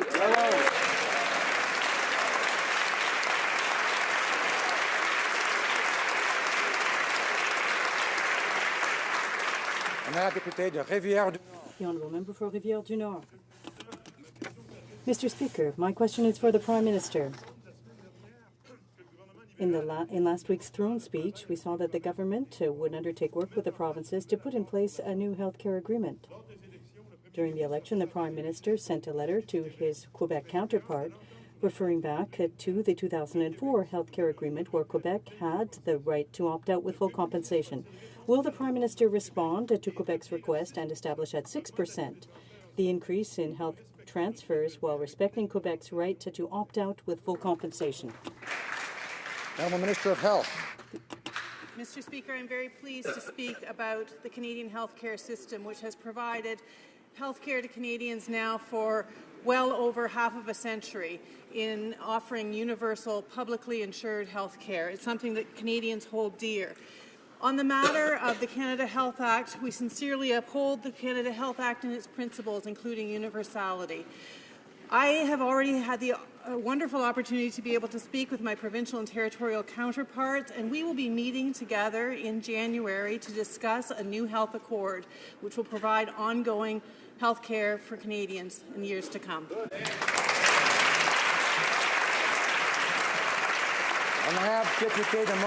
The honourable member for Montcalm. Mr. Speaker, my question is for the Minister of Health. The Quebec National Assembly adopted legislation that would make it possible to include medically assisted dying as part of the continuum of palliative care, in accordance with the strict will of a person who is in the terminal phase of life. The Prime Minister even lauded Quebec's legislation. Can the Minister of Health guarantee that the 6-month extension requested by the federal government will not be detrimental to the coming into force of Quebec's legislation? Honourable Minister of Justice. Thank you, Mr. Speaker, and thank you to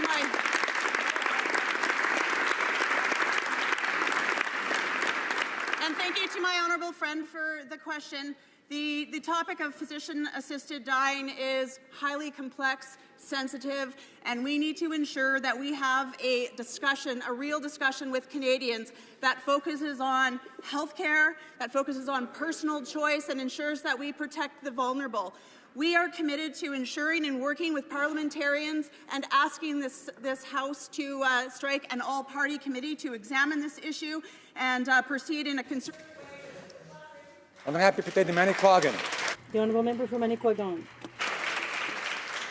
Monsieur le Président. Mr. Speaker, The Prime Minister plans to go ahead with a new Canada Child benefit, and we'll see the details of that measure in the next budget. In the meantime, parents are still being ripped off because of taxes on the enhanced universal child care benefit that came into force in the summer and the abolishing of the child tax credit. Will the Prime Minister commit to making the UCCB tax-free for 2015, even if he intends to put in place a new benefit in the next budget? The Honourable Minister of Finance. Mr. Speaker, I'd like to start by thanking the honourable member for her question. We intend on bringing forward a new Canada Child benefit in the course of our budget 2016. We believe that this is the appropriate way to get at this issue, and will do so expeditiously in order to ensure that Canadian families can do better as they pursue their options for how they want to raise their children.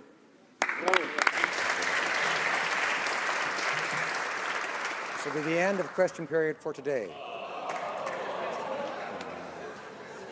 Routine proceedings. Tabling of documents. It's not easy, but...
Order, allowed. Order. I encourage members to take their discussions outside, into the lobbies.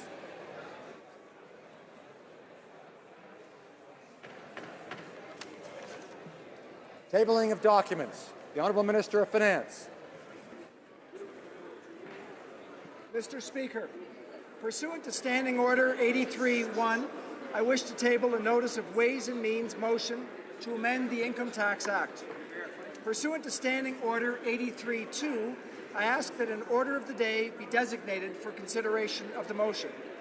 And, Mr. Speaker, while I'm on my feet, I'd like to table, pursuant to Standing Order 32-2, a document in both official languages entitled Update of Fiscal and Economic Projections 2015 that was released on November 20th, 2015. Thank you, Mr. Speaker. Thank the Minister. And I encourage members, when question period is finished, to leave the chamber, or if they're going to wish to chat, or else stay and listen. The Honourable President of the Treasury Board.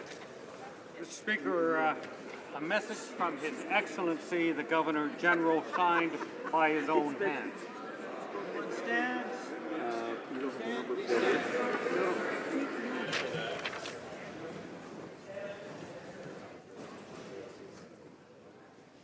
Can I read this now? I read the message, can I?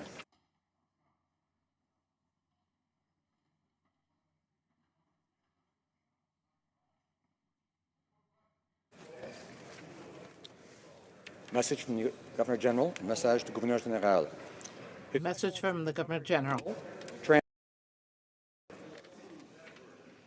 His Excellency the Governor General transmits to the House of Commons the Supplementary Estimate B of sums required to defray expenses of the federal public administration for the fiscal year ending on March 31, 2016, and in accordance with Section 54 of the Constitution Act 1867, recommends those estimates to the House of Commons, November 27, 2015.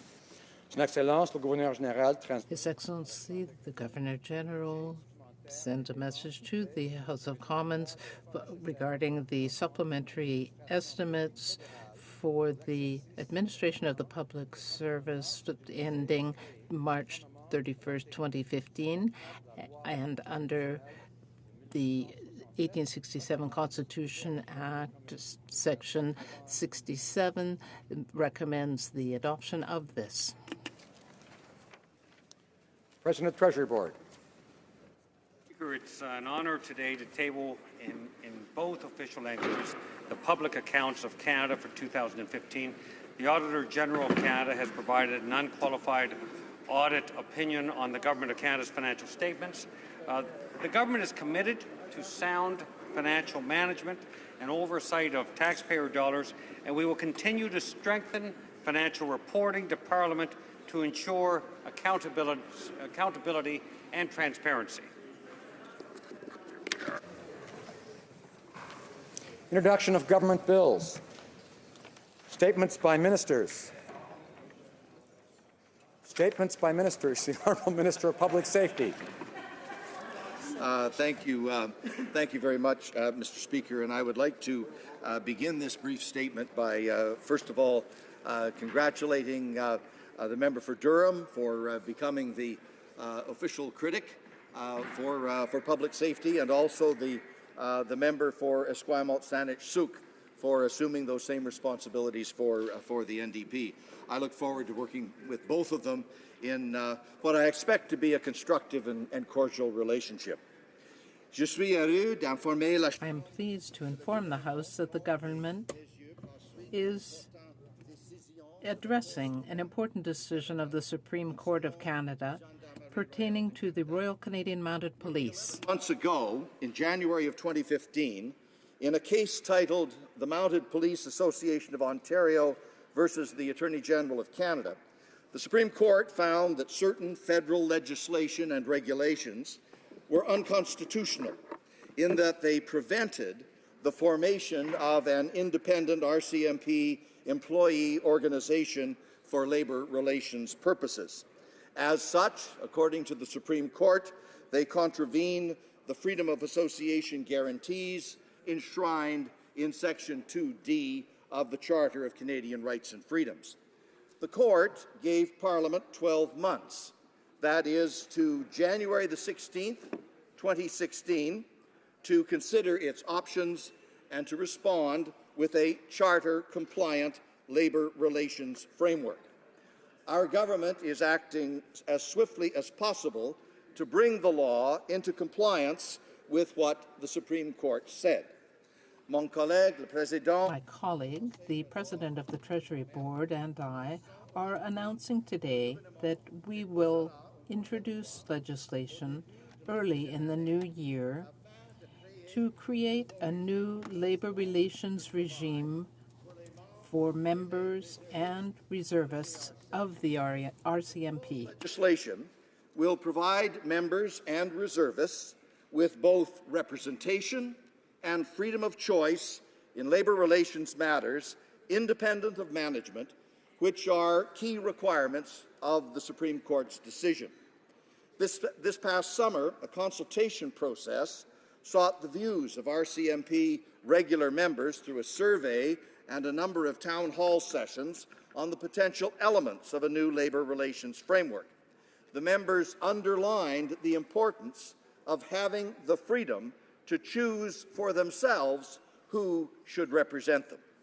Other matters to be dealt with in the new legislation include binding arbitration as the mandatory dispute resolution process for bargaining purposes with no right to strike, the requirement that the RCMP bargaining agent have as its primary mandate the representation of RCMP members, a single national bargaining unit for all RCMP regular members and reservists, the exclusion of commissioned officers, and a process for the exclusion of other managerial positions from representation, and the preservation of the recourse mechanism in the RCMP Act for issues regarding member conduct and discipline. The bill that we intend to put forward would ensure that RCMP members can exercise their charter-protected right to engage in collective bargaining by providing a labour relations regime that both complies with the Supreme Court's judgment and, at the same time, reflects the policing operational environment of RCMP officers. Il est important de noter. It's instructive to note that collective bargaining is a charter right which has been long exercised by all other police forces in Canada. The government will respect that right while recognizing the particular circumstances of the RCMP as a national police force. We are also, as is appropriate, consulting with those provinces and territories which have an RCMP police service agreement in place. In closing, Mr. Speaker, I want to thank the Supreme Court for its ruling and also thank all of those RCMP members who have provided advice. The Government of Canada is obviously anxious to move this initiative forward just as quickly as we can. Thank you, Mr. Speaker. The honourable member for Durham. And I'd like to thank the Honourable Minister for the kind words. He's one of the most experienced ministers in this House, and I know he will take on the public safety portfolio with that experience and with forethought. And I will be here to provide wise counsel when necessary, Mr. Speaker. And I want to, as my first occasion rising this Parliament, thank the good people of Durham for giving me this honour to represent my hometowns in Parliament.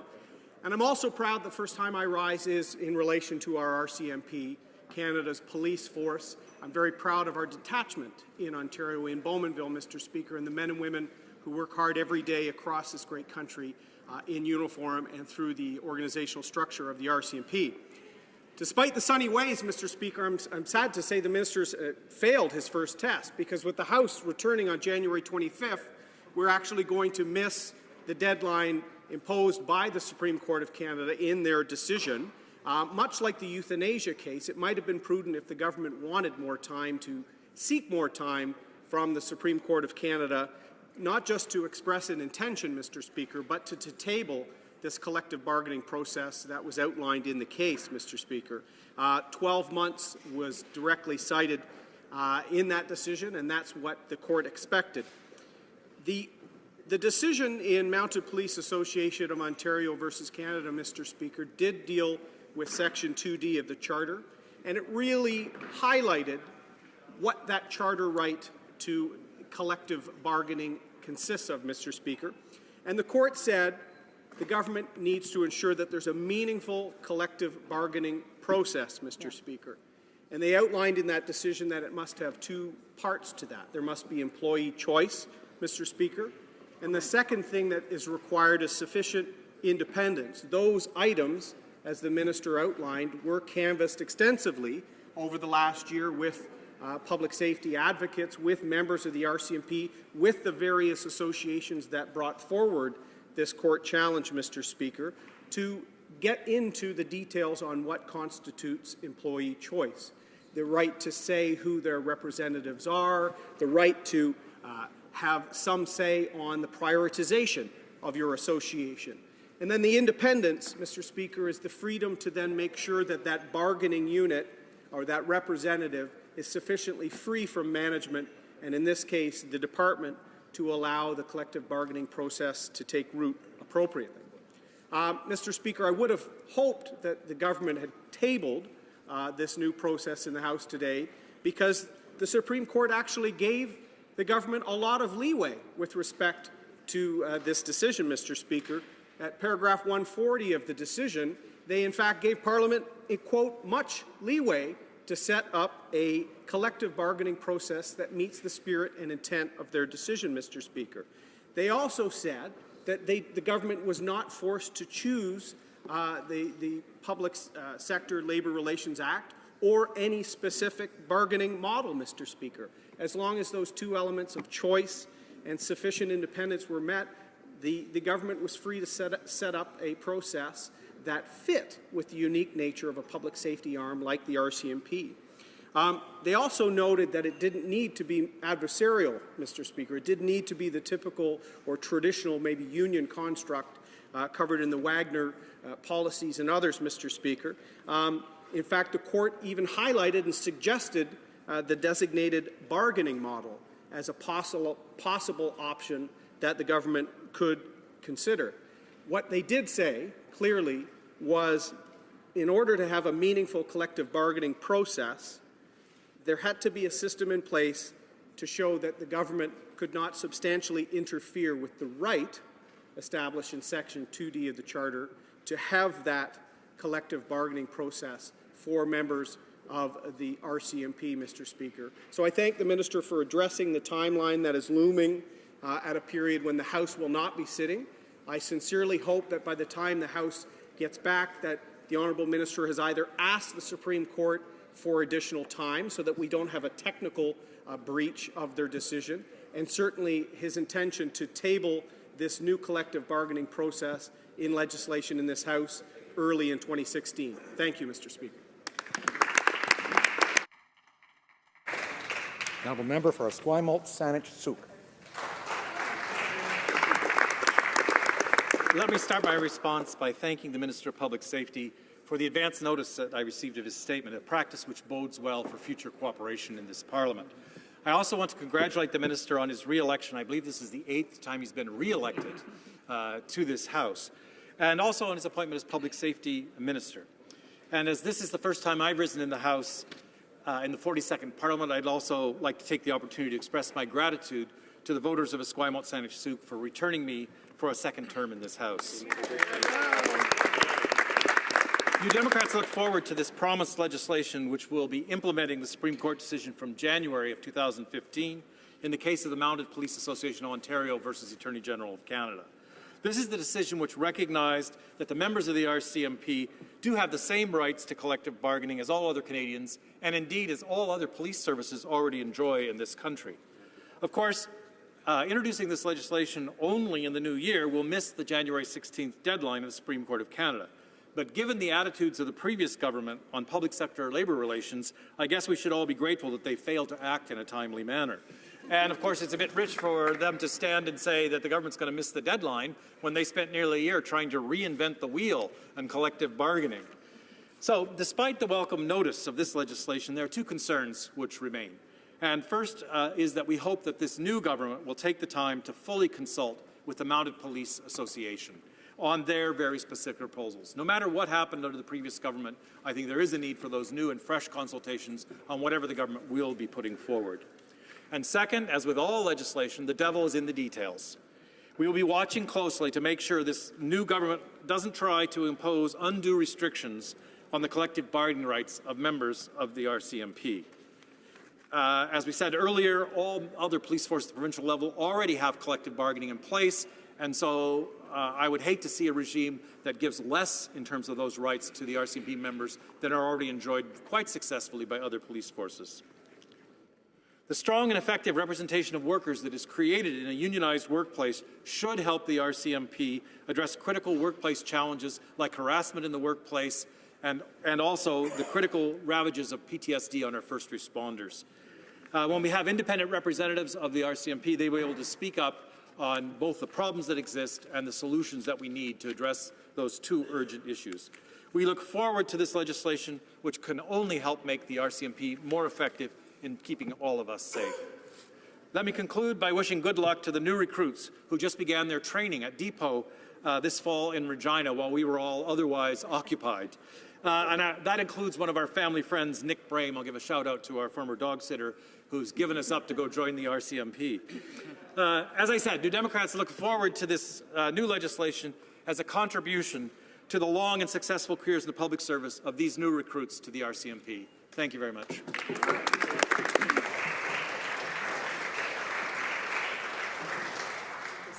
Reports from interparliamentary. First of all, statements by ministers. No. Point of order. Honorable député de Montcalm. Honourable Member for Montcalm. I'd like to seek the unanimous consent of the House to allow the member for Mirabel to respond to the minister's statement. Is there unanimous consent of the House to move this motion? There is not. Reports from interparliamentary delegations. Présentation de rapport de... Presenting reports from committees. Report, pardon me. Mr. Chilson's writing is Dufferin. The honourable member for Dufferin-Caledon. Thank you, sir. Mr. Speaker, pursuant to Standing Order 34.1, I have the honour to present to the House in both official languages the report of the Canadian delegation to the Canada-Europe Parliamentary Association respecting its participation to the fourth part of the 2015 Ordinary Session of the Parliamentary Assembly of the Council of Europe held in Strasbourg, France from September 28th to October 2nd, 2015. Rapport de délégation interparlementaire. Reports from interparliamentary delegations. Présentation de rapport de... Presenting reports from committees. Dépôt de projet de loi émanant... Introduction of private members' bills. Première lecture du... First reading of Senate public bills. Motions. Motion. Je suis maintenant prêt à proposer. I am now ready to propose the appointment of the candidate for third chair occupant and chairman of committees in the whole. Pursuant to Standing Order 8, I propose Ms. Hughes. Pour le poste. For the position of Assistant Deputy Speaker and Deputy Chair of Committees of the Whole. The motion is deemed moved and seconded. Is it the pleasure of the House to adopt the motion? Carried.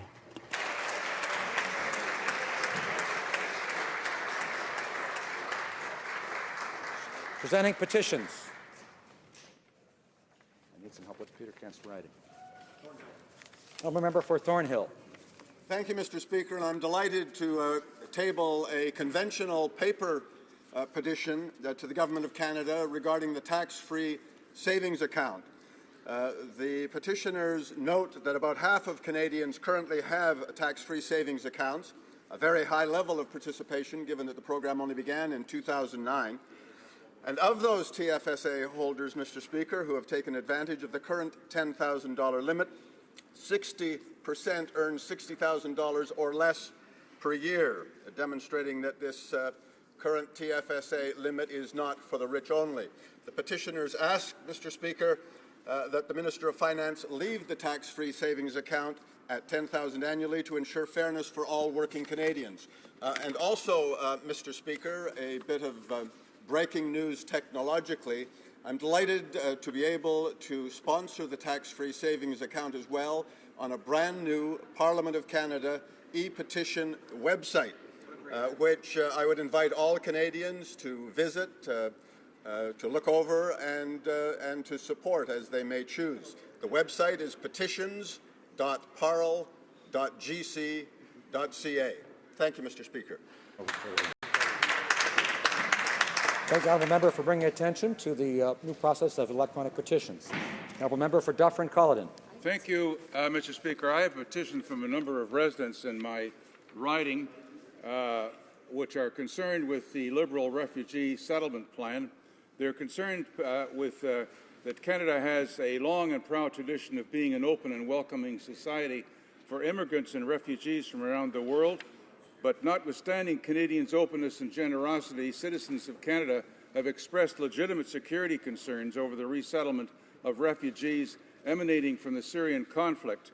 And whereas the Liberal promise to settle an arbitrary number of refugees by an arbitrary date was made during the heightened political atmosphere of an election campaign, and whereas recognized experts in resettlement procedures have raised serious security concerns regarding the Liberal refugee settlement plan. And finally, Mr. Speaker, whereas it's incumbent upon the federal government to exercise its primary duty to protect Canadian safety and well-being. And the petitioners are asking that all members of Parliament have a clear and open debate and vote on a binding motion on the Liberal refugee settlement plan through an emergency debate in Parliament. Presenting petitions. Questions in the order paper. Orders of the day. Orders of the day. Resuming debate on the address in reply to the speech from the throne. I wish to inform the House that because of the ministerial statement, government orders will be extended by 14 minutes. Debate. Débat. Député de Beauport-Limoilou. The honourable member for Beauport-Limoilou. Thank you, Mr. Speaker. Honourable members of Parliament, Canadians, good day to you all. Mr. Speaker, I'll be sharing my time with the honourable member for the riding of Yorkton-Melville. I would like to salute and congratulate my colleague on his election. And to begin with, I'd like to congratulate all members here on their election and their commitment to the vitality of our democratic institutions. Mr. Speaker, I am very honored and proud to rise today for the first time to address all Canadians, particularly Quebecers, in my riding of Beauport-Limoilou. I owe them my gratitude for being able to participate in this very valuable democratic institution. I'm also here today thanks to a number of important people in my lives, my parents, without whom none of this would have been possible. All throughout my young life, they guided me, educated me, taught me, and above all, loved me. And my wife, Pascal, who's been with me for 11 years now already and has been with me through all my adventures, including in politics.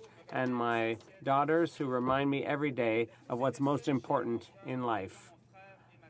I'd also like to thank my brother and sister. Thank you very much. And finally, last but not least, I'd like to thank all of our elders who built a country where the rule of law and political freedom prevail. Mr. Speaker, Canada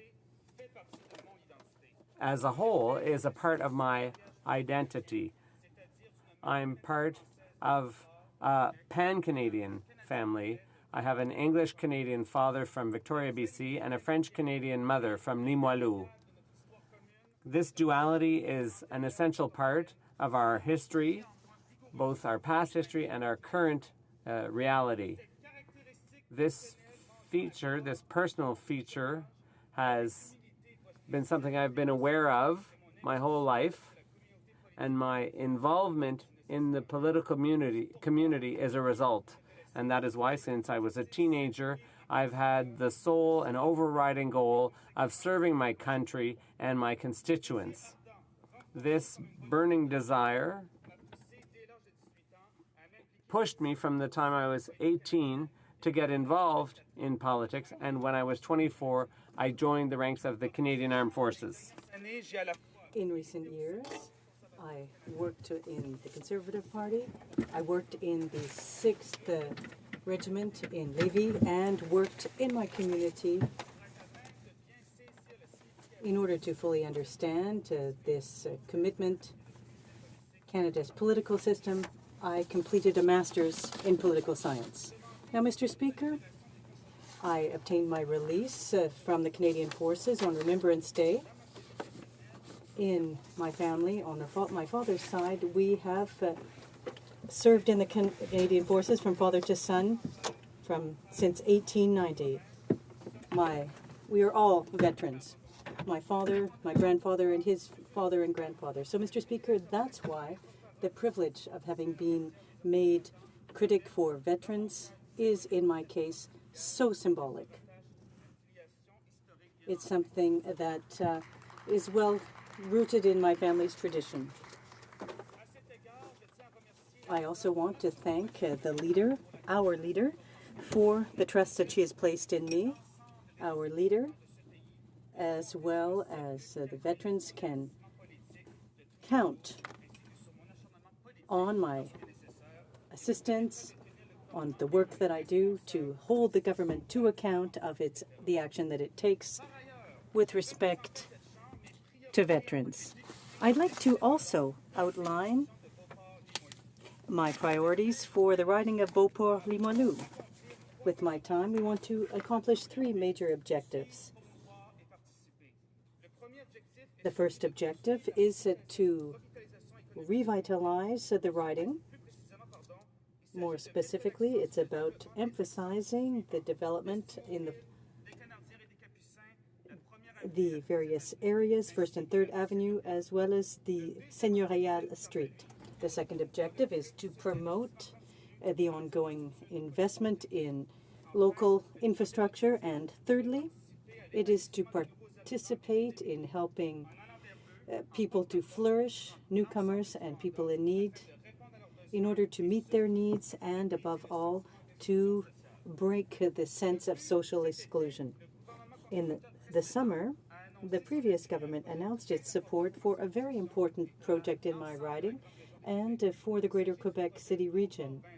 It's the Beauport 2020 plan, which will double the size of the Quebec City Wharf.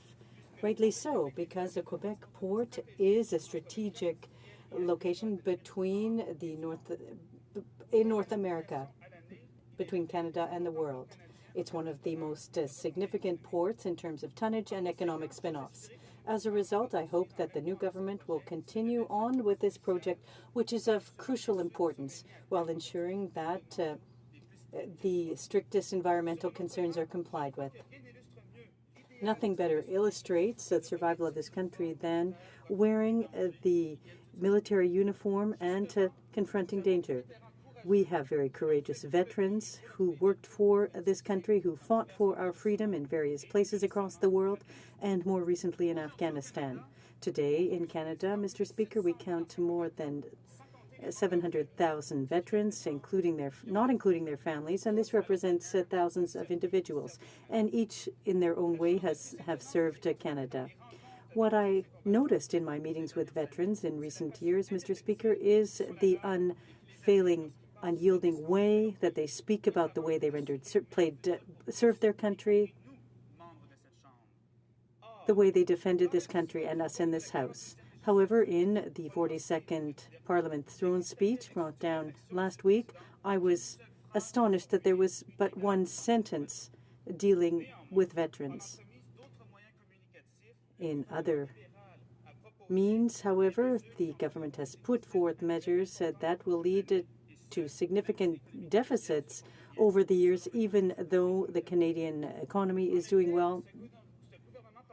This government is proposing to run deficits, to indebt Canada in a term of economic prosperity, to hike taxes, and to discourage consumption and economic growth. This will slow job creation down significantly. And in its wake, the government is planning to create new measures and enhance others as regards veterans. That, in and of itself, is good. Having said that, where our party differs from theirs is that we, on the Conservative benches, want to fund these mentions with money from a healthy economy, not coming from future deficits. Where is the long-term vitality of these measures? How can they be permanent if they're funded by creating national debt, Mr. Speaker? How the government can ensure the long-term future if funding is coming from deficits? Is it by hiking taxes on people and businesses? This is a Liberal mirage to think that all of these new proposed measures will be put forth, or they will never be permanent measures. The first who won't believe in what the people won't believe in, this Liberal mirage, as I call it, are veterans. We were always in favor of long-term measures for veterans, not measures flowing from an ongoing deficit.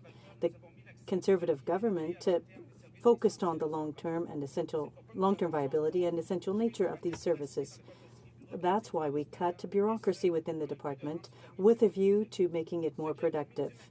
That, at the same time, made it possible to cut spending and to improve services offered to veterans. Our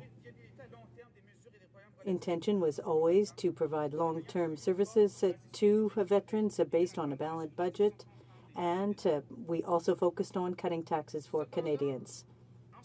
However, as the holidays approach, we'll all soon be meeting our families, coming together to celebrate and to commemorate the sacrifices made in the past and being made today by our veterans. It's thanks to them that I am here today. In closing, I want to clarify that there is no doubt in my mind that each and every member of this House only wants the best for our veterans. And in that regard, you will always find an ally for veterans in me. Thank you very much, Mr. Speaker.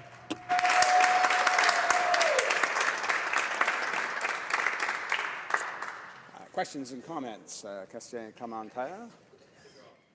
Questions et commentaires. L'honorable député de. The honourable member for Yorkton Melville. Mr. Speaker, my question for my colleague from Beauport-Limour is this. The Liberals have promised an increase of $80 million a year for veterans' education benefits. What are his concerns about the viability of this promise? The honourable member for Beauport-Limour.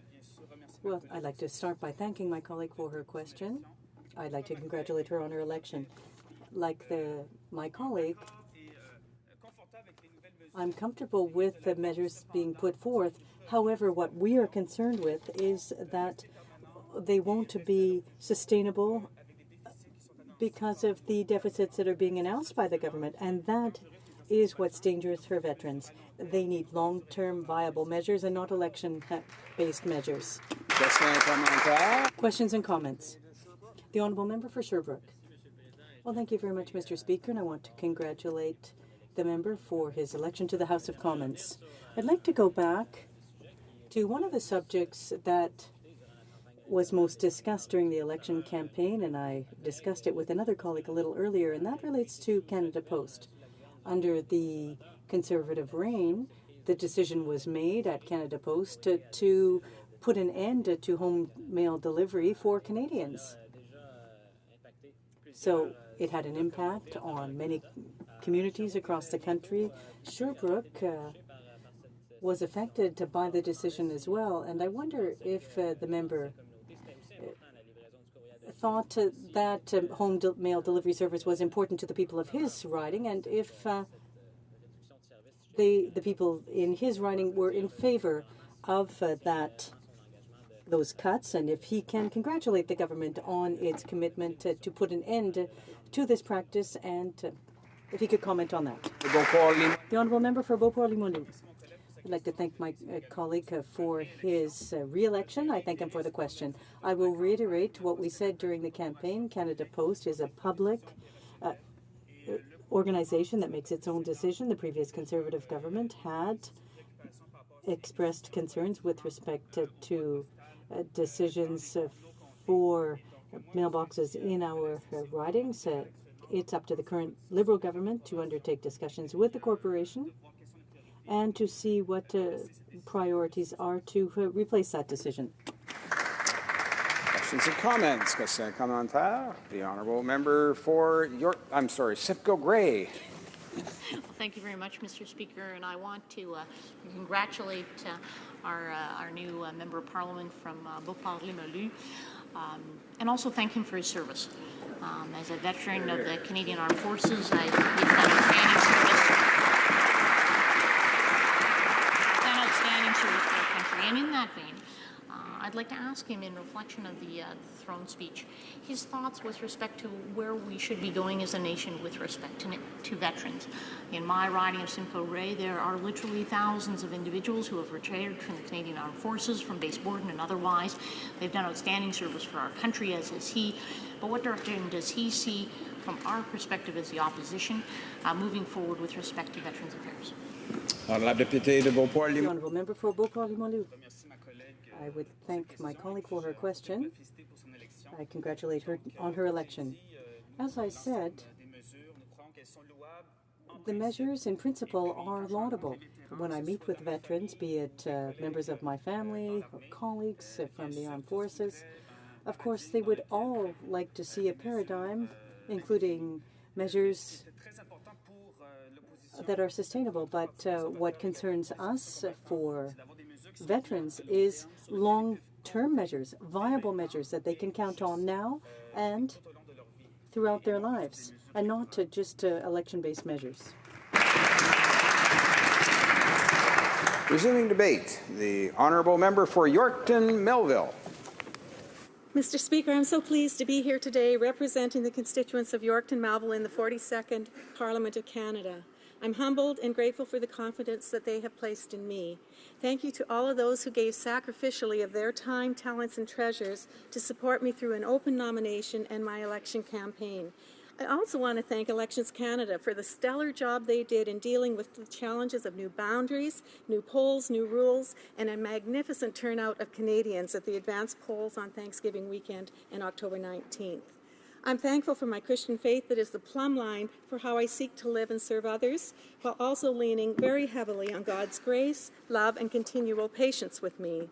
My husband, our parents, children, and grandchildren, well, what can I say? They are committed to making sure that I do not live in an Ottawa bubble.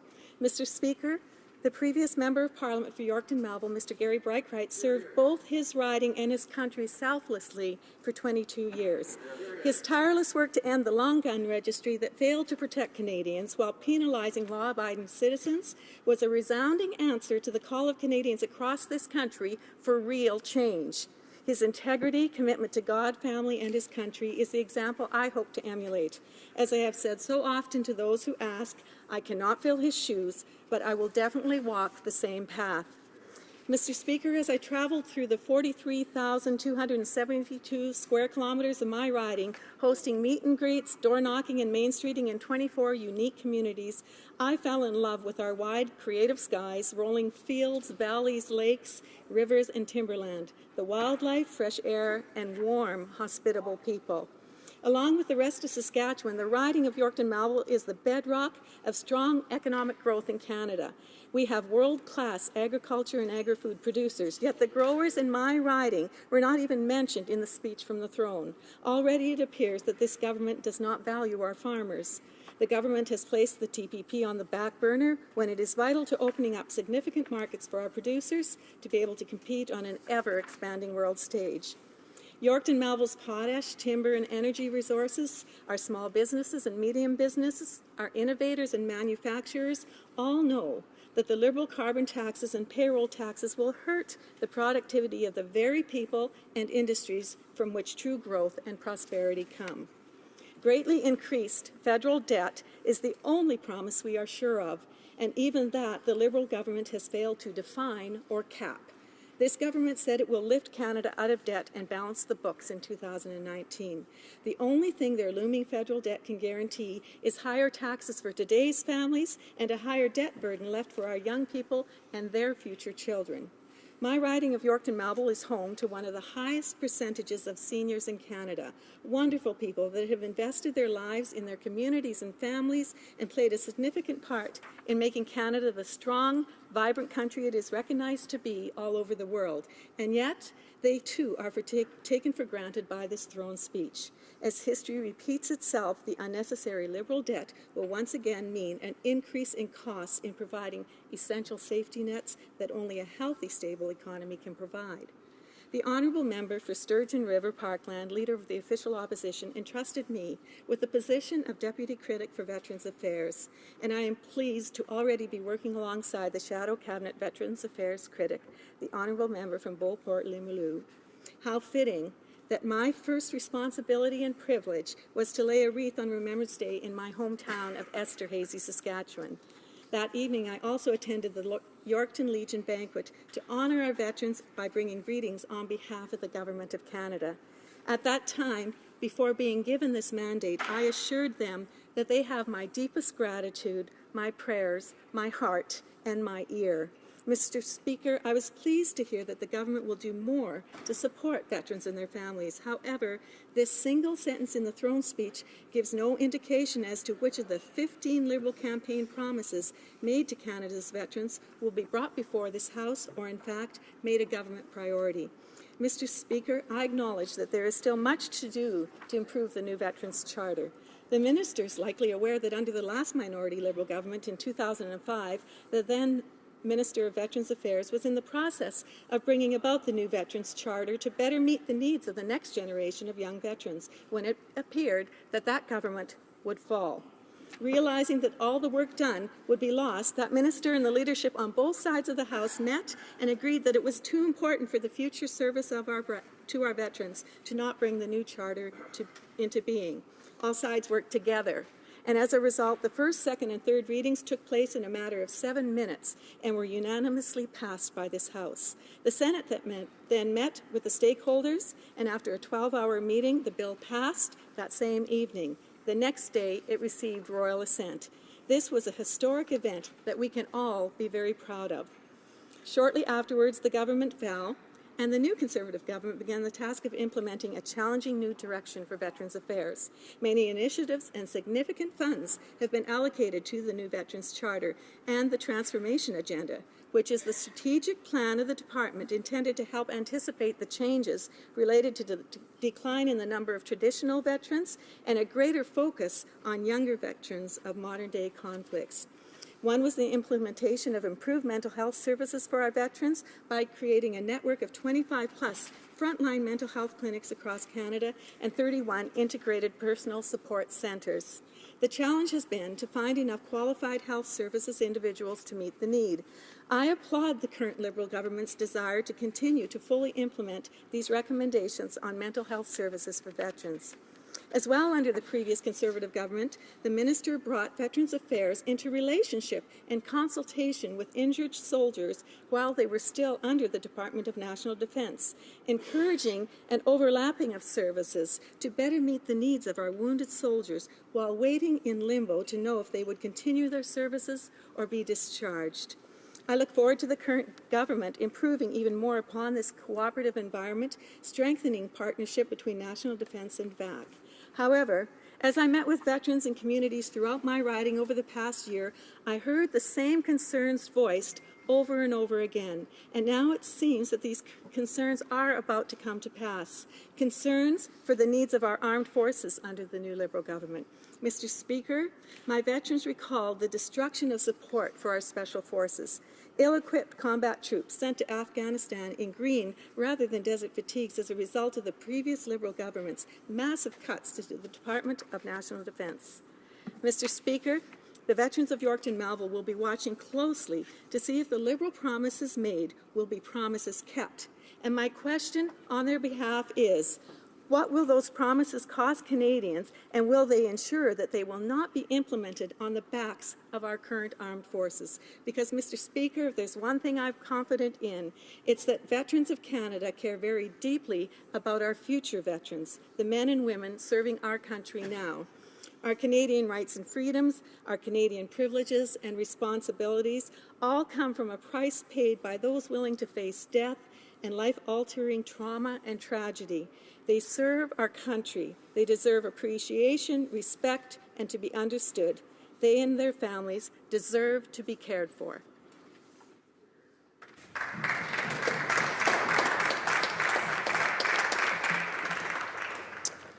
Questions and comments. Question commentaire. The honourable member for Humber River, Black Creek. Thank you very much, Mr. Speaker, and I want to begin by congratulating my member, the new member to the House, and very much look forward to working with you in the next 4 years, as with others. I can certainly assure the member that I believe on all sides of the House when it comes to the veterans. Each and every one of us have an utmost appreciation and debt of gratitude to every man and woman who puts a uniform on behalf of our country. So I was very pleased to hear the sentiments and the desires, and I think the commitment that she has put forward through you, Mr. Speaker, to ensure that we can make a difference, a sincere difference in the lives of the men and women that put a uniform on to defend us. So I would clearly hope that as the budget comes forward and those kinds of opportunities to put extra support will be there, I guess I'm asking if the member will be have the confidence to stand and support the budget when it comes forward that has the support that she's talking about today. The honourable member for Yorkton Melville. Thank you for your question, and I also congratulate you as well. This is a file that is so important across our country, especially in the circumstances that our entire world finds itself in. The care for these people who invest so much in our safety has to be paramount. And I look forward to hearing what the budget brings forward and reviewing it with my colleagues. And of course, my hope and desire is that this is something that we will be able to work together on. Questions and comments? The honourable member for Sherbrooke. Thank you, Mr. Speaker. I would like to congratulate my colleague on being elected to the House. I have a question about an issue that she raised briefly at the beginning of her speech, and that is protection for farmers across Canada, especially those who are in my area in Eastern Townships. Now, we had an agreement that was negotiated, the TPP, and we saw that there were changes that were going to be made to the supply management system. The very day that it was negotiated, this was announced. Now, does she think that this is a good agreement when, in fact, there is compensation for farmers? But is it an agreement that is good for the whole economy when we see that there are losses for one sector and compensation has to be announced right away like that? Yeah. Thank you. I appreciate the question and congratulate you as well. Free trade is very important to my riding as well and to the people who are involved in agriculture there. We have the challenge in this country of being very large and having large regions and needs right across it. And I think the responsibility of a federal government is to do what is best overall for Canada. And unfortunately, at times, one region will succeed where another one possibly may not. And so I was pleased to see that compensation placed in there right away to ensure that those who are going to find it hard to make this transition have the support that they need to be able to do the things they need to do in business to become successful. Questions and comments? The honourable member for Central Okanagan, Similkameen Nicola. Thank you, Mr. Speaker. And I just would like, first of all, to congratulate this new member on her election. Actually, I worked with her predecessor on various committees, and he did great work, and I'm sure she will offer as much, if not more, in terms of eloquence and sincerity. I felt that her speech was excellent. However, she did raise some points. The previous Liberal government implemented the new Veterans Charter.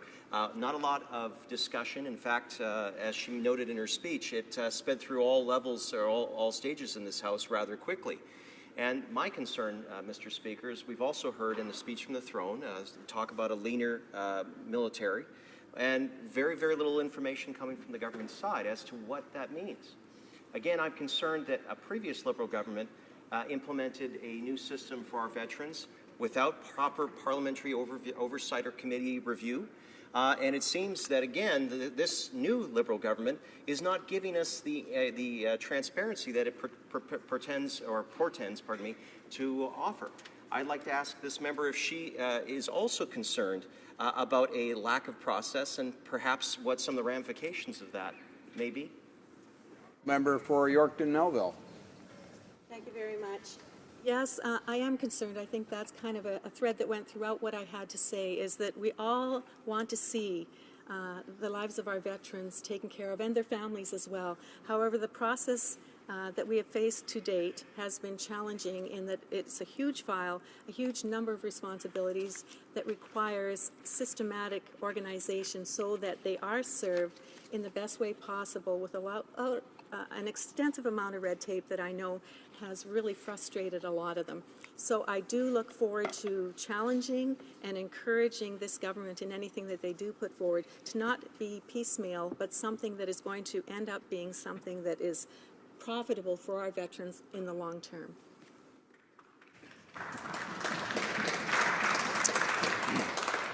Resuming debate, the honourable member for Humber River, Black Creek. Thank you very much, Mr. Speaker, and again, congratulations to you as well. It's nice to see you back, and to all of my colleagues. We get to know each other regardless of what party we represent, and I think we all leave saying we all wish everybody just comes back, but that's not the reality. But for those of us who had the good fortune to be able to come back as with others, we're thrilled to be here and truly look forward to moving forward to bring our Canada back, to really have a country that cares about its people, puts its people first, in consultation with respect to the provinces and to the people of Canada. So it's an honour for me to be on my feet today to offer on behalf of the people of Humber River Black Creek my thoughts on the throne speech. I'll also be splitting my time with the honourable member from Egmont, who's another new member that we're going to have here in the House. Great guy. But before I do, there are a few comments that must be given, Mr. Speaker, so I hope that you will permit me a slight deviation from the subject at hand. Firstly, Mr. Speaker, I want to take the opportunity again to congratulate you as with Speaker and our Assistant Deputy Speaker. I think those are all great choices that we've made, and I think that that shows the wisdom of the House. And to congratulate all 338 of us as we move forward to make a better Canada. But I'm confident that you will oversee our discussions here with fairness, diligence, and with a stern even-handedness, as I've seen you do in the past, that can only add to the effectiveness of our work. I'd also like to extend my appreciation to the people and communities of Humber River Black Creek for their support over the last 16 years. I am humbled by their trust, and I recommit to working to make sure that their voices are heard clearly as we craft programs and services to help all of those living in my riding. The areas of Jane Finch, Sentinel, Cabana, Plunkett, and everywhere in between, my constituents know that their voices will be heard from one point and one corner to the other. Humber River Black Creek is a place made up of countless cultures, language groupings, historical backgrounds, and family structures. But it is perhaps the warmest and most genuine place I have ever been. Whether enjoying the fare at West Finch Bakery, or drinking a glass of wine at Binbowen, visiting at the Elspeth Haywood Centre or Delta Family Resources, or connecting with friends at the Jane Finch Mall or the Jamaican Canadian Association. My riding is thriving, and with the right supports, will continue to be a great place to live, work, and play. And lastly, Mr. Speaker, I have to say thank you to my family. Former Prime Minister John Turner once said, "There are two great callings in life. One is service to God, and the other is public service." So I agree entirely with Mr. Turner, but as you know, Mr. Speaker, public service is a vocation that takes a real toll on families, especially young families. I know this because I've been an elected official for almost 30 years. I am, however, blessed with a wonderful and supportive family, one that has stood by me for my entire public life, when things were good and when things were bad, and they were always there. To Deanna and Lou, Kathy and Graz, Sam and Claudia, to our wonderful grandchildren, and of course, most importantly, to my husband, Sam, who's still there after 30 years. Thank you.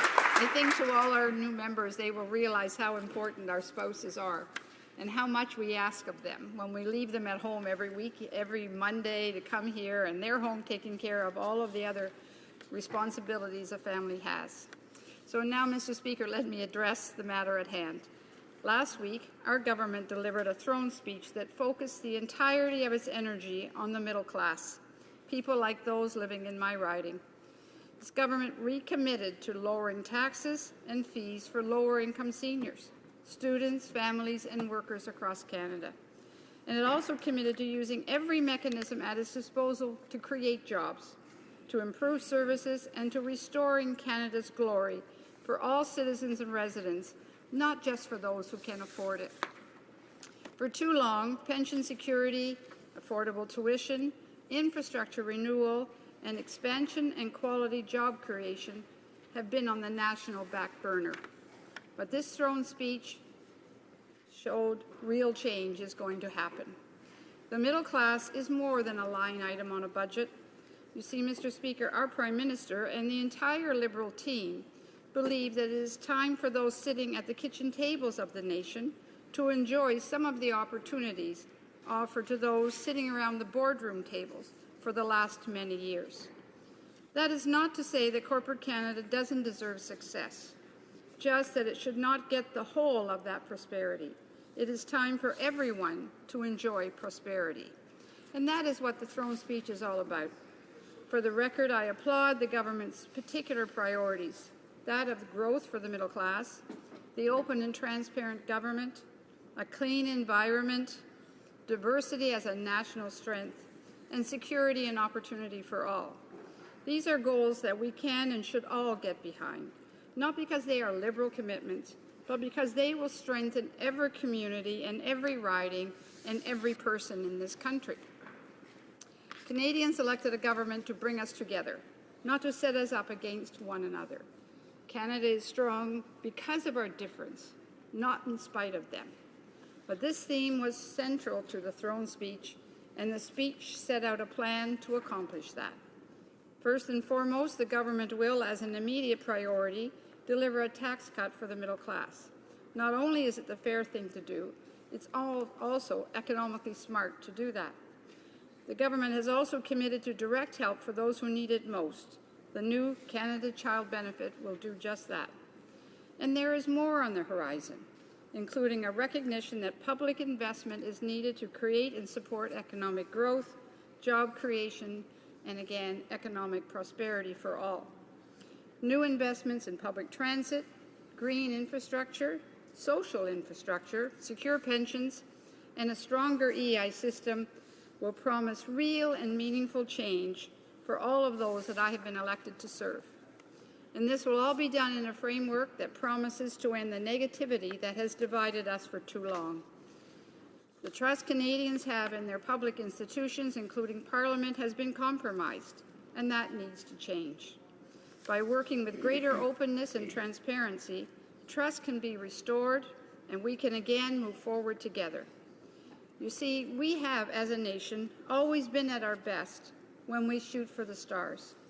If you look back on our history, Canada's lustre has always shone brightest when we banded together for a common purpose, and I hope that that can begin today for all of us.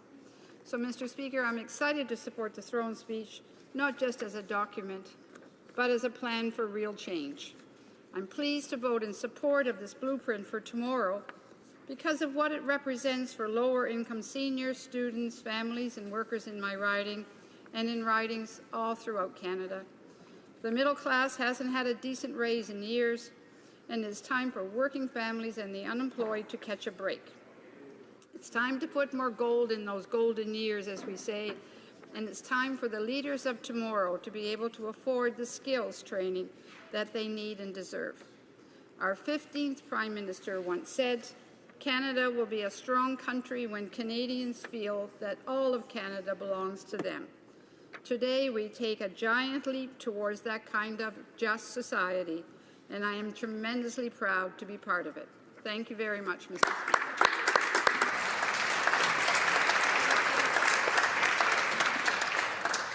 Questions and comments. The honourable member for Lambton, Kent, Middlesex. Thank you very much, Mr. Speaker, and I want to thank my colleague from Humber River, Black Creek, who have known my 10 years here, and to her comment, one, for all the number of years, I think many of us have spent a number of years before we got here in municipal or some other political field, so thank you for your service that you've done.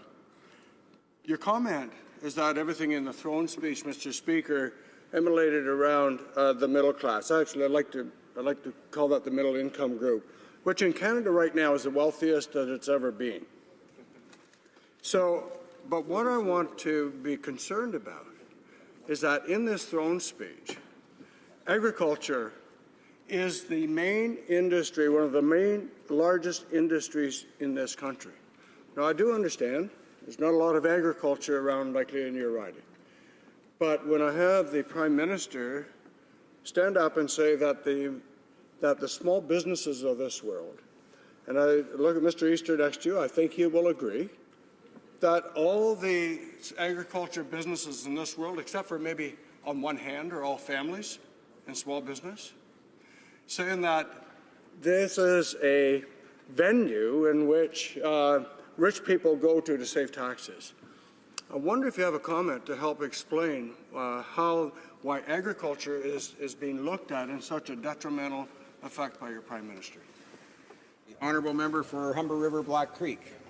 Well, I thank you very much to my colleague, someone I was thrilled to see back, and someone I have worked very closely with over the last many years. May I say directly to you, the agricultural community is an extremely important part of this country of ours. Number one. It is number one. It is critical that it has the investment and support as we move forward. Whether we're talking about agriculture representing a lot of small businesses throughout Canada, or we're talking about the major contributions of so many very large companies, we all recognize that, each and every one of us. The agricultural community is critically important to this country. We have to make sure that we continue the kind of support and investments necessary so that it continues to grow. I happen to have an executive assistant or chief of staff who comes from a rural community and is constantly trying to get me over to the Agricultural Committee to make sure that I, as an urban member, understand the importance and the value of the agricultural sector. And I am sure everyone here understands that, and I know our Prime Minister understands that too. Questions and comments? Questions and comments. I'm sure the honourable member will correct me if I get this wrong, but it's the honourable member for Churchill Kiwatanuk-Aski. Very close. Okay. Kiwatanuk-Aski. Thank you very much, and thank you for the great effort. My question to the member across, I am familiar with her longstanding work in terms of issues facing women, issues of equality, and I do want to ask her, given some of the a rather vague response we got from the Prime Minister when we asked about timelines and clear commitments on the inquiry into missing and murdered Indigenous women, we believe here in the NDP that there needs to be a concrete plan going forward in terms of this inquiry. And yes, we've heard some very positive pronouncements on this front, but would she not agree that in dealing with something as serious as the issue of violence against Indigenous women, that timelines and certainly clear commitments need to be made known both to families, to communities, to leaders, but more broadly to Canadians as well, in order for us to be able to go forward and truly live up to the promise of reconciliation that this government claims to believe in so much. Honourable member for Humber River Black Creek. Again, to my honourable member, someone that we've worked together on this issue, on the status of women issue, on a variety. And I congratulate her, and I'm so glad that she's back through you, Mr. Speaker. But I think the fact that we are here in the House of Commons, this is our third day that the House is sitting, and we're actually talking about this issue.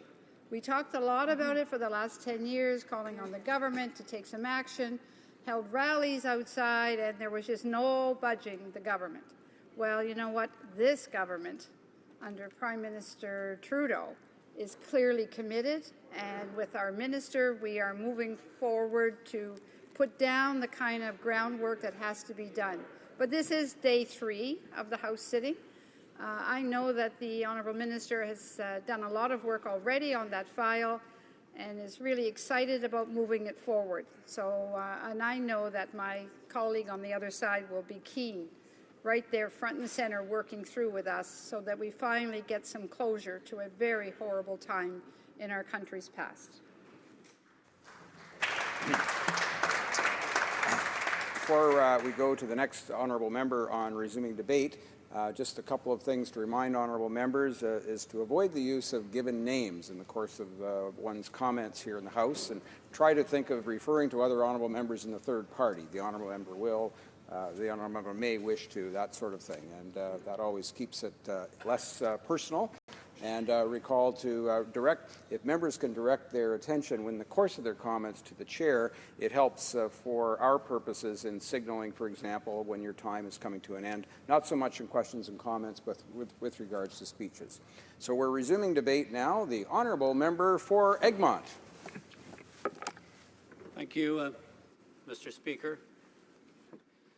This is indeed a pleasure to rise in the House today on this, my maiden speech in the House of Commons. I first want to congratulate you on your position in the chair, but first and foremost, congratulate my colleague from the riding of Halifax West in his successful re-election to the House of Commons, and which is a true tribute to his character, to be chosen Speaker of this House by his peers. And that speaks a lot to the member from Halifax West, who I understand is the first Speaker from Atlantic Canada in close to 100 years. We have a lot of people to thank when we're first elected, or indeed in any election, that we're successful. But I want to deviate a bit and acknowledge those people that participate in the public process, which is so important in preserving our democracy, those people that were not successful. In order for me to be here, to be successful, then I had to defeat a number of candidates. One was the former member of the House of Commons in my riding, and I want to acknowledge the contribution that she made to this country when she served here in the House of Commons. And I think sometimes we forget about the contribution that people make, because if we're fortunate, we will all become former members of the House of Commons. We do not always get to choose how we become former members.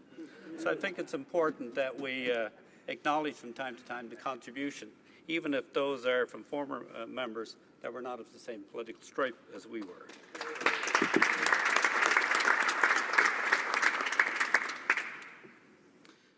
Mr. Speaker, as I indicated, I have a lot of people to thank for my successful election to this Parliament. We all get here with a very dedicated campaign team.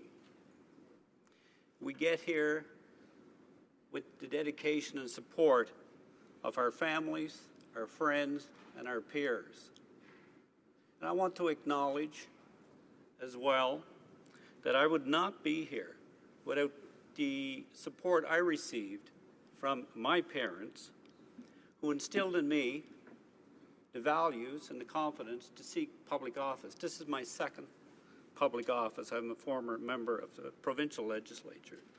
But it was my parents that instilled in me those values that led me to pursue whatever goal that I chose for my path in life.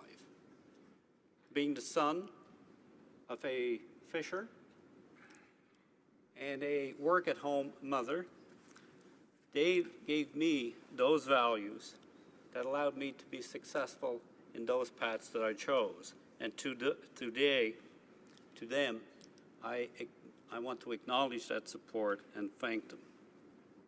As well, I have to thank the people of my riding, who by majority chose me as the person that they wish to represent them in the House of Commons for this 42nd Parliament. And Mr. Speaker, that is a very onerous task that we take on. It's one of a lot of responsibility, because once we're elected, then we must represent all the people that live in the riding, regardless of their political stripe and who they chose to support during that election. And I'm committed to do that.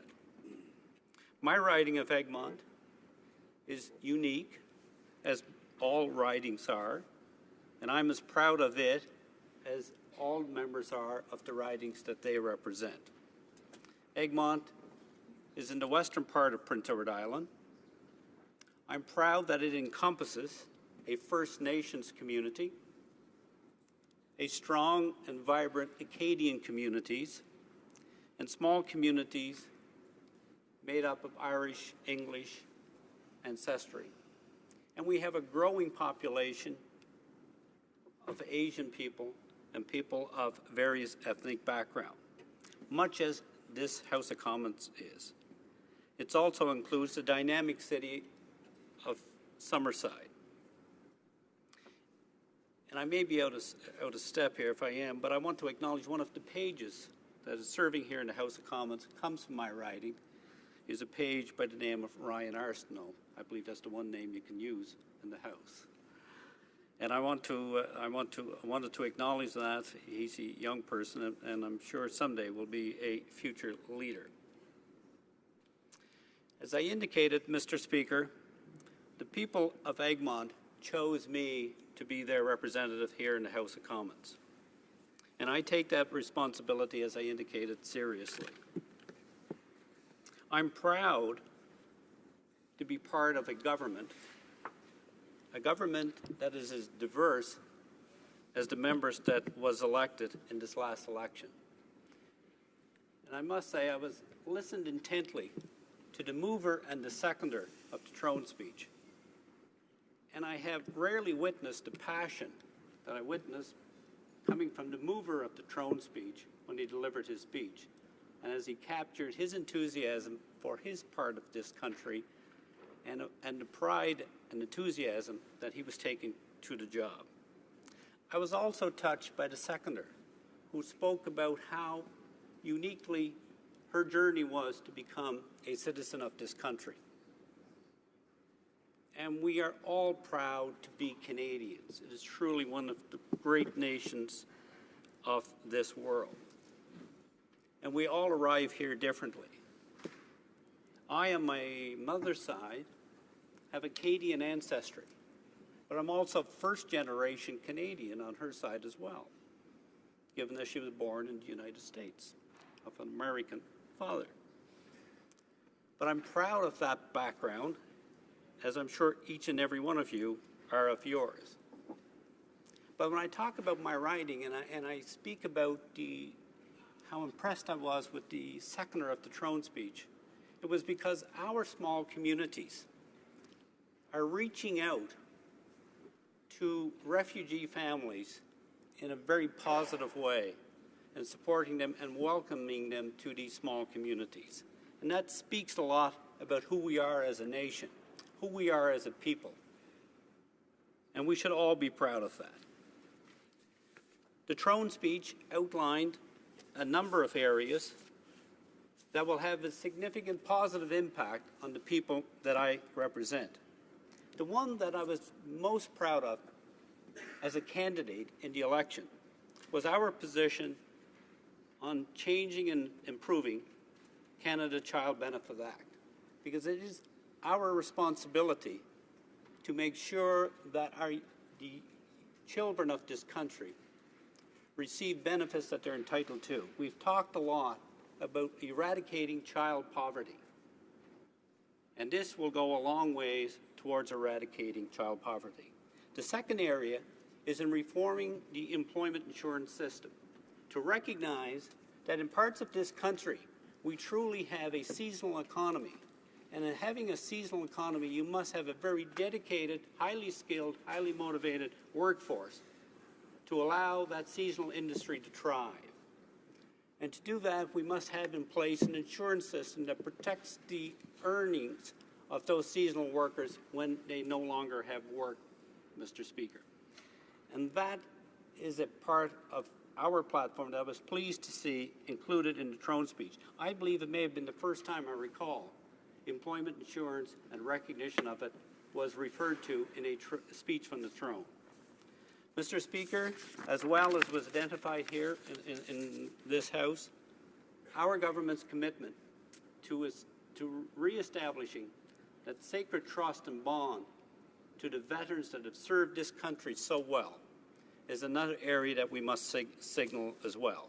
There's numerous other parts in the speech from the throne that I could highlight here today, but I'm sure they will be covered by various other speakers over the course of time. So with that, Mr. Speaker, I conclude my comments. Thank you very much.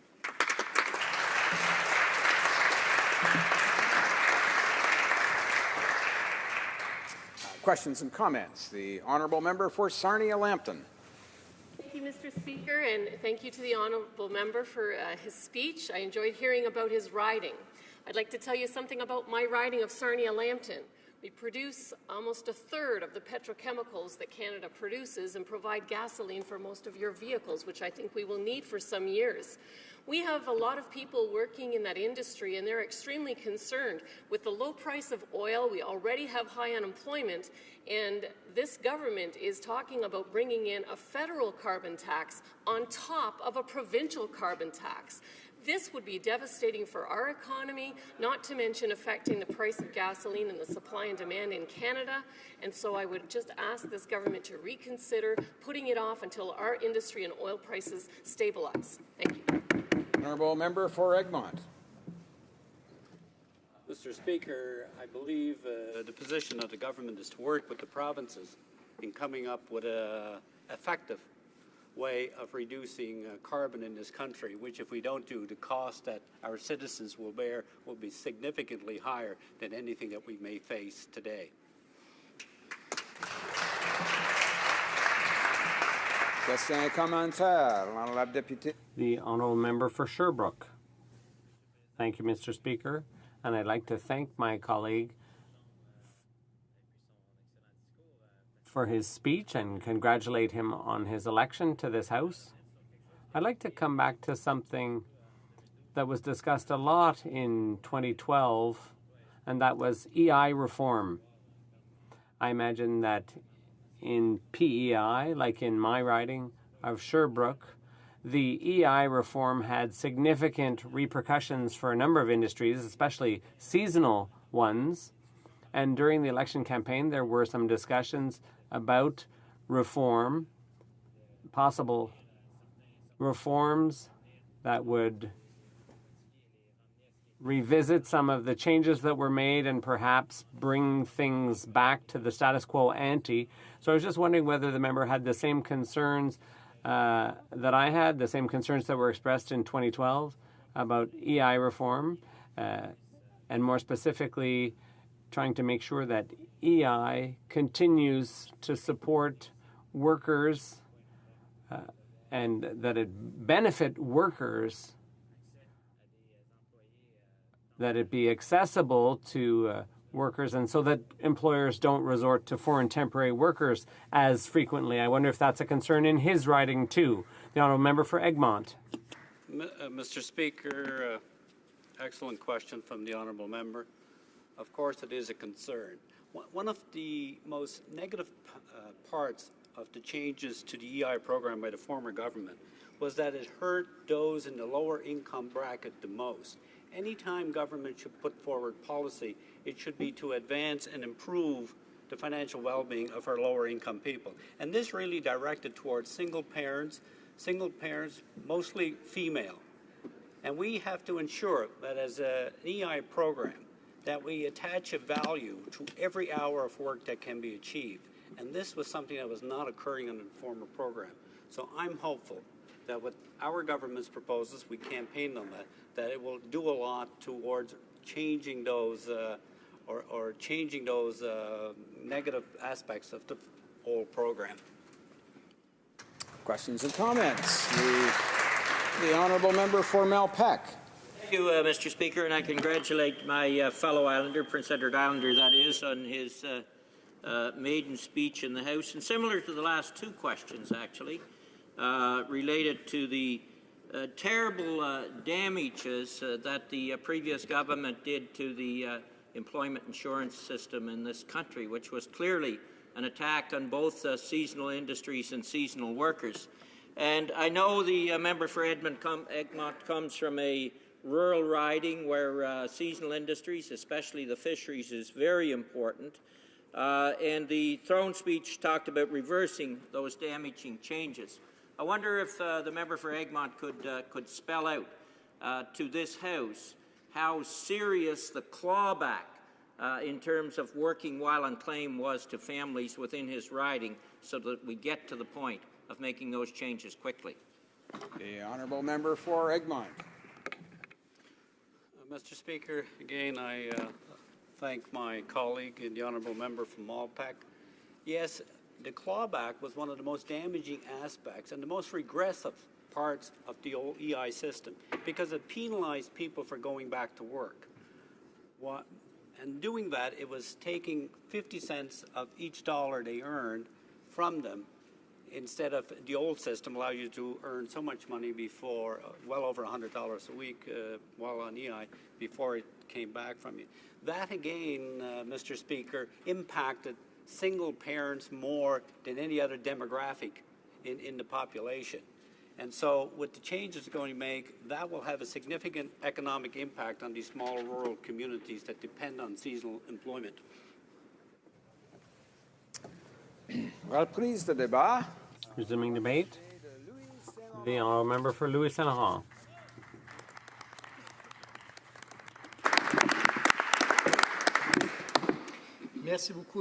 Thank you very much, Mr. Speaker. I'll be sharing my time with my colleague from Lethbridge. Once again, Mr. Speaker, it's a great privilege for me to take the floor here in the House for the first time. It's not without some emotion that I take the floor on behalf of the people of Louis Saint Laurent. On October 19th, my constituents, where I grew up and raised my family and still live, they expressed their confidence in me, 51% of the votes, and I'd like to thank them today. And as is our family tradition, this is not my first election, this is my fourth, but we always vote together as a family. So I went with my parents in the morning and then watched the results with my children in the evening. So my parents are still alive. They're 91 and 92 years old. He was a prisoner during the Second World War, and we watched and celebrated my victory on election night. Why am I talking about this? It's because it explains my commitment to politics for the past 8 years. We are here because of our parents' heritage, and we want to leave our children with a better society. And that's why I got into politics. When I voted on Election Day, which is the most solemn event that you can do in a democracy, I did it with my parents and my children. We are here thanks to our parents, and we are here for our children. My thanks also go to the citizens of Louis Saint Laurent. As I said, I was born there, I lived there, I raised my family there. And there are people from all over my riding, from various towns and communities, including where I live currently. And in the heart of that riding, the Aboriginal community of Wendake. I'm very proud, Mr. Speaker, to represent the First Nations of Wendake here in the House of Commons. They've been living in Canada forever, and they established in Wendake, and that community has been in existence for some 300 years. Someone left their phone on, but I should mention that Wendake is at the very heart of my riding, and you can be assured that the First Nations can count on me to defend them here in the Canadian House of Commons. I will do so with pride. I will defend their rights and privileges as First Nations here in the House of Commons. Mr. Speaker, I also want to salute my two predecessors in the riding of Louis Saint Laurent, Alexandrine Latendresse, who served for 4 years for the NDP. I salute her. She decided not to run again, and I wish her all the best in her future endeavors. I'm sure that the experience she gained here will serve her indefinitely. And Mr. Speaker, allow me, on a more sensitive note, to celebrate the legacy of Madame Werner, José Werner, for her service in this riding. We know that she's now in the Senate and she's fighting a battle against cancer, and we wish her all the best. Mr. Speaker, I had the privilege as well for having been elected to the Quebec National Assembly to represent Chauveau.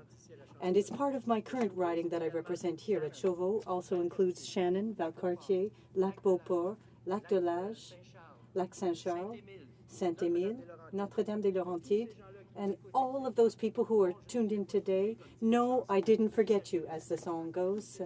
all of those people in the Chauveau riding are in good hands because Chauveau is represented 100% by Conservative members of Parliament. Parce que, Monsieur le Président, Now, Mr. Speaker, the people in Quebec City made the right choice. If we look at the greater Quebec City region, there are a number of ridings. 8 of them are represented by Conservatives. So people in Quebec City are in good hands with the Conservative members elected there.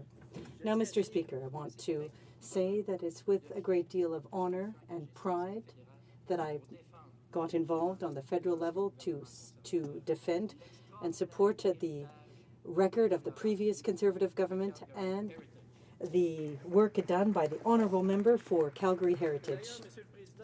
And, Mr. Speaker, an interesting coincidence to know that the former Prime Minister, whose name I can't mention, but he is still a member in this House, and I hope that he stays for a long time. It's a privilege for Canada to have in the House of Commons a former Prime Minister, the elder statesman in this House, and it's a fortunate coincidence that his riding is called Calgary Heritage because, Mr. Speaker, the heritage left by the member for Calgary Heritage is important for this country. And it's under his reign that Canada did best among all G7 countries after the difficult times in 2007-8.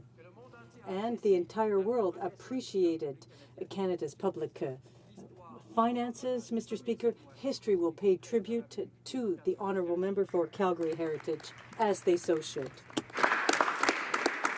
et Monsieur le Président, la vie continue. And, Mr. Speaker, life goes on, and it's with pride that I received the mandate from the leader of the official opposition, whose strong and inspiring leadership is leading us here. She has all of the qualities necessary. She was involved in the opposition initially, in the government. She's served with honor, dignity, and she has done an excellent job and will do an excellent job guiding the party, and I'm very proud to serve under her. And I'm very happy to have received the mandate as a critic for employment, labor, among other things. And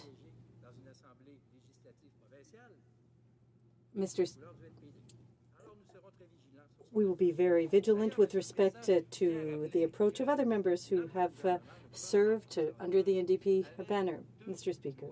But there is very important legislation that was adopted or that was put forth rather with respect to union transparency and democracy. What does that mean? It enables union members to know exactly how the union people in charge of the union are managing the affairs. This is transparency. It's very important. This was an important measure.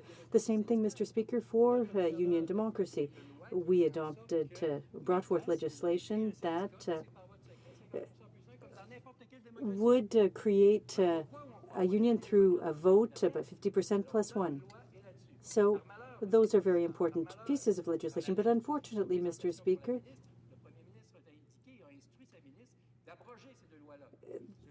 those pieces of legislation were repealed, and I would invite the government to sit down and think about not doing that because it's not in the best interest of Canadians. And nothing with respect to job creation and the Trans-Pacific Partnership, SMEs, and that's none of that in the throne speech, Mr. Speaker. That was disappointing.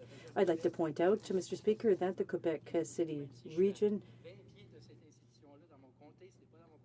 Now, this is an institution that's not in my riding, but it's very dear to me. It's a Quebec City airport, and I will encourage or say, in fact, very clearly that we will continue to work with my colleague, the member for Louis-Hébert, who I congratulate on his election as well. Now, Mr. Speaker, what shocked me the most in the throne speech was the fact that the government didn't have the courage, the honor, the dignity, and the sense of responsibility to talk with the war against ISIL. And worse than that, Mr. Speaker, the behavior of this government for the members of our Air Force. We need to respect them. They are risking their lives to defend our liberty, our freedom, and they don't deserve that kind of treatment. It's insulting for our pilots. When we hear, Mr. Speaker, that This is exactly what the Liberal Party does, their position with respect to our Air Force men and women. They don't remember, in fact, back in 2002 when they said 18 and show them how big they are. Comme si c'était un concours de mon avis. as if it was a competition that mine's bigger than yours. That's not what it was about at all, Mr. Speaker. It's a fundamental principle of the Prime Minister, and that's insulting. So, Mr. Speaker, what could we say about the Liberal candidate in Quebec City region who said, well, we're maybe not the best at dropping bombs? Well, it's as if our Air Force men and women weren't good at their jobs. It's insulting to them, Mr. Speaker. And earlier, again, the Minister of Foreign Affairs, who said, well, it's only 2% of the action there, Mr. Speaker. Well, our Air Force men and women are risking their lives. Our pilots are risking their lives to instill democracy elsewhere. Now, it's never too late to do a good job, and I would invite the government to stay that poor decision about withdrawing our pilots, Mr. Speaker. We hope that the government will change its mind in that regard. Thank you very much.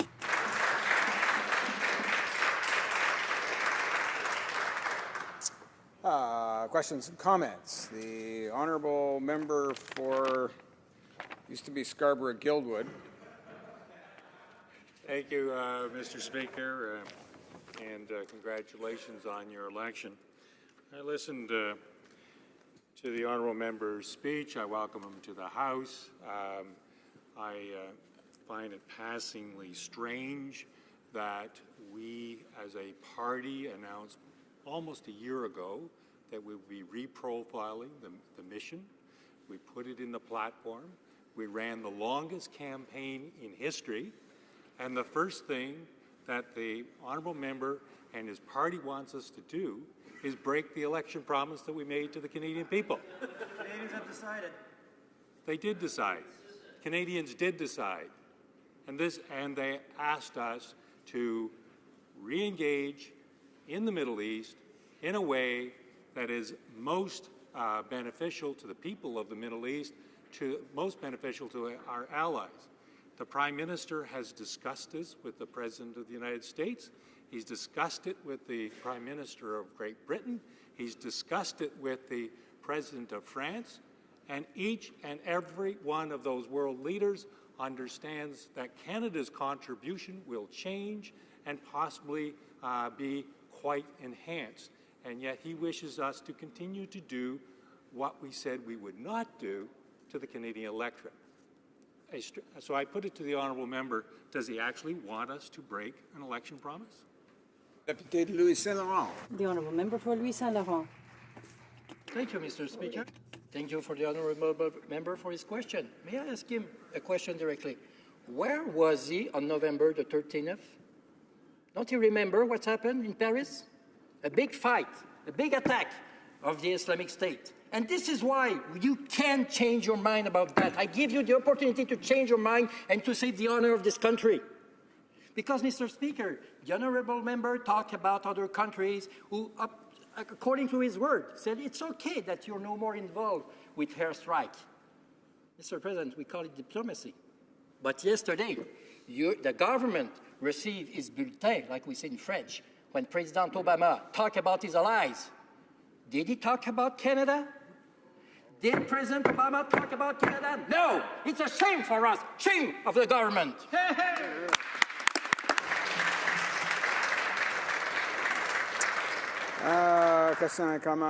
Questions and comments.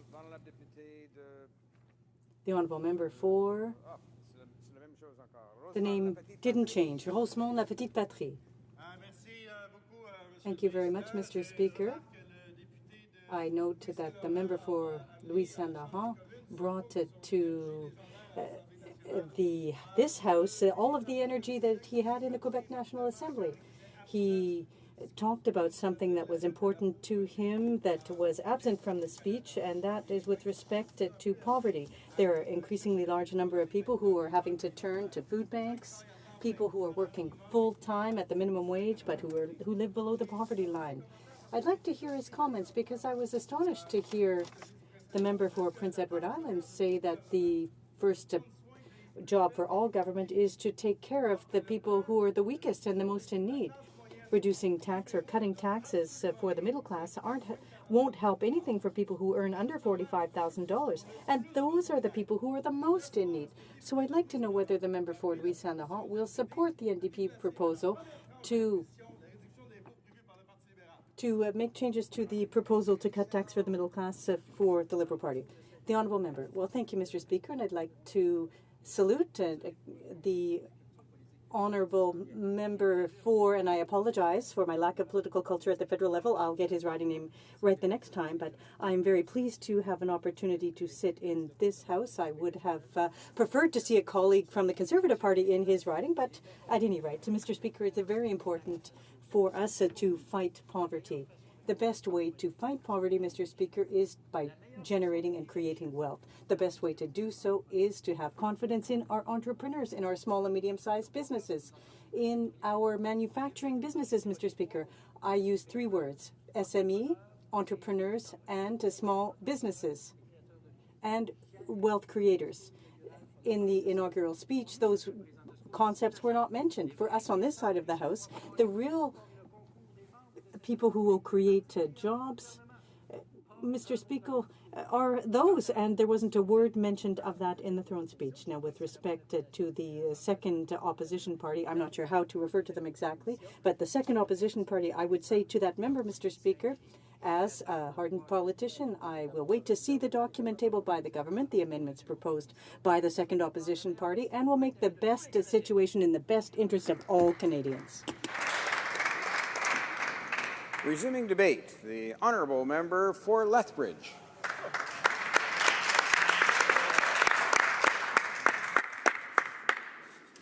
Thank you, Mr. Speaker.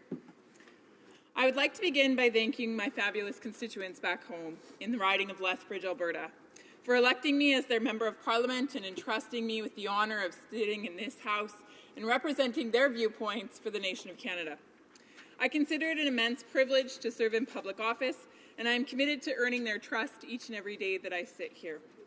I will always advocate for what is in the best interest of my constituents, and I look forward to ensuring that the views of the people of Lethbridge are heard loud and clear in this chamber. Unfortunately, the speech from the throne brought forward by the Liberals is not in the interest of Lethbridge. I am concerned for my riding, specifically for the rural region. There was absolutely no mention of the importance of agriculture in this speech, and there was no mention with regards to supporting the Trans-Pacific Partnership. The beef, the pork, and the poultry farms in my region alone stand to lose hundreds of millions of dollars if the Liberals continue to dither and delay in ratifying this agreement. And so Canadian farmers face one of the most complex and competitive marketplaces in the world with no or little help from this present government. They deserve a government that will stand up for their interests, and this is clearly not happening with the Liberal government at present. What we witnessed on Friday was a government that puts a premium on rewarding themselves and their friends. Take, for instance, the Liberal defense of the status quo with regards to the Senate. Does anyone seriously believe that their nominating committee will actually bring about real change? Let's look at the fine print. This is a committee that will be appointed by Liberals. This is a committee that will be advised by Liberals. This is a committee who will then freely select Liberals to then be in the Senate on their behalf. And so I would have to beg the question, is this in fact real change? Instead of giving the Canadian people a say in who represents them in Ottawa, the Liberals have instead turned to the new aristocrats, the Laurentian elites, to pack out the Senate. We need to gain greater democratic accountability in the Senate, not patronage under a different name. And so when it comes to democratic reform, the Liberals aren't planning to give Canadians a say in the most fundamental aspect of our democracy, and that is the electoral system itself. Instead, we're going to see a Liberal majority try to ram through a new election method, a method to the partisan advantage of the Liberals at the expense of the Canadian public. And so it would appear that in 2015, it marks the beginning of the new Liberal tyranny. On something this fundamental and the only acceptable choice would be to hold a referendum and allow the Canadian voices to be heard. So, Mr. Speaker, my question is, are the Liberals refusing to consult with Canadians because they don't trust us, or is it simply because they do not want to listen to us? The Liberals know that every single time that a provincial referendum has been held with regards to this question, the provinces have voted loud and clear to choose a first-past-the-post system. But that wouldn't allow the Liberals to pick a system like ranked ballots, would it? A system that would predictably elect Liberal majorities if the Liberals are the second choice for both the NDP and the Conservative on the ballot. And so Canadians are not fooled, my friends. Mr. Speaker, the residents of Lethbridge and all of Canada deserve more. They deserve good, strong, stable representation. The unfortunate reality is that the new Prime Minister appears to believe his own rhetoric. He is convinced that he can spend his way out of a deficit, and I guess he inherited that belief from his father. But unfortunately, this economic approach is going to have the same disastrous effect for Canada today as it did the late Trudeau. As we saw in the 1990s, even a nation like Canada eventually runs out of credit. And at that point, you see a nation such as Greece, or you see a nation that dramatically has to cut back its government services that our Canadians desperately need. We understand how this will play out because we have seen it before. This is not real change. The Liberals balanced the budget on the backs of the provinces in the past. They cut critical welfare funding, they scaled back provincial transfers, and what was the result of this? A decade of absolute darkness. Provinces had to cancel public infrastructure, thousands of healthcare professionals moved to the United States because they couldn't stay in Canada. And what was the result for the middle class, you ask? Absolute inequality and impoverishment. And so, Mr. Speaker, I believe that the solution is clear. I believe that it starts with controlled government spending, lower taxes, and trust in Canadian entrepreneurs to create real, lasting jobs. Canadians understand that every family has to balance their checkbook or their family will go bankrupt. This is just basic economics. Just because the Canadian government is larger does not mean that this principle fails to apply. And so already the new finance minister is retracting his commitment to limit the deficit to $10 billion a year. And today we read that the Liberal tax plan is not, in fact, cost neutral and will, in fact, cause a structural deficit from day one. So the Liberals have already pushed us into deficit, in record time, I might add. And so since the Parliamentary Budget Officer has already confirmed that this spring our Conservative government had indeed balanced the budget, I find the Liberal plan incredibly disconcerting. Mr. Speaker, what concerns me furthermore is that when I look at this, I see that the first economic casualty is always our young people.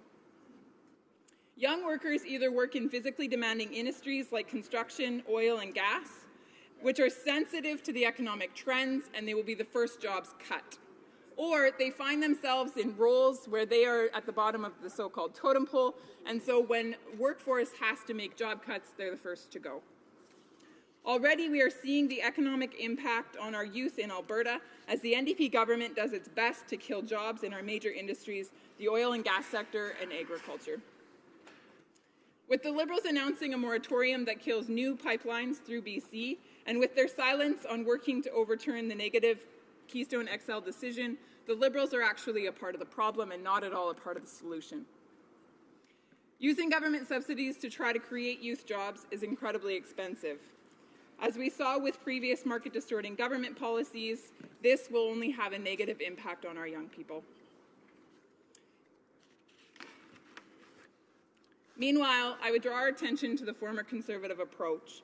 It had consistently decreased youth unemployment since the height of the recession in 2008 and was working well to bring people further into the middle class and strengthen it.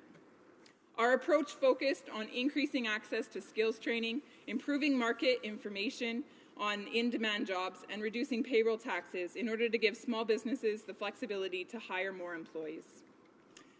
The Liberals are moving in the opposite direction, and I believe it is absolutely detrimental to the nation of Canada, and particularly to my constituents in Lethbridge. And so, Mr. Speaker, there is one more thing that I would like to note, and that is this speech from the throne missed a huge segment of this population, and that is those with disabilities. In the diversity section of this speech, they mentioned Aboriginals, Syrian immigrants, veterans, the CBC, and the Canada's cultural industries, but absolutely no mention was made to those with disabilities. And so I have to ask, is this real change? Is this the change that will benefit and advance Canada and move us forward as one united nation towards a beautiful end? And to that question, I would have to say, Mr. Speaker, the answer is no. And so in closing, Mr. Speaker, Canada's Conservative government provided a stable economic approach that emphasized low taxes and job creation. And this approach trusted that Canadian entrepreneurs understood how to create jobs far better than inefficient government programs. And in short, Conservatives understand that the middle class does not have spare cash to pay for increased taxes. The extravagant spending of the Liberals can only be paid for by increased taxes. And since their tax on the rich actually loses money, it means the middle class will be stuck with the bill. To state it simply, Canada cannot afford the Liberals' reckless, out-of-control spending. Mr. Speaker, Canada is not back. Debt is back. And debt never serves the middle class.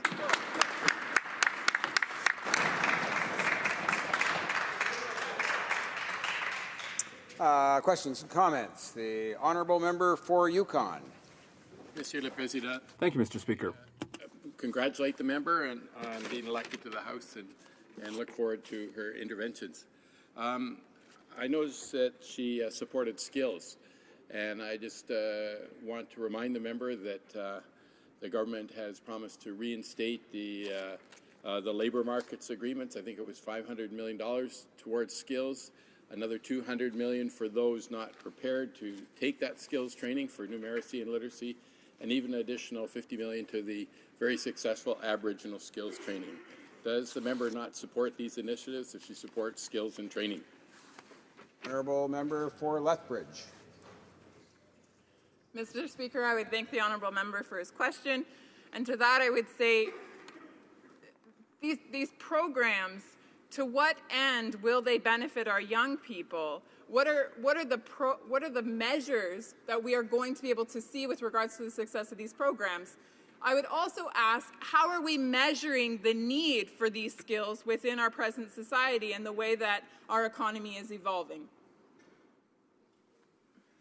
Questions and comments. The honourable member for Vancouver Kingsway. Mr. Speaker, I'd like to congratulate the honourable member on her election and welcome her to the House, as this is my first opportunity to rise in the 42nd Parliament. I'd also like to take this opportunity to thank the good people of Vancouver Kingsway for their trust in me for the third time. My question is about the Trans-Pacific Partnership, with my honourable colleague mentioned.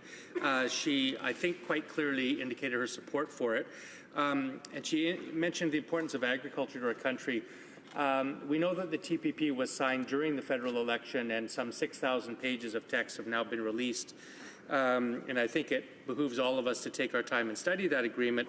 But we do know already its impact on the supply managed sectors in this country. We know that some 3.5% of foreign dairy products will be allowed in this country, resulting in the Conservatives announcing during the election that they would have to pay some $4.5 billion of compensation to the supply managed sectors and the agriculture sectors in this country, which indicates a fair bit of dislocation. We know that dairy, eggs, poultry are going to be affected, and we know that one of the pillars of supply management is export controls. So really the TPP, by allowing more exports into Canada, does represent a derogation of one of the key pillars of supply management. So my question is, does she think that the supply managed sectors and the supply management system in this country, is that something that she supports, or does she think the supply management system in this country ought to be dismantled? Member for Lethbridge.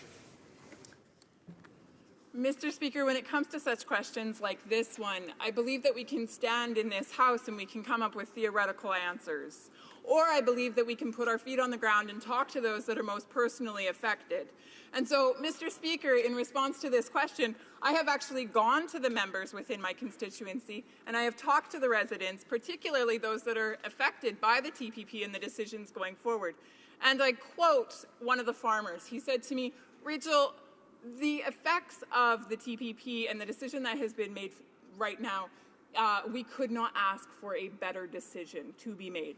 And so that is actually a confirmation for what our former Prime Minister did during the election, and a confirmation that we are in fact going in the right direction with regards to the TPP, and actually our government present should move forward with this and should do so quickly for the sake of my constituents, but also for the sake of agriculture across this nation. Questions and comments. The Honourable Member for Calgary Nose Hill. Thank you, Mr. Speaker. A question to my colleague. There was much made in the Liberal campaign about changing how this House works. She spoke a lot about democratic reform, and they made a lot of effort to talk about sunnier ways and reforming standing orders so that this place would function with respect and collegiality. I believe this is her first speech in this place, and while she gave this speech, the party opposite heckled her for a good 7 minutes, Mr. Speaker. They heckled her over and over again. And I'm wondering if she could speak to how her constituents would feel about that behavior on her maiden speech in the House in light of sunny ways.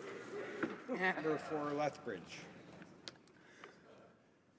Mr. Speaker, I thank my colleague for this question. Well, I think the government side of this House has promised that they are going to so-called bring Canada back, or already has apparently, and has promised to make quite the changes to the House of Commons in the way that they conduct themselves. I would expect more. I would expect a greater level of maturity, and I would expect a greater level of exemplification of what it is that you're promising. And so given your conduct in the House today, I would expect the same result with regards to the promises that you have made to our constituents. And that, my friends, is scary.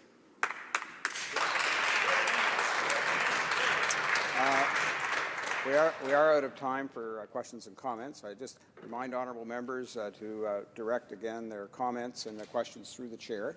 And it's always good to do that. It keeps it a little bit less on the personal side. And now we're going to resuming debate. Reprise de débat. Resuming debate.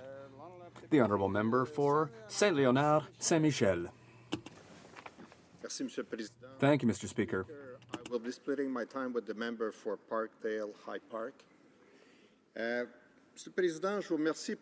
Mr. Speaker, I would like to thank you for this first opportunity to address this honourable House. I would also like to take this opportunity, Mr. Speaker, to thank the voters of Saint-Léonard, Saint-Michel for the clear and convincing mandate that they gave me, and for the clear and convincing mandate that they also gave to our government. Mr. Speaker, I would also like to congratulate the Speaker of the House and yourself for your nomination to your new position. I would also like to thank the very honourable member of Calgary Heritage. Mr. Speaker, the member for Calgary Heritage served his country, and I would like to thank him for that service and recognize him for his service to his country. Over the years, I didn't always share his positions. I hope he's not too sad to learn that. But despite our disappearances, our differences of opinion, well, we like different hockey teams, and we had some different political priorities. However, I never doubted that he sincerely believed that he was making Canada a better place to live. To congratulate the honourable member for Sturgeon River Parkland following her recent election as interim leader of the opposition.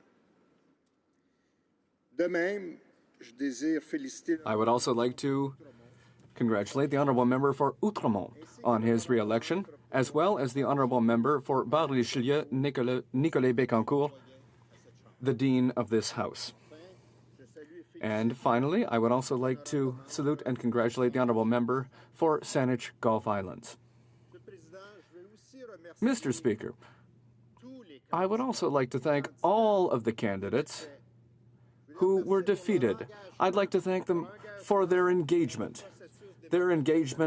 in our country's democratic process. And that engagement makes all of them and all of us here in this House stronger and better able to serve. Why? Because throughout the election, all those defeated candidates tested us and forced us to show the best of ourselves. And finally, Mr. Speaker, the recent election allowed many to discover or rediscover all of the meaning of a certain word in our vocabulary. That word is skepticism. And I would like to salute the member who has allowed us to belie this feeling of skepticism. Our leader, the Prime Minister, I would like to thank him for that. Mr. Speaker, I would also like to congratulate all of the other members of this House on their election or their re-election. A few words concerning myself, Mr. Speaker. I should note that when I was approached and asked to become a candidate for my party's nomination, my spontaneous and honest reaction was to say, but what do you think? What would make you say that? Mr. Speaker, I have a great big family, a family that makes me very happy. I have 3 daughters, Ariel, Claudia, and Emma Rose. Each of them speak 4 languages. One of them speaks 5 languages. They love their country. I have a great career. I started my career as a law professor. I've been teaching my entire life. I practice law in a great firm, and I love my country. So I had a lot of going on that would have prevented me from seeking the nomination. But there were also a number of reasons why I decided to seek the nomination to represent the people of my riding in this House. You know, when you have a family, when you have a good friend, when you have lots of good friends, rather, you know that you're going to have a lot of support going forward. When you've had a great career, it's in part because you like meeting new challenges, and this House represents a new challenge. And when you love your country, you need to take time at some point in your life to know how to give back and give of yourself to continue to ensure that the country will be great for younger Canadians. Mr. Speaker, Saint-Léonard, Saint-Michel is a land of immigration. 1955 and 1971, the population of Saint-Léonard, Saint-Michel grew 50-fold. So from a rural area encompassing about 2,000 inhabitants, it rose to a population of over 100,000 people, all that in a matter of 15-year period. Mr. Speaker, I'm sorry, I did say I was a lawyer, and I argue cases in front of all these tribunals, and I do have to say, Mr. Chairman, from time to time, I'm so sorry. Mr. Speaker, so in that 15-year period, the riding and the territory encompassing Saint-Léonard, Saint-Michel welcomed the equivalent of 7,000 new immigrants a year. 7,000. What I suggest is that we all be mindful, that we all learn from the positive lessons of the past.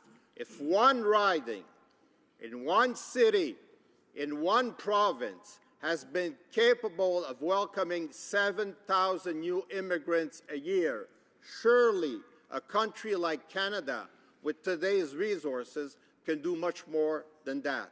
And let's remind ourselves of that very positive lesson.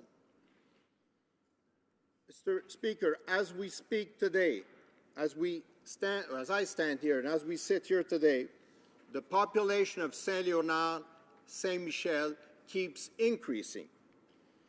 Typically, immigrants land elsewhere in the province of Quebec and, after a short period of integration, proceed to Saint-Léonard, Saint-Michel.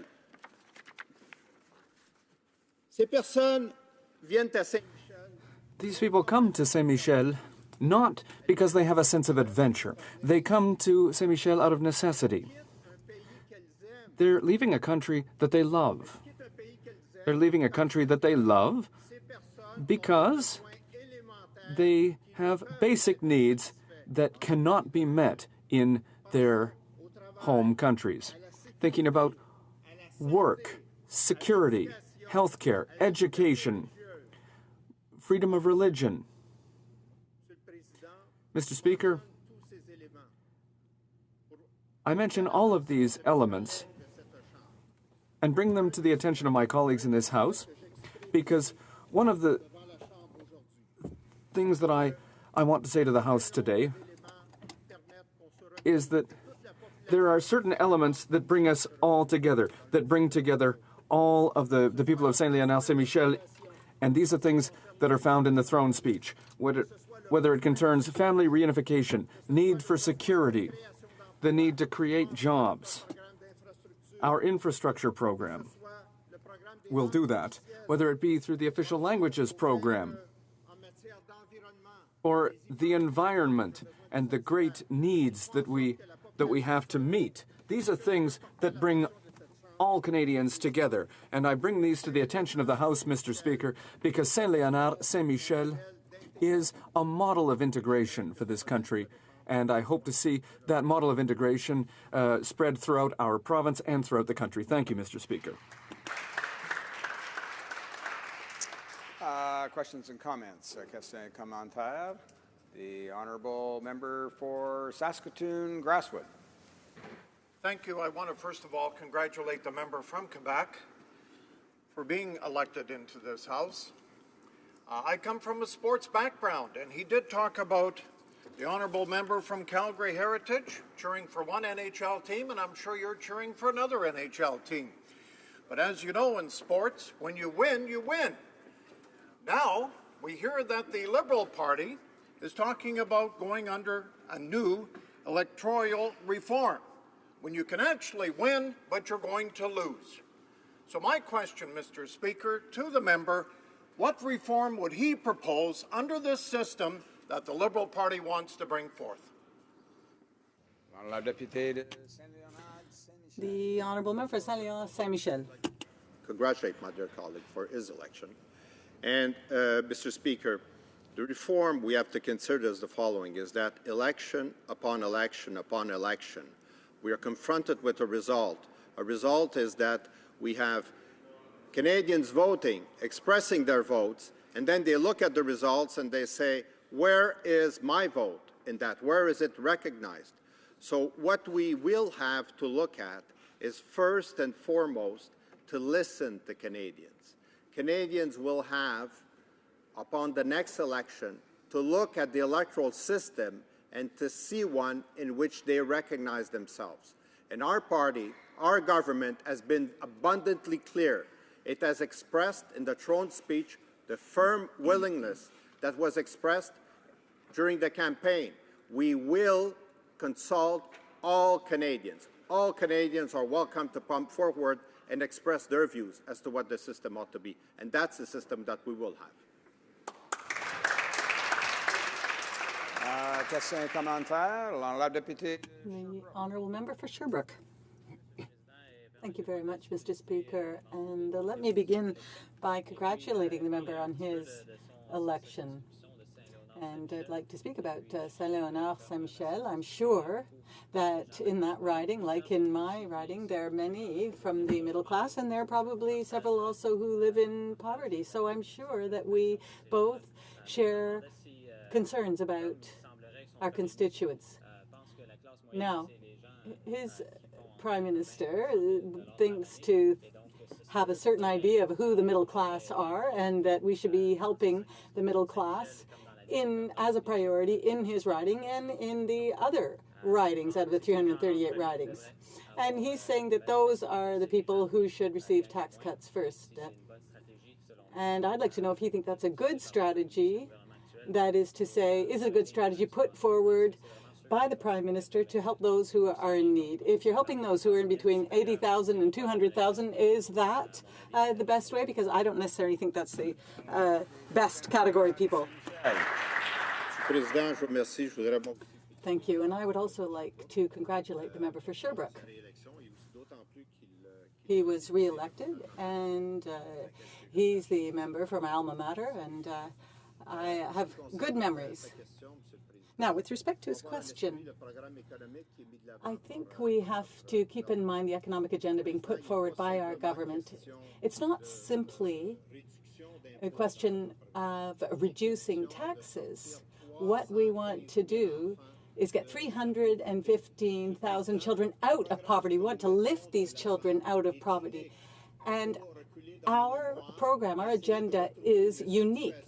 We want to be a government that has told people that they are going to help them. They are saying that, yes, they are going to raise taxes for one tax bracket, but they are going to reduce taxes for another bracket without necessarily forgetting those who are underprivileged. We want to lift children out of poverty. We are going to be watching what we do. We want to make sure that these children's lives are going to change thanks to our actions. Reprise de débat. Resuming debate. The Honourable Parliamentary Secretary to the Minister of Immigration, Immigration, Refugees and Citizenship.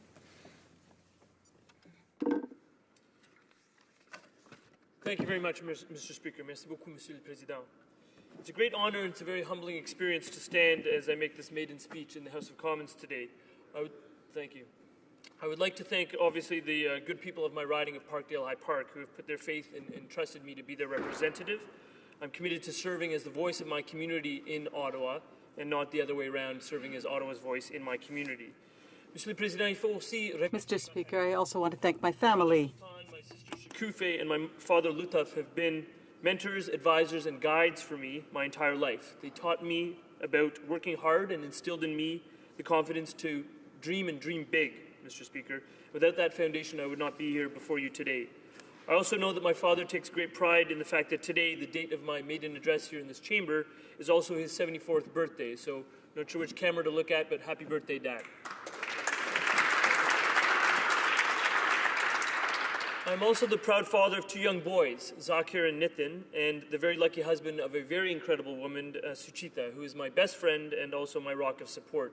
My ability to publicly serve, Mr. Speaker, is directly linked to her sacrifice, for which I am eternally grateful. Mr. Speaker, on Friday afternoon we heard the throne speech, and that speech outlined the government's priorities for the first session of the 42nd Parliament. It embodies the change Canadians voted for on October 19th. Today I would like to speak about three themes that were raised in that throne speech. Mr. Speaker, is the idea of welcoming dissent. Dissent is not something to be feared, Mr. Speaker. It is something to be welcomed. It is only through vigorous debate and the challenging and testing of ideas that better, more responsive and well-formulated policies can emerge. Our new government is committed to welcoming and not stifling dissent. We have moved to immediately unmuzzle scientists so that they can speak freely and openly, thanks for the company, guys, freely and openly about the impact of climate change. A change welcomed by the many, as I keep going, they'll come. But that's a change welcomed by the many members of the scientific community in my riding, but also the large number of environmental activists in Parkdale High Park. So one example is Green 13, Mr. Speaker, who are doing incredible work to promote awareness about environmental sustainability in my community. An unfortunate pattern, however, emerged over the past decade, Mr. Speaker, where charitable organizations that dared to challenge the government's position were subjected to heightened scrutiny by the Canada Revenue Agency. We believe in venerating our civil servants and the work they do, not in using them as the strong arm of the government, Mr. Speaker. Importantly, our government is committed to allowing charities to operate free from political harassment so they can make an important contribution to public debate and the development of public policy. Our government is also determined to re-establish $150 million to the CBC, Mr. Speaker. CBC must and will be protected precisely so that they can continue their excellent work in holding government to account.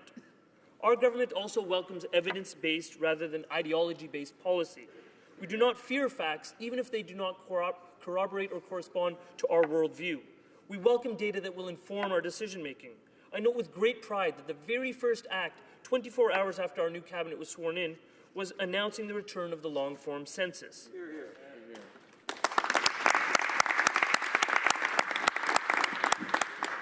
A second theme also emerges from the throne speech delivered on December 4th, Mr. Speaker, and that's the theme of governing by consensus rather than governing by decree. Our new government believes that unilateral decision-making is poor decision-making, and that we will eschew that kind of model. A case in point is the Prime Minister's decision to convene the First Ministers here in Ottawa 1 week before the Paris Environmental Summit. That First Ministers meeting was held 1 month after the October 19th election, but it was the first such meeting convened by a Prime Minister in this country in 5.5 years. The difference is palpable, Mr. Speaker. Our new government believes that to effect good policy and to be responsible stewards of this federation, one needs to engage all levels of government. Take, for example, infrastructure investment. Our government has committed to making significant investments in public transit, green infrastructure, and social infrastructure. This includes investments in affordable housing. We will meet with municipal governments and leaders who are on the ground tackling these issues every day. In my riding, strong entities like Parkdale Community Legal Services and the Parkdale Neighbourhood Land Trust are intimately familiar with the challenge of affordable housing. Their voices will be heard by our government. Les voix du député de l'opposition sera Voices from the opposition will also be heard. Our government is committed to a new era of nonpartisanship, and with a fresh crop of hundreds of newly elected members, including me, Mr. Speaker, I believe we have the unique opportunity to make this happen. Parliament can be a more effective institution. So too can the committees that inform our work.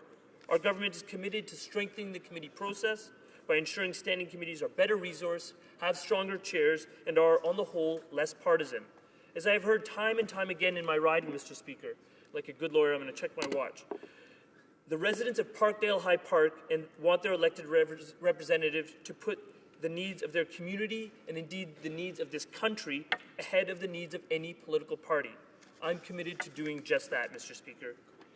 The third theme that emerges from the throne speech is restoring Canada's leadership and international reputation. On election night, the Prime Minister said to the rest of the world on behalf of Canadians, "We are back." As evidence, I would point to a few examples from the throne speech.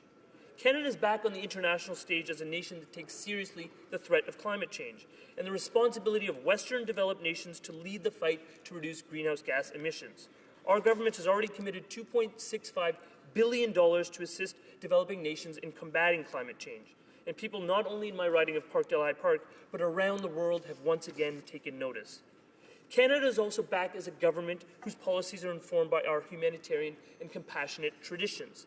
I say this in reference to our commitment to accept 25,000 Syrian refugees, a commitment welcomed by the caring residents of my riding, who also know and appreciate the terrific work being done in our community to settle newcomers by entities like Romero House and CultureLink.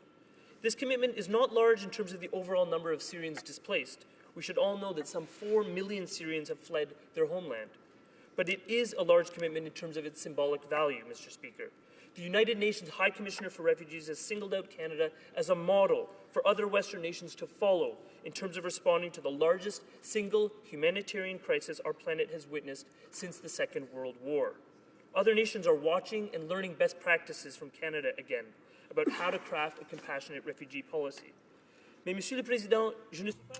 But, Mr. Speaker, I came to this country as a Ugandan Asian refugee in 1972, fleeing the dictatorship of Idi Amin. I was a 1-year-old baby at the time.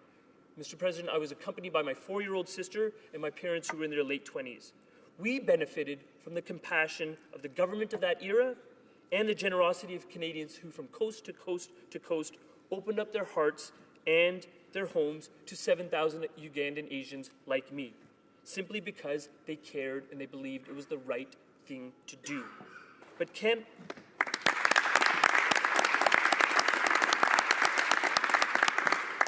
didn't only offer up new community to us, Mr. Speaker, it also offered up to us new opportunity.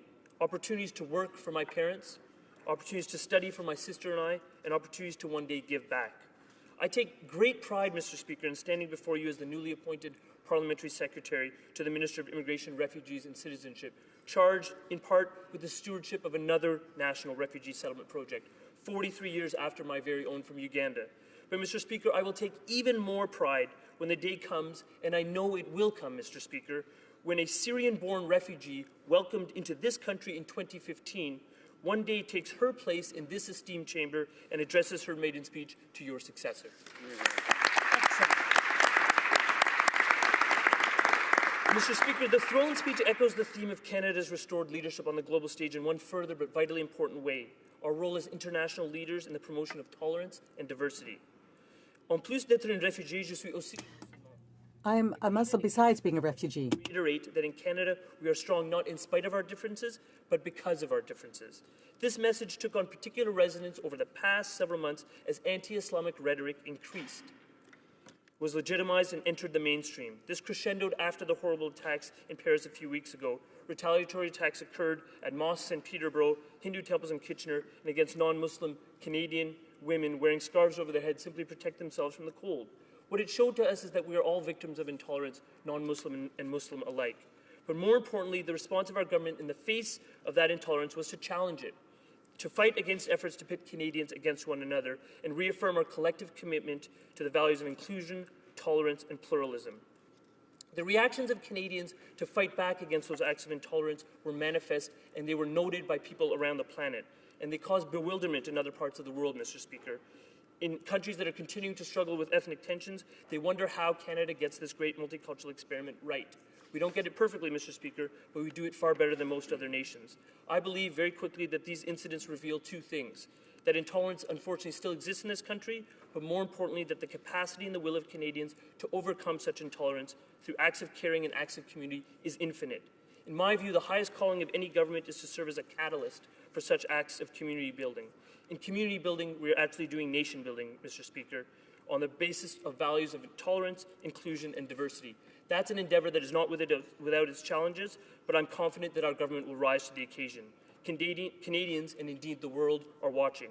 We will not let them down. Thank you.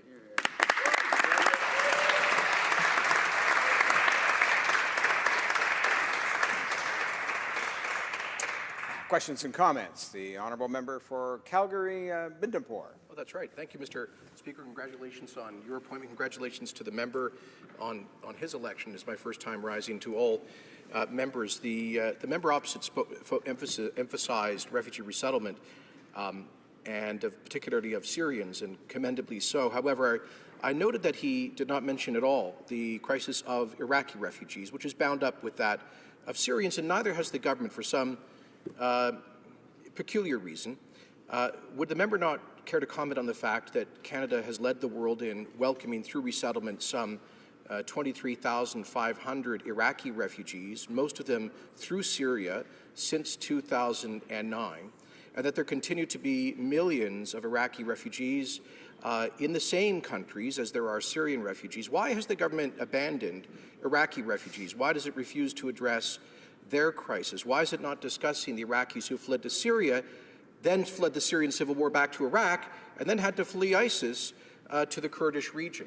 So I wondered if he would comment on the government's response to the Iraqi refugee crisis. And finally, his leader has said, Mr. Speaker, that prioritizing particular groups that are particularly vulnerable to genocide is, quotes, disgusting. Is he not aware, as a member of the Ismaili Muslim community, that the Ismaili Muslims of Syria are facing particular vulnerability at the hands of Daesh, of al-Nusra, and other Salafist terrorist organizations? Does he not think it would be appropriate for us to seek to prioritize their protection and resettlement, given their particularly unique vulnerability? The Honourable Parliamentary Secretary. I thank the honourable member for his question, and I'm happy to address all facets of it. I would expect no less in a courtroom, and I'll treat this like a courtroom, Mr. Speaker. In terms of, I presume, I can't remember the member's exact writing, so I'll presume the honourable member heard the minister today in question period. So the first point that I would ensure to make is that the effort in Syria is not an exclusive effort. Our efforts to settle refugees and other asylum seekers continue apace and will be funded accordingly. So this is not a monolithic or exclusive exercise. First point. Second point is that we acknowledge and we appreciate the efforts that the previous government made to settle 23,000 Iraqi refugees. That's a terrific effort. We are trying to do more and do it better, and that's the mandate we've been given by the Canadian people. And in respect to your third point, of course, as an Ismaili Muslim, I'm aware of Ismaili Muslims being targeted in other parts of the world, including in parts of the world affected by ISIS.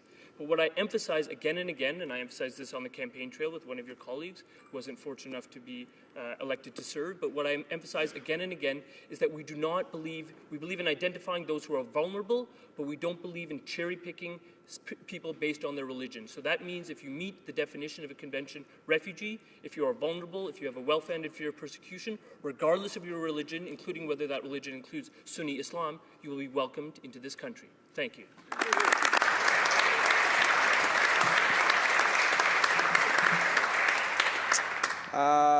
Question and commentaire. I believe it's the Honourable Member for Jonquière, yes? Thank you very much, Mr. Speaker. And I'd like to thank my colleague for his speech. Mr. Speaker, in my riding in Jonquière, there are many individuals during the campaign who were concerned about the tax credit for workers. Of course, this was not mentioned. And I'd like to know what's going to happen, because there is a deadline on December 30th on this Labour commitment. And I'd like to put the question to my colleague. What does he think about that commitment? Are they going to reestablish that Labour tax credit by the 30th of December? Thank you. The Honourable Parliamentary Secretary to the Minister of Immigration. Thank you very much for your question, and congratulations on your election. The tax credit for workers and the deadline that's looming on December 30th. What I can indicate to you is that we have mandate letters that have been provided with respect to all of the ministries. I have reviewed most of those mandate letters. I can endeavour to do so again and speak with the honourable member further. But my understanding is that we are endeavouring to ensure employment prospects for as many Canadians as possible, including revisiting the labour market assessment process and the tax credits that relate thereto, to ensure that Canadians are getting back to work as quickly as possible in light of the economic situation that we are facing now and the economic circumstances that unfortunately we inherited from the past government. Thank you. Resuming debate, the Honourable Member for Kootenay, Columbia.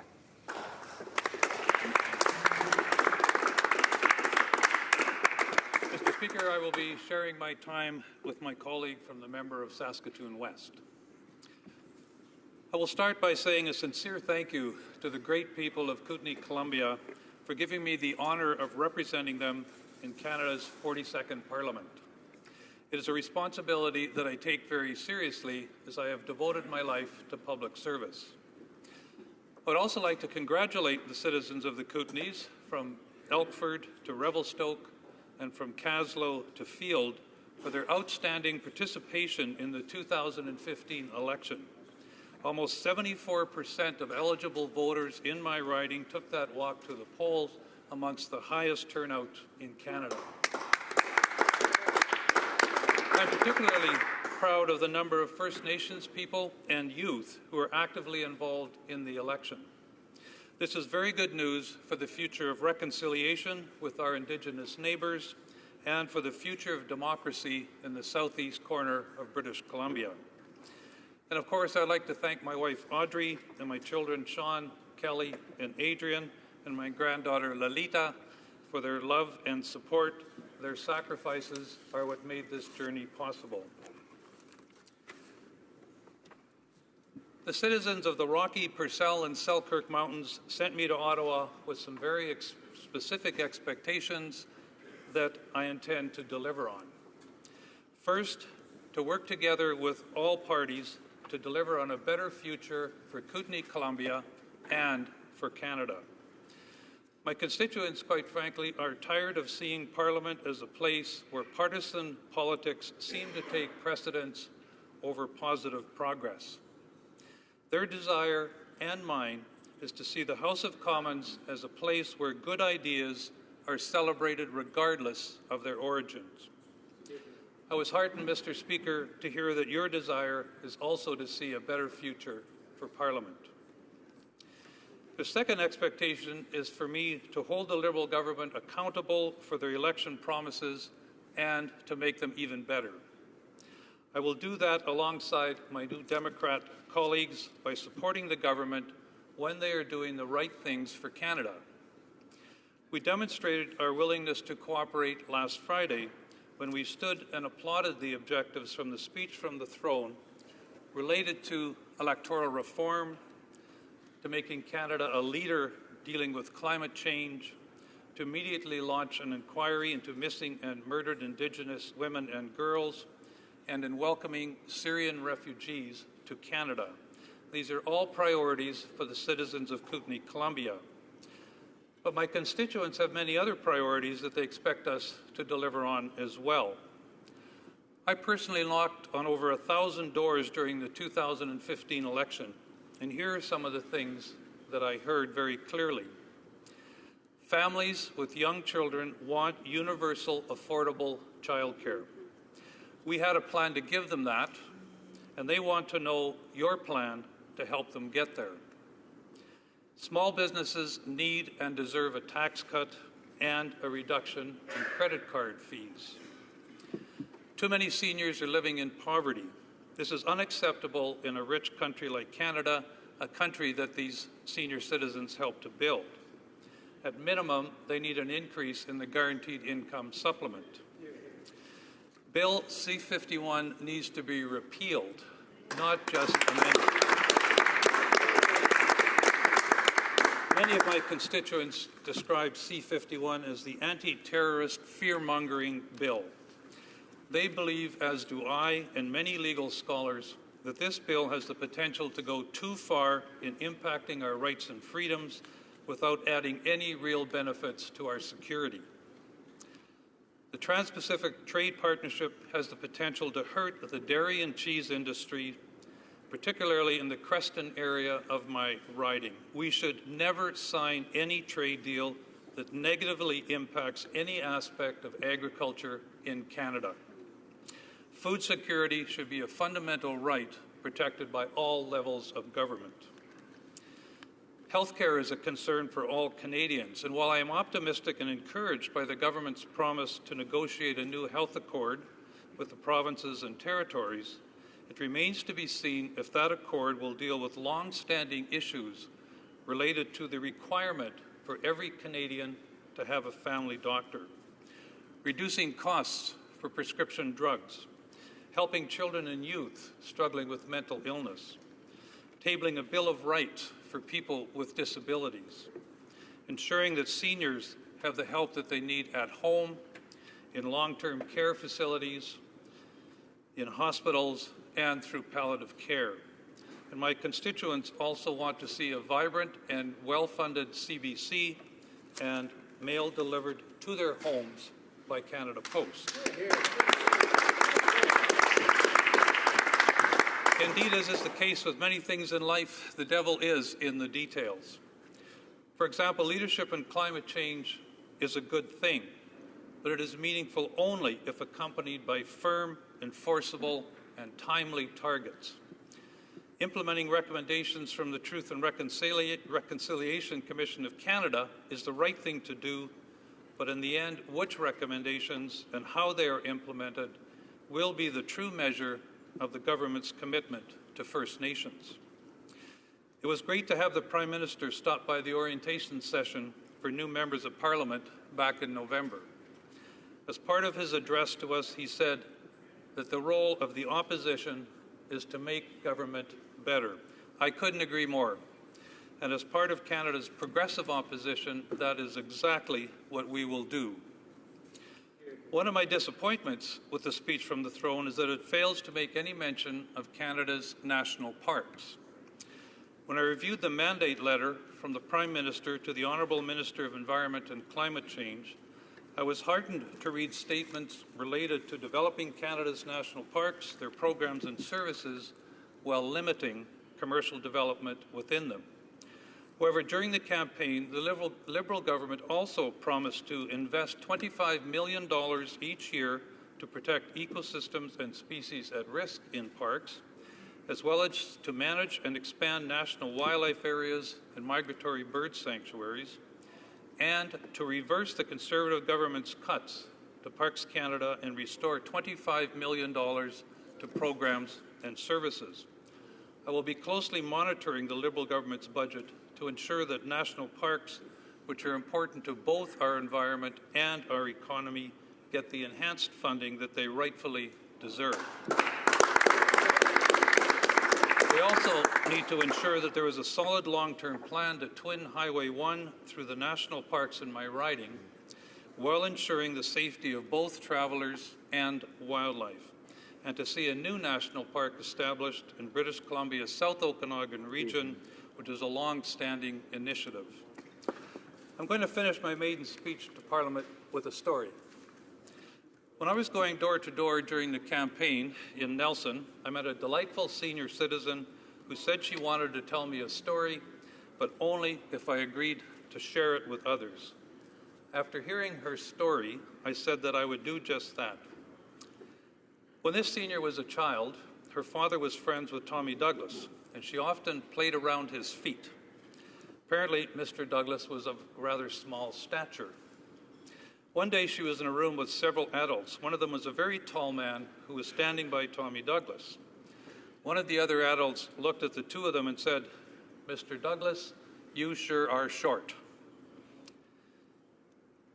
To which Tommy Douglas replied, "The true height of a man is measured from the neck up." Of course, Mr. Douglas went on to be the father of Canada's universal healthcare system, of which we are all so proud. Why am I telling you this story? Because while we as a caucus may be short in numbers, we are long on good ideas that will make our country stand even taller. And I am committed to working with all of you over the next 4 years to build a better Kootenay, Columbia, and a better Canada. Thank you.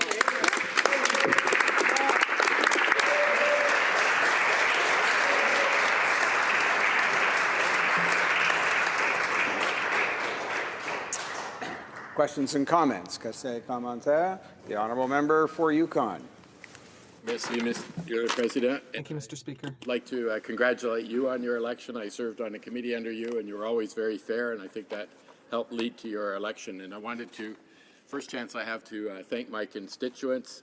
It was very heartfelt for me going door to door, and they many thank me for what I've done in the past, and I take that very seriously, and I hope I can live up to the trust they've placed in me. And I also thank the Conservative NDP and Green Party for help, and all the workers of every party that helped. Were soldiers of democracy. And most of all, to thank my wife, Melissa, and my children, Dawson and Aurora, for missing so much time with me. I'd like to thank the member for an excellent, very positive speech, and it's particularly in national parks. I applaud what he said, and just to remind people that the $25 million in cuts in 2012 really hurt us. We're going to put that back, $25 million more for ecosystems. In 2017, to the 150th anniversary of the parks, it'll be free for everyone. And after that, forever free for children. And the year after, free for 1 year for new Canadians, which I think is very exciting. And finally, there's to be an huge increase in marine parks in Canada to help us catch up to the rest of the world and protect those ecosystems. And I hope the member is in support of all those items. The Honourable Member for Kootenay, Columbia. Yes, thank you. National parks are extremely important, as I said, to both our economy and the environment. I'm very fortunate in Kootenay, Columbia, to have 4 national parks in my riding. We very much need to make sure we're putting more attention and financing into it. They've been really hurt, quite frankly, over the last 10 years and the last 4 years in particular, and they deserve much better in the future. Questions and comments? Questions et commentaires? La députée. The Honourable Member. The Honourable Member for Churchill. Kikwatin-Aski. Thank you very much, Mr. Speaker, and I want to thank my colleague for his excellent first speech in the House. We're so happy that that he is here, along with a robust team from British Columbia, and I think he really spoke to our priorities overall as a caucus. And I'm wondering if he brought up some key points in terms of an issue where we're proud to stand very clearly on, and that's on Bill C-51. There's so many Canadians from coast to coast to coast that expressed their opposition to this bill, that expressed their concern about what this bill means in terms of civil liberties, in terms of privacy, in terms of respect for First Nations rights. And despite the severity of the issues that have been made known by many across the country, the government across did not refer to the changes that it's looking at making, or frankly did not refer to any of its plans with regards to C-51 in the throne speech. How important is it for Canadians to see leadership on this front, to see that their civil rights, that their right to privacy, that Indigenous rights are protected? I'd like to hear from my colleague on this front. The honourable member for Kootenay, Columbia. Thank you for the question. You know, one of the most important things I heard over and over again in my writing during the campaign was the need to repeal Bill C-51. Quite frankly, I spoke with a number of longtime Liberals, actually, as well in my writing, who were changing their vote this time around because of the Liberal support for at least the first version of Bill C-51.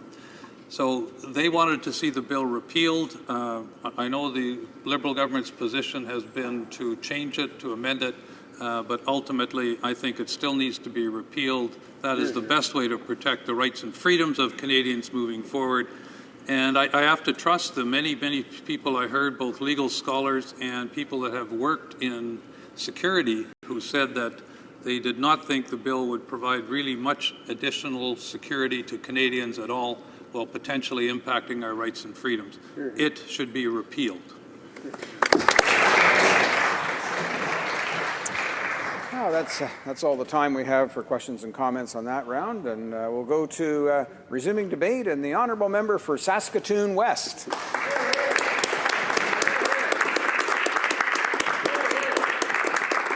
Thank you very much, Mr. Speaker. Of course, first, let me thank the constituents of Saskatoon West for having put their faith in me to represent them and to ensure a strong voice for them in Parliament. It is a very high honour, and I am humbled by their support and their faith in me to serve them to the best of my abilities over the coming 4 years. Mr. Speaker, I also wish to congratulate, of course, my colleagues in the House on their successful elections, and in particular extend a special congratulatory acknowledgement to those colleagues who, like me, are here in Parliament for the very first time. I want to thank my new colleagues from both sides of the House who have reached out to offer assistance and advice and a warm hand of friendship as we, as new MPs, climb a very steep learning curve.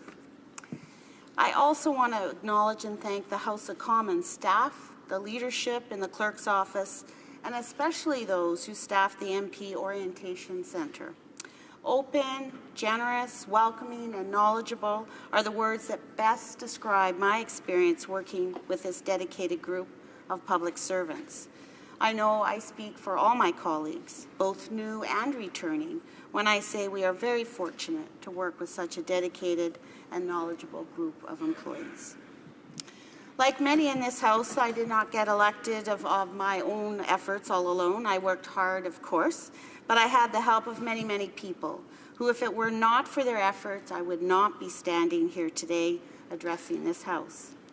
Mr. Speaker, I would like to take special note of my family, my partner Shelley, my daughters Annie and Vashti, my mom, my dad, my brother and sisters, all of whom contributed so much in so many ways so that I might have this opportunity to serve my community and my country. Mr. Speaker, the riding of Saskatoon West is a new urban riding. It is an urban riding situated on Treaty 6 territory and the ancestral lands, homelands of the Métis people. It is where I have lived and worked and raised my family for over 30 years. It is a great community in many ways. It's vibrant, entrepreneurial, and diverse, with strong community leadership and people who care for one another and who stand up against injustices, many more attributes of what makes communities great. Unfortunately, we also face many challenges and struggles. Mr. Speaker, many residents of Saskatoon West struggle because life is simply unaffordable. Saskatoon West has some of the poorest neighborhoods in Saskatoon. We have health outcomes in some neighborhoods that mirror those found in the third world. Many in my community did not see the benefits of the economic boom in Saskatchewan, and many in my community have not recovered from the recession of 2008. In my previous role as the CEO of United Way before becoming the MP for Saskatoon West, I saw firsthand the personal devastation of rising inequality in my neighbours. Things such as the impact of huge health disparities despite a universal health care, including an increasing rate of HIV infection in stark contrast to lowering rates in other communities in Canada. Unemployment rates for young people and Aboriginal people 3 times the national average, one of the highest uses of food banks in Canada, more children living in poverty, a rising homelessness rate, and unaffordable housing for most. Working people with full-time jobs living at the Salvation Army because they cannot afford market housing. Mr. Speaker, many of my neighbours in Saskatoon West wake up every day faced with making decisions between paying rent or buying food, between paying rent or buying medication.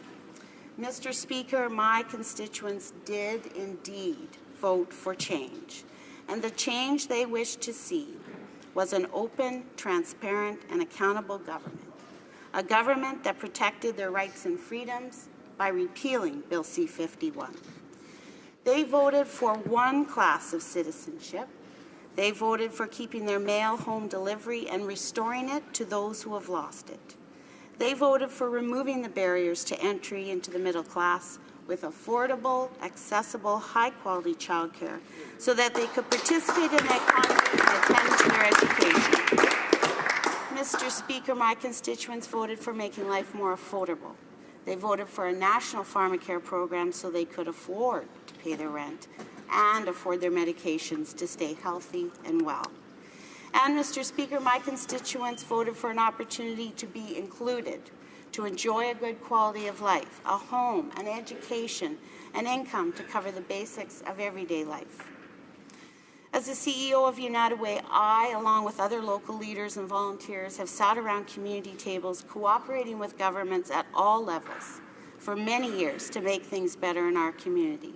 But more often than not, we were thwarted in our efforts as we sat helplessly and watched all levels of government pass the buck on important issues, claiming that this is not their jurisdiction, it was some other level of government who should take the lead and step up. Mr. Speaker, to make real change happen, you have to lead. Every level of government can and has a role to play on the important issues of the day that Canadians are facing, like housing and poverty and good health care. One way you lead is by example, ensuring that you do what you can in your own jurisdictional backyard, so to speak, to set the bar high for others to follow. Mr. Speaker, one of those areas is the importance of a federal minimum wage. No efforts to lead on reducing poverty or growing the middle class will be successful without ensuring we do all we can within our own jurisdiction. And, Mr. Speaker, that is why an important government strategy to grow the middle class is a $15 federal minimum wage. A federal minimum wage will go a long way to ensuring those 80,000 plus employed people working in federally regulated industries such as transportation, telecommunications, and banking can afford the basics of life. It is the caring thing to do. It is the smart thing to do. Mr. Speaker, entry into the middle class will be challenging for many in my constituency. Their entry into the middle class means removing barriers to getting and keeping employment and pursuing their education. And one of the biggest barriers for my constituents is the lack of affordable and accessible childcare. It is often the single biggest barriers for parents to securing employment or finishing their education. Affordable post-secondary education is one challenge. Even with more affordable education, many will be excluded because they cannot afford childcare. And even if they can afford childcare, they cannot find it. It just is not there to be found. To create more opportunities for young Canadians, especially those from low and middle income families, means removing the barriers so that the opportunities provided can be accessed by everyone. And that means a federal government willing to lead on not only creating new childcare spaces in the short term, but a commitment to all parents to finally, after 30 years, commit to universally accessible, affordable, and high-quality childcare. Mr. Speaker, communities across Canada have stepped up where governments have failed to provide the service needed for their communities to thrive. But there is only so much communities can do on their own. They need governments to partner, to invest, to help communities meet their challenges. Mr. Speaker, Canadians know how to work together. I know my constituents are looking forward, as am I, to a government that knows how to do that and to do that well. As a community leader in the nonprofit sector for over 20 years, I know what it takes to work together. I know the hard work and tenacity needed to work toward common goals. Mr. Speaker, as a Labour critic for the NDP, I look forward to working with the Minister of Employment and Workforce Development and Labour and my fellow critic in the official opposition on these important issues to ensure no one is left behind. Thank you very much.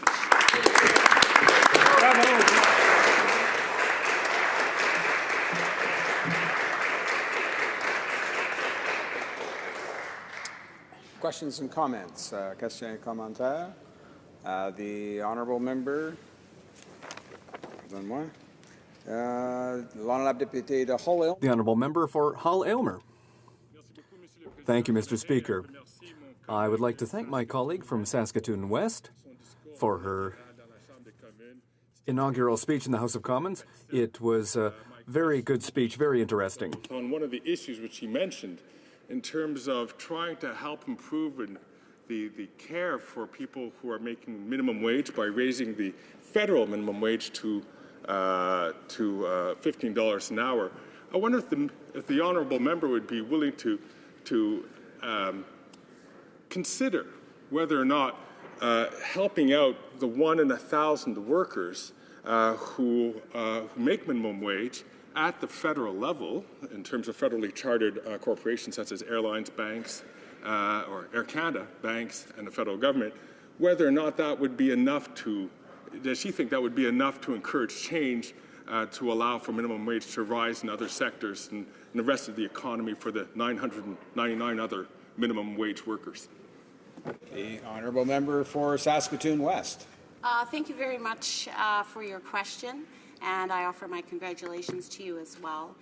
Currently, there is no federal minimum wage, and that's the issue. That's the first issue that needs to be challenged. The second issue is to have a federal minimum wage that reflects an ability for people who are in those jobs to be able to actually afford the basics in life. I know in Saskatoon, the actual living wage is $16.47. Many people who are living on minimum wage have more than one job. I think $15, as is shown in Alberta, is a place to start, but we need to start first with actually having a federal minimum wage. Questions and comments? Questions and commentaires? Questions and comments. The honourable member for Windsor-Tecumseh. Thank you, Mr. Speaker.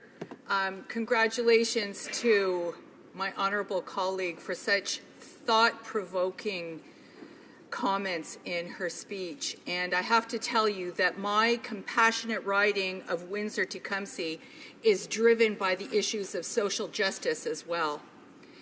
And whether it is questioning the integrity of a free trade agreement versus fair trade, whether it is challenging Bill C-51, or whether it's addressing seniors being able to retire in dignity, or children being able to be lifted up out of poverty. These are things that compel all of us.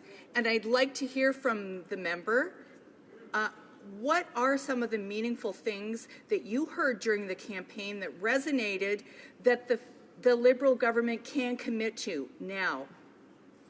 Member for Saskatoon West. Thank you very much for your good question. On the campaign trail in Saskatoon West, I heard over and over that life was not affordable. I heard three things no matter where I was in the riding. It was childcare, transportation, and housing. If it was a younger family, and if it was a senior, it was medication, housing, and of course I've forgotten the third one. You should never do that. But I guess that my point is that those two groups really need to have investment in order to lift them out of poverty. Many people have a long way to go to get out of poverty in Saskatoon West. And we need to lower the retirement age back to 65. We need to increase the guaranteed income supplement. Those are important things that will lift many people out of poverty. And of course, what I spoke with on the doorstep often was, let's have corporations pay more their fair share. If they paid a little more, we could end child poverty. We have time for one more short question, questions and comments. The honourable member for Yukon. Thank you. I think the emphasis of the speaker, thank you very much, excellent speech, and the questioner from the NDP were both on social justice, shows the commonality. We have a lot of things in the platform, the huge housing program, the social infrastructure, which create thousands of daycare spaces, the Canada Child Credit to raise 300,000 children out of poverty, the transport to deal with the transportation use, she talked about the transportation subsidy, and for seniors, increasing the old age supplement and indexing it, and reducing the age to 65, and also increasing home care for seniors. So I think we're singing from the same songbook in a lot of areas of social justice, and I really appreciate that. The honourable member for Saskatoon West. Thank you very much for your comments, and to the honourable member, I do believe that there are many places where we can come together. Certainly in my community, I know that is possible. I think in one particular area that I would like to see the Liberal government finally follow through on a promise that was first laid out to my community 30 years ago, and that is universal, accessible, affordable childcare. It is not enough to put just extra money into families. They are already not being able to afford food and rent. The ability to actually then pay for childcare so that you can actually access work and training. For many people in Saskatoon West, it is just, we have some of the highest rates of childcare in the country, and even if you were able to afford it, it just isn't there. It is such a barrier to young people getting either back to school or getting a job. It is critical to actually moving forward and making life affordable and improving people's quality of life. And that was one place I would like to see us working better together in the future. Resuming debate, the Honourable Parliamentary Secretary to the Government House Leader. Thank you, Mr. Speaker. And what a privilege it is to stand in our place in such a wonderful chamber here in the House of Commons to be able to share with Canadians what we feel is important to us as we've heard from our constituents. And let me just start off by giving my most sincere, heartfelt thank you to the constituents of Winnipeg North. It is such a privilege to represent one of the best, beautiful areas of Canada, my home, Winnipeg North, where there's many different industries, a great deal of diversity, an area in which I am very, very proud to call my home.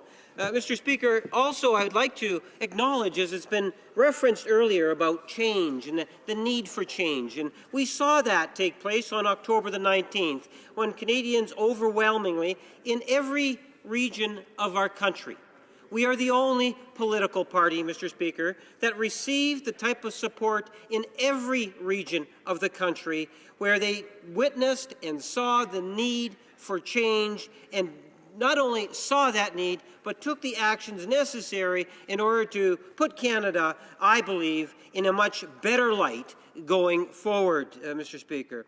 We today have a cabinet that is gender equal, Mr. Speaker, both in terms of numbers of females and males that make up our cabinet, which is a first. I have the privilege to serve as a parliamentary secretary, and I thank my leader for entrusting me with that particular responsibility. I thought maybe, Mr. Speaker, I would talk about something that is really important to all Canadians, no matter what part of the country you live in, and that is the economy. And in my opinion, and something in which we have articulated for a number of years, Mr. Speaker. In fact, when the Prime Minister was first elected leader of the Liberal Party of Canada, he talked about the middle class. And he talked about the importance of Canada's middle class. And if you take a look at the 2 years before he became the leader of the Liberal Party, Mr. Speaker, you will find that those two words were relatively rarely spoken inside the House of Commons. But he took that on as an idea that needed to be talked about, and he wanted to ensure that this House would address the issue of Canada's middle class. I believe, Mr. Speaker, the middle class is the driving force of our economy. If you have a healthy middle class, you can have a healthy economy. And I think if you take a look at economies around the world, you will find that where there is a healthy, maturing middle class, Mr. Speaker, and when I use the word maturing, I'm referring into always, Mr. Speaker, you will find that the economy is doing relatively well. In this throne speech, there are many aspects in which people can have hope in terms of going and thinking about the future of our great nation.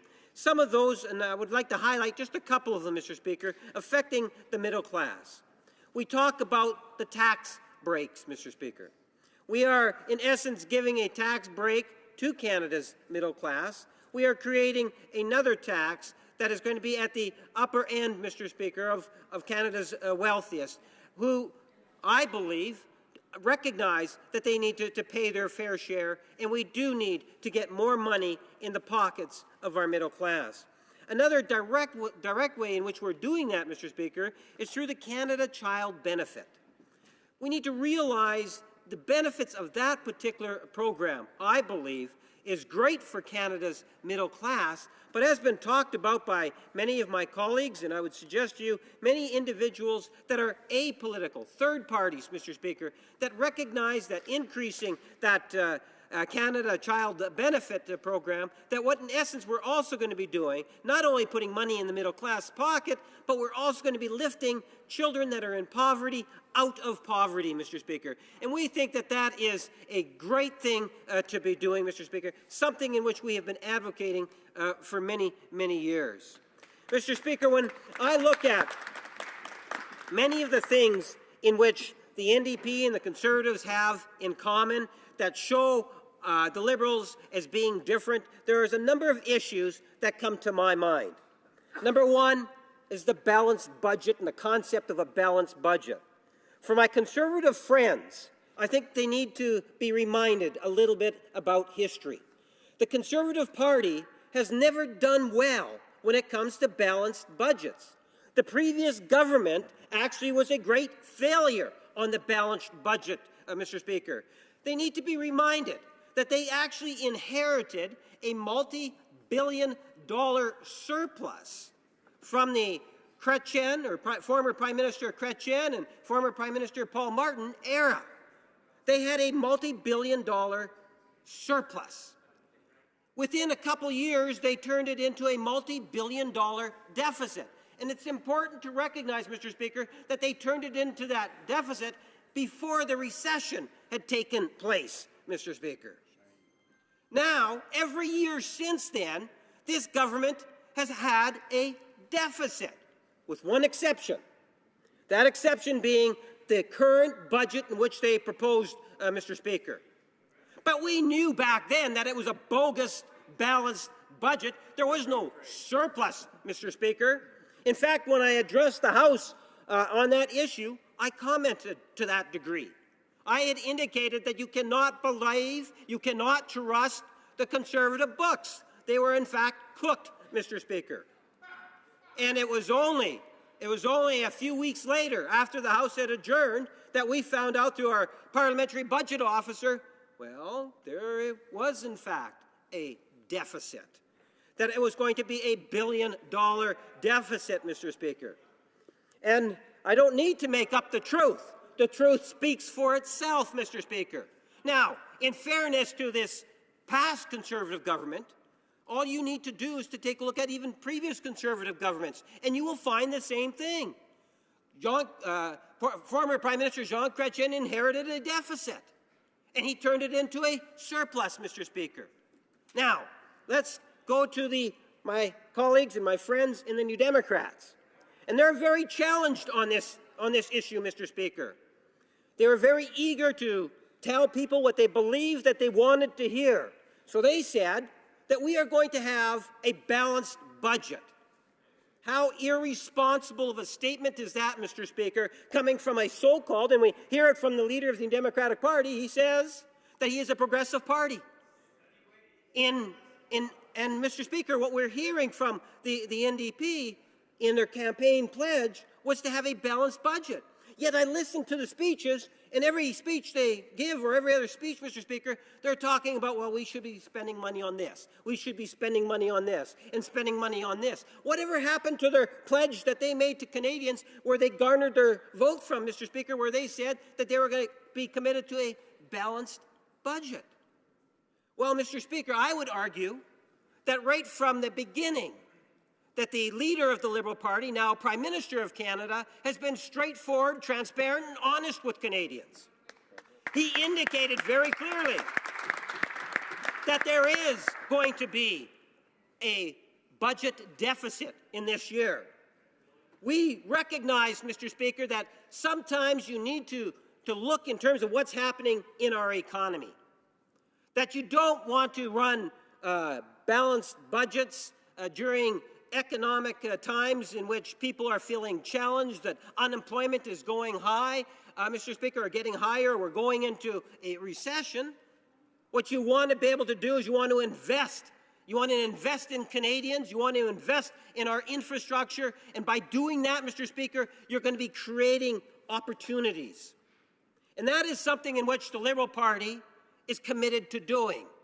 And under this government, Mr. Speaker, you are going to see a government that truly cares and recognizes the value of investing in Canadians. And you're going to see that in different ways. You'll see that take place in the form of infrastructure. You know, we're going to be investing billions of dollars, that's hundreds of millions of dollars, Mr. Speaker, into building Canadian communities. From coast to coast to coast, you're going to be seeing, Mr. Speaker, activity where we're going to be focusing our attention on what's important to Canadians and recognizing that infrastructure is absolutely critical.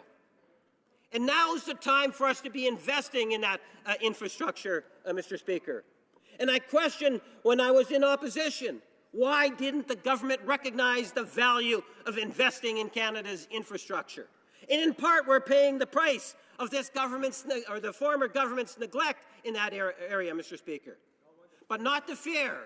The Liberal government will, in fact, make it a priority, and we will start the money flowing so that those very important projects that needed to get done are, in fact, going to be started under a new infrastructure program, Mr. Speaker, that is going to be 10 times as effective as the former infrastructure program, Mr. Speaker. Free trade is always another issue of discussion inside this chamber I've recognized over the last number of years. I like the free trade debate because, again, it shows the difference between the three major political parties. On the one hand, you have the Conservatives.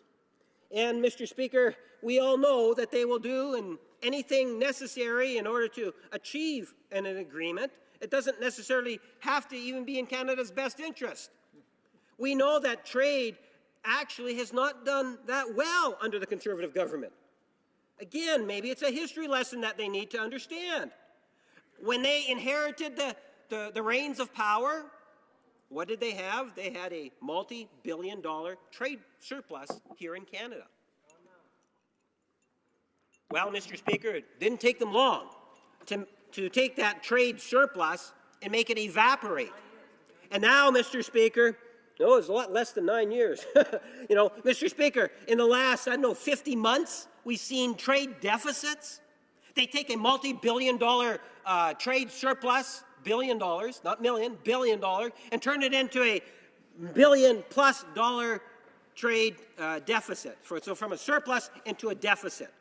And we continue to be in that deficit, Mr. Speaker, even with those free trade agreements in which the government brought in, Mr. Speaker, in which, in most part, the Liberal Party of Canada supported, because we recognize the value and the importance of trade. Trade is good for Canada. We are a trading nation. If we do not invest in trade and look for opportunities, all of us lose out, Mr. Speaker. It's absolutely critical to our, not only today, but in terms of tomorrow, our future economic growth. We need trade. And we saw that today with the answers from the minister responsible for trade, who is most capable and able and articulated the importance of us getting this thing right, and that we have to have Canadians engaged in this debate. Well, Mr. Speaker, I'll remind the Conservatives, once again, the Liberals understand the importance of that trade file and how trade equates to jobs. Billions lost through deficits of trade with the previous Conservative government has meant tens of thousands of jobs that have been lost. And many of those jobs were manufacturing jobs in the province of Ontario, in particular Ontario, where Ontario has been hit hard, very hard, by the former Conservative government, Mr. Speaker. Now, we look in terms of the future, and we feel good about the idea of where our markets can be and the potential that's there, and I'm very confident. And we've seen that in the last 4 weeks with the number of world leaders the Prime Minister has met with. I know, for example, the Minister of Trade had the opportunity to visit the Philippines and other countries, Mr. Speaker. There's a sense that, yes, we will get back on track and we will be able to try to inch towards that trade surplus. And that's important, Mr. Speaker, because it means jobs, and jobs is something in which we should all be fighting for. Well, I don't want to leave out my colleagues in the New Democratic Party. They tend to believe that free trade agreements are a bad thing. They stand in their place time and time and time and time, and I underline the word time, Mr. Speaker, again, to vote against free trade agreements. Now, they will say, well, there was the Jordan Agreement.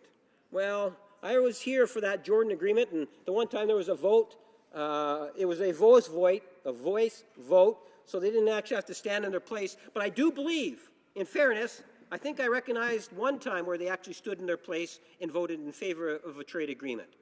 Mr. Speaker, and the reason why I say that is I would hope that the New Democrats would understand how important it is to give true value to where trade agreements can complement Canada's economy, can advance us into the world of trade, that we see that as a positive thing and start moving forward.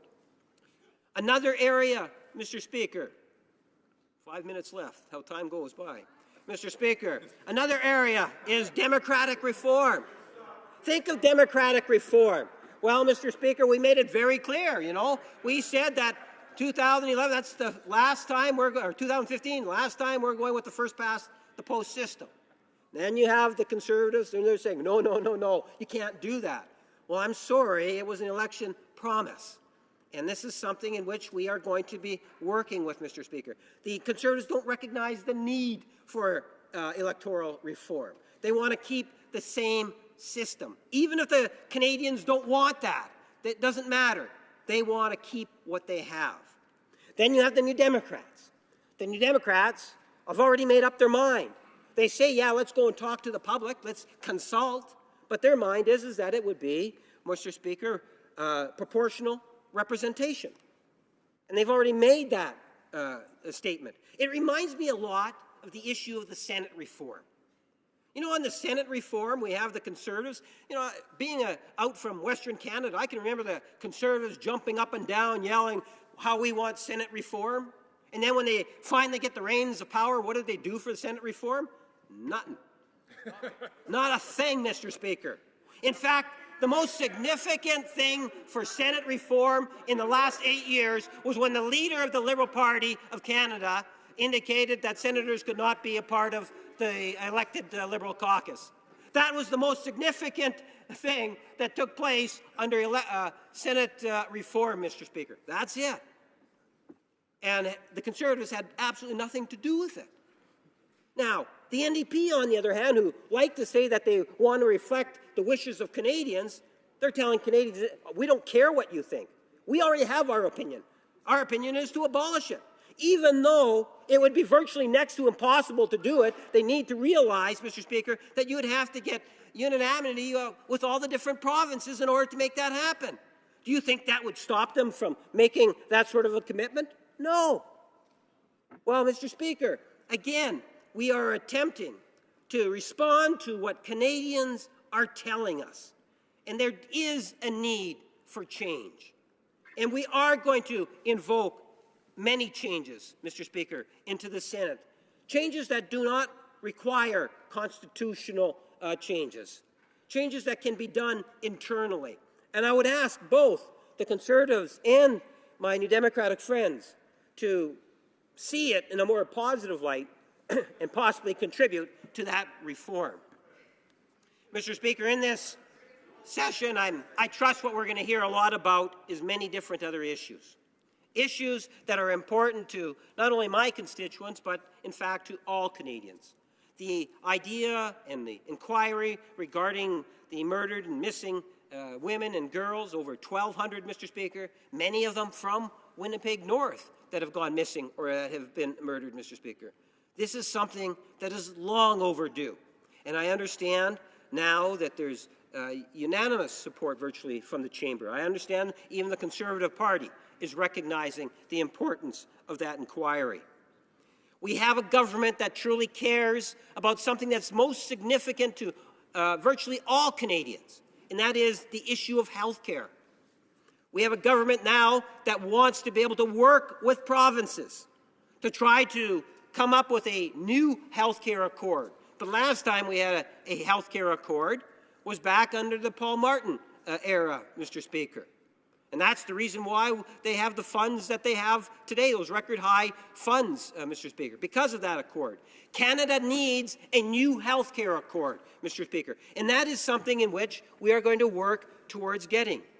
Mr. Speaker, I could talk about agriculture and issues such as the pork industry in the province of Manitoba and how hard we need to work to diversify many of our rural communities, but also to support our agricultural communities. I have had the opportunity to take many tours in rural in particular. I have a bit of a bias in terms of the pork industry, but there's so much there that, I can recall, piles of wheat that we needed to get off to shore at the demise of the Canadian Wheat Board, and the government was challenged in terms of getting our wheat to market. We lost opportunities there, Mr. Speaker. There's so much that we could be doing, so much that we can be saying. I haven't even had the chance to talk about the immigration file, whether it's the visiting visas, the processing times, and the Liberal Party's commitment to improve that, Mr. Speaker, by investing in our civil service. And that means also showing respect for our civil service, Mr. Speaker, something in which the previous government was challenged to do. Mr. Speaker, issues of crime and safety is issues that have also come up. Housing, so much more. I see my time has expired. I look forward to anyone having any questions that I might be able to provide more.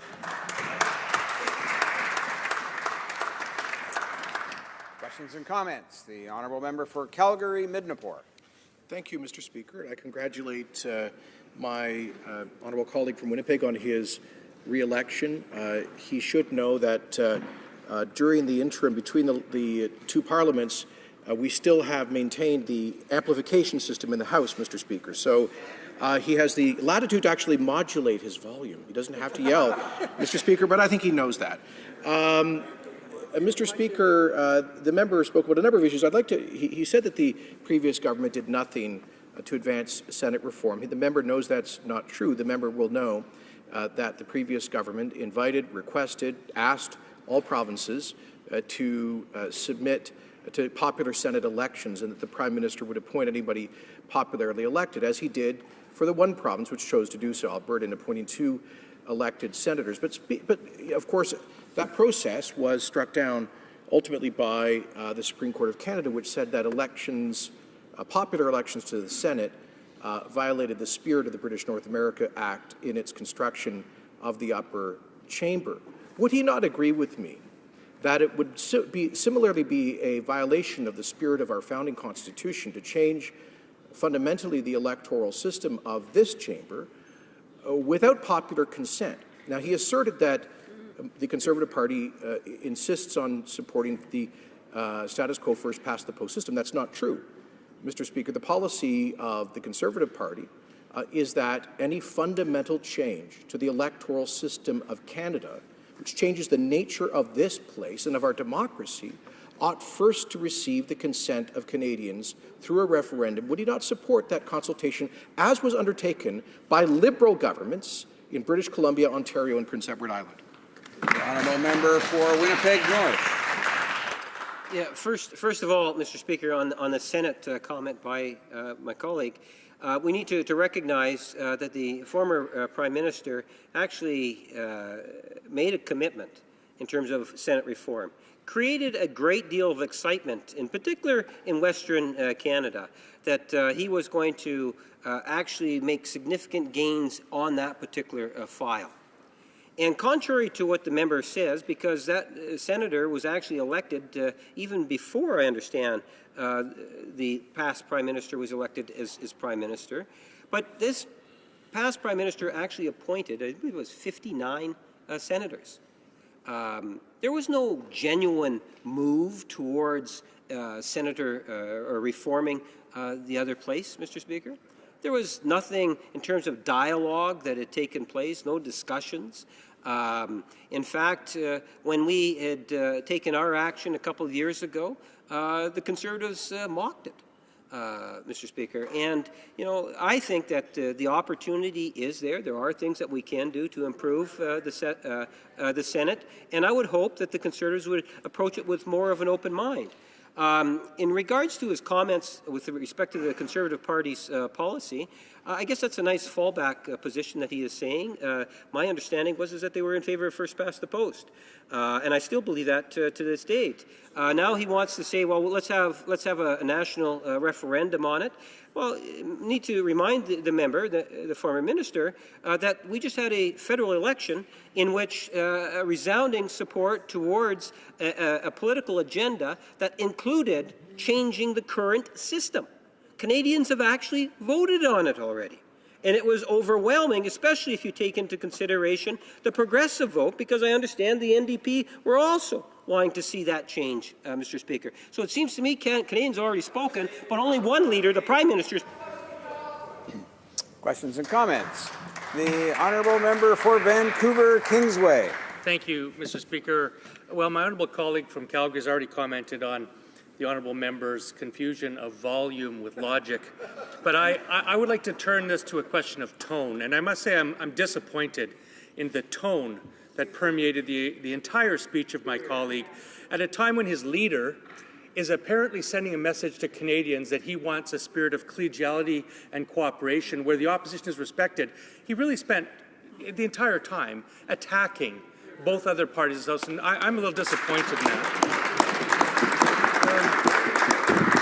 And you know, it raised question. He raised questions of consistency in policy and honesty and transparency. And I could talk about the confusing history of the relationship of deficits and Liberals. In the 1990s, there was austerity imposed by the Paul Martin government where they didn't run deficits at all. I saw the Liberals criticize Conservatives year after year last Parliament for running deficits. Yet apparently deficits are exactly what this country needs to stimulate our economy. I could talk about trade, where the Liberals campaigned against NAFTA in the 1980s, said they would repeal it when they got into government, did not. and now, of course, claim that their position on trade has always been in favor of trade agreements. Infrastructure. You would think that the problems of infrastructure in this country began in 2006. Well, frankly, the infrastructure deficit in this country began decades ago as the crumbling roads and bridges and schools of this country were let to happen under Liberal governments as well. But my question is about proportionality. The NDP is not prescriptive about the need for electoral reform in a vacuum. It's because Canadians want this chamber to be proportional. They have seen false majority after false majority after false majority. And so when we say that Canadians want a proportional system in this House where if the Greens get 4% of the vote, they get 4% of the seats, etc., then that's what they want in this chamber. So I'm going to ask this member directly. Does he or does he not agree with the principle of proportionality in this Parliament so that Canadians' vote actually count? Member for Winnipeg North. Well, Mr. Speaker, if I may just address the member's first comments. You know, the quorum, and I've been a parliamentarian now for just over 25 years, both at the provincial level and the national level. I can tell you that the quorum in the place does not necessarily mean that a member of Parliament cannot speak with passion, cannot share in terms of the thoughts that they have, and where they point out, Mr. Speaker, issues of concern, and they point out, Mr. Speaker, where previous governments have failed, or they point out areas in which third parties in this current chamber have also let down, that there's nothing wrong with doing that, Mr. Speaker. That is part of our responsibility. It's not just to sit back in government benches and listen to the opposition be critical. We can provide constructive criticism even of other political parties, Mr. Speaker. That's the way the politics that I have witnessed for many years. What we would hope to see is a decorum that allows for opposition members to come forward with ideas on potential amendments to improve legislation, that we try to allow for, Mr. Speaker, wherever we can, a wider participation of all members of the House. But we should not in any way try to censor or tell a member what they can or cannot say, Mr. Speaker. That is freedom of speech, and if we can't have that complete 100% absolute freedom here, Mr. Speaker, where can we have it? So I will at times be somewhat boisterous in my tone. It's because I am very passionate in regards to proportionality of electoral reform, Mr. Speaker. I think that we should allow the system, allow the committee to do its work, the committee that will be made up of representatives from all political parties, so that we do have a more improved system and at the same time fulfill a commitment that was given by the Prime Minister. Questions and comments? Question and comment. The honourable, time for a short question and response. The honourable member for Yukon. Thank you, Mr. Speaker. And I had a big, long question, but I'll make it short. The member talked about democratic reform, electoral reform. There was a huge number of items in the platform that we promised on that area. Would he like to talk to some he didn't talk about? For instance, moving prosecutions away from the Minister of Justice to be independent, or using omnibus bills or prorogation in the improper sense. The honourable member for Winnipeg North. Mr. Speaker, I think that there's a wonderful opportunity for reforming our institutions. And I think that whether it's at the electoral level, when Canadians go to place their vote, from there to the Senate reform, to making changes here also in the House. I believe that there are many different procedures, if modified, would allow for a more efficient use of time. Over the years, for example, the number of times in which we've had bells ringing, hours and hours. I think we had close to 100 or maybe just over 100 times, for example, where there was time allocation. Calculate the number of hours just listening to bells. I think that there is all sorts of reform, democratic reform, that can take place inside the chamber, in the other place, and electorally. And I thank the member for the question. Resuming debate. Before I acknowledge the member for Richmond Athabasca, I must inform him that we have about 3 minutes left. Of course, he will have an opportunity to continue his speech when debate is resumed.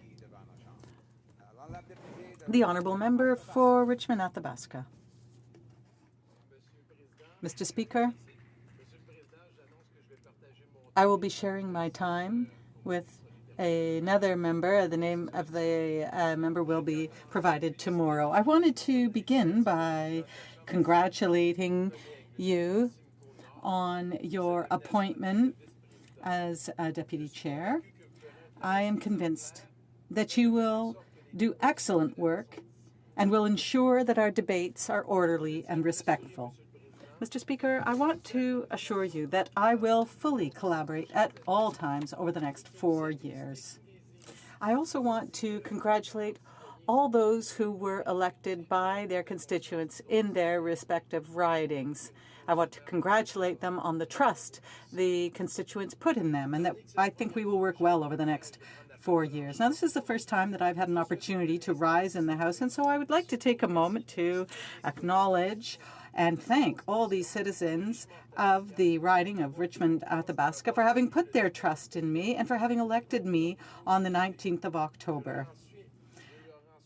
I am very grateful, and I will work constantly in order to make sure that I fulfill my responsibilities as Member of Parliament and to make sure that I represent them properly in my magnificent riding and here in Parliament in Ottawa. I also want to thank all my friends and all those volunteers who put their trust in me. Without their unconditional support, their hard work, and their encouragement throughout this long election campaign, I would not be here today. And last, I want to thank those people who are the most important in my life, those who have accepted to share my life and our family life with the public. My 3 children, Elisabeth, Magali, and Etienne, and my wonderful wife, Catherine, as well as my parents and all my family and in-laws. I thank you all. Now, Mr. Speaker, even though this is my first time working at the federal level, I was for 6 years the mayor of Victoriaville. I worked for 10 years as a manager in the education sector, and I was also involved in several organizations for more than 25 years that gave me an opportunity to work closely with federal actors and to see for myself how important the federal government was in the development of communities. And that's why I decided to continue my political commitment here with you, because I believe strongly that our actions over the next 4 years will have a direct impact on the quality of life of the men and women in our ridings. I will therefore, Mr. Speaker, put all my energy, my skill, and my experience into making sure that their interests are represented. I will also make sure that the 40 municipalities that I represent receive quality services from the various organizations that fall under the Government of Canada, because I want to make sure that they can continue to develop. And I want to make sure that these services will be long-lasting, whether it be in urban or rural settings. Unfortunately, in the speech from the throne, there is no mention of municipalities. And this is unfortunate, especially when you realize all the effort that has been put into our areas. And it is so unfortunate also when you see the migration of young people towards urban centres. Mr. Speaker, I will also make sure, along with my colleague from Portneuf-Jacques-Cartier, who will be the critic for the Economic Development Agency for Quebec, I will make sure, Mr. Speaker, that job-creating businesses continue to be supported because they represent about 90% of all businesses in Canada and 70% of the employed. Thank you, Mr. Speaker.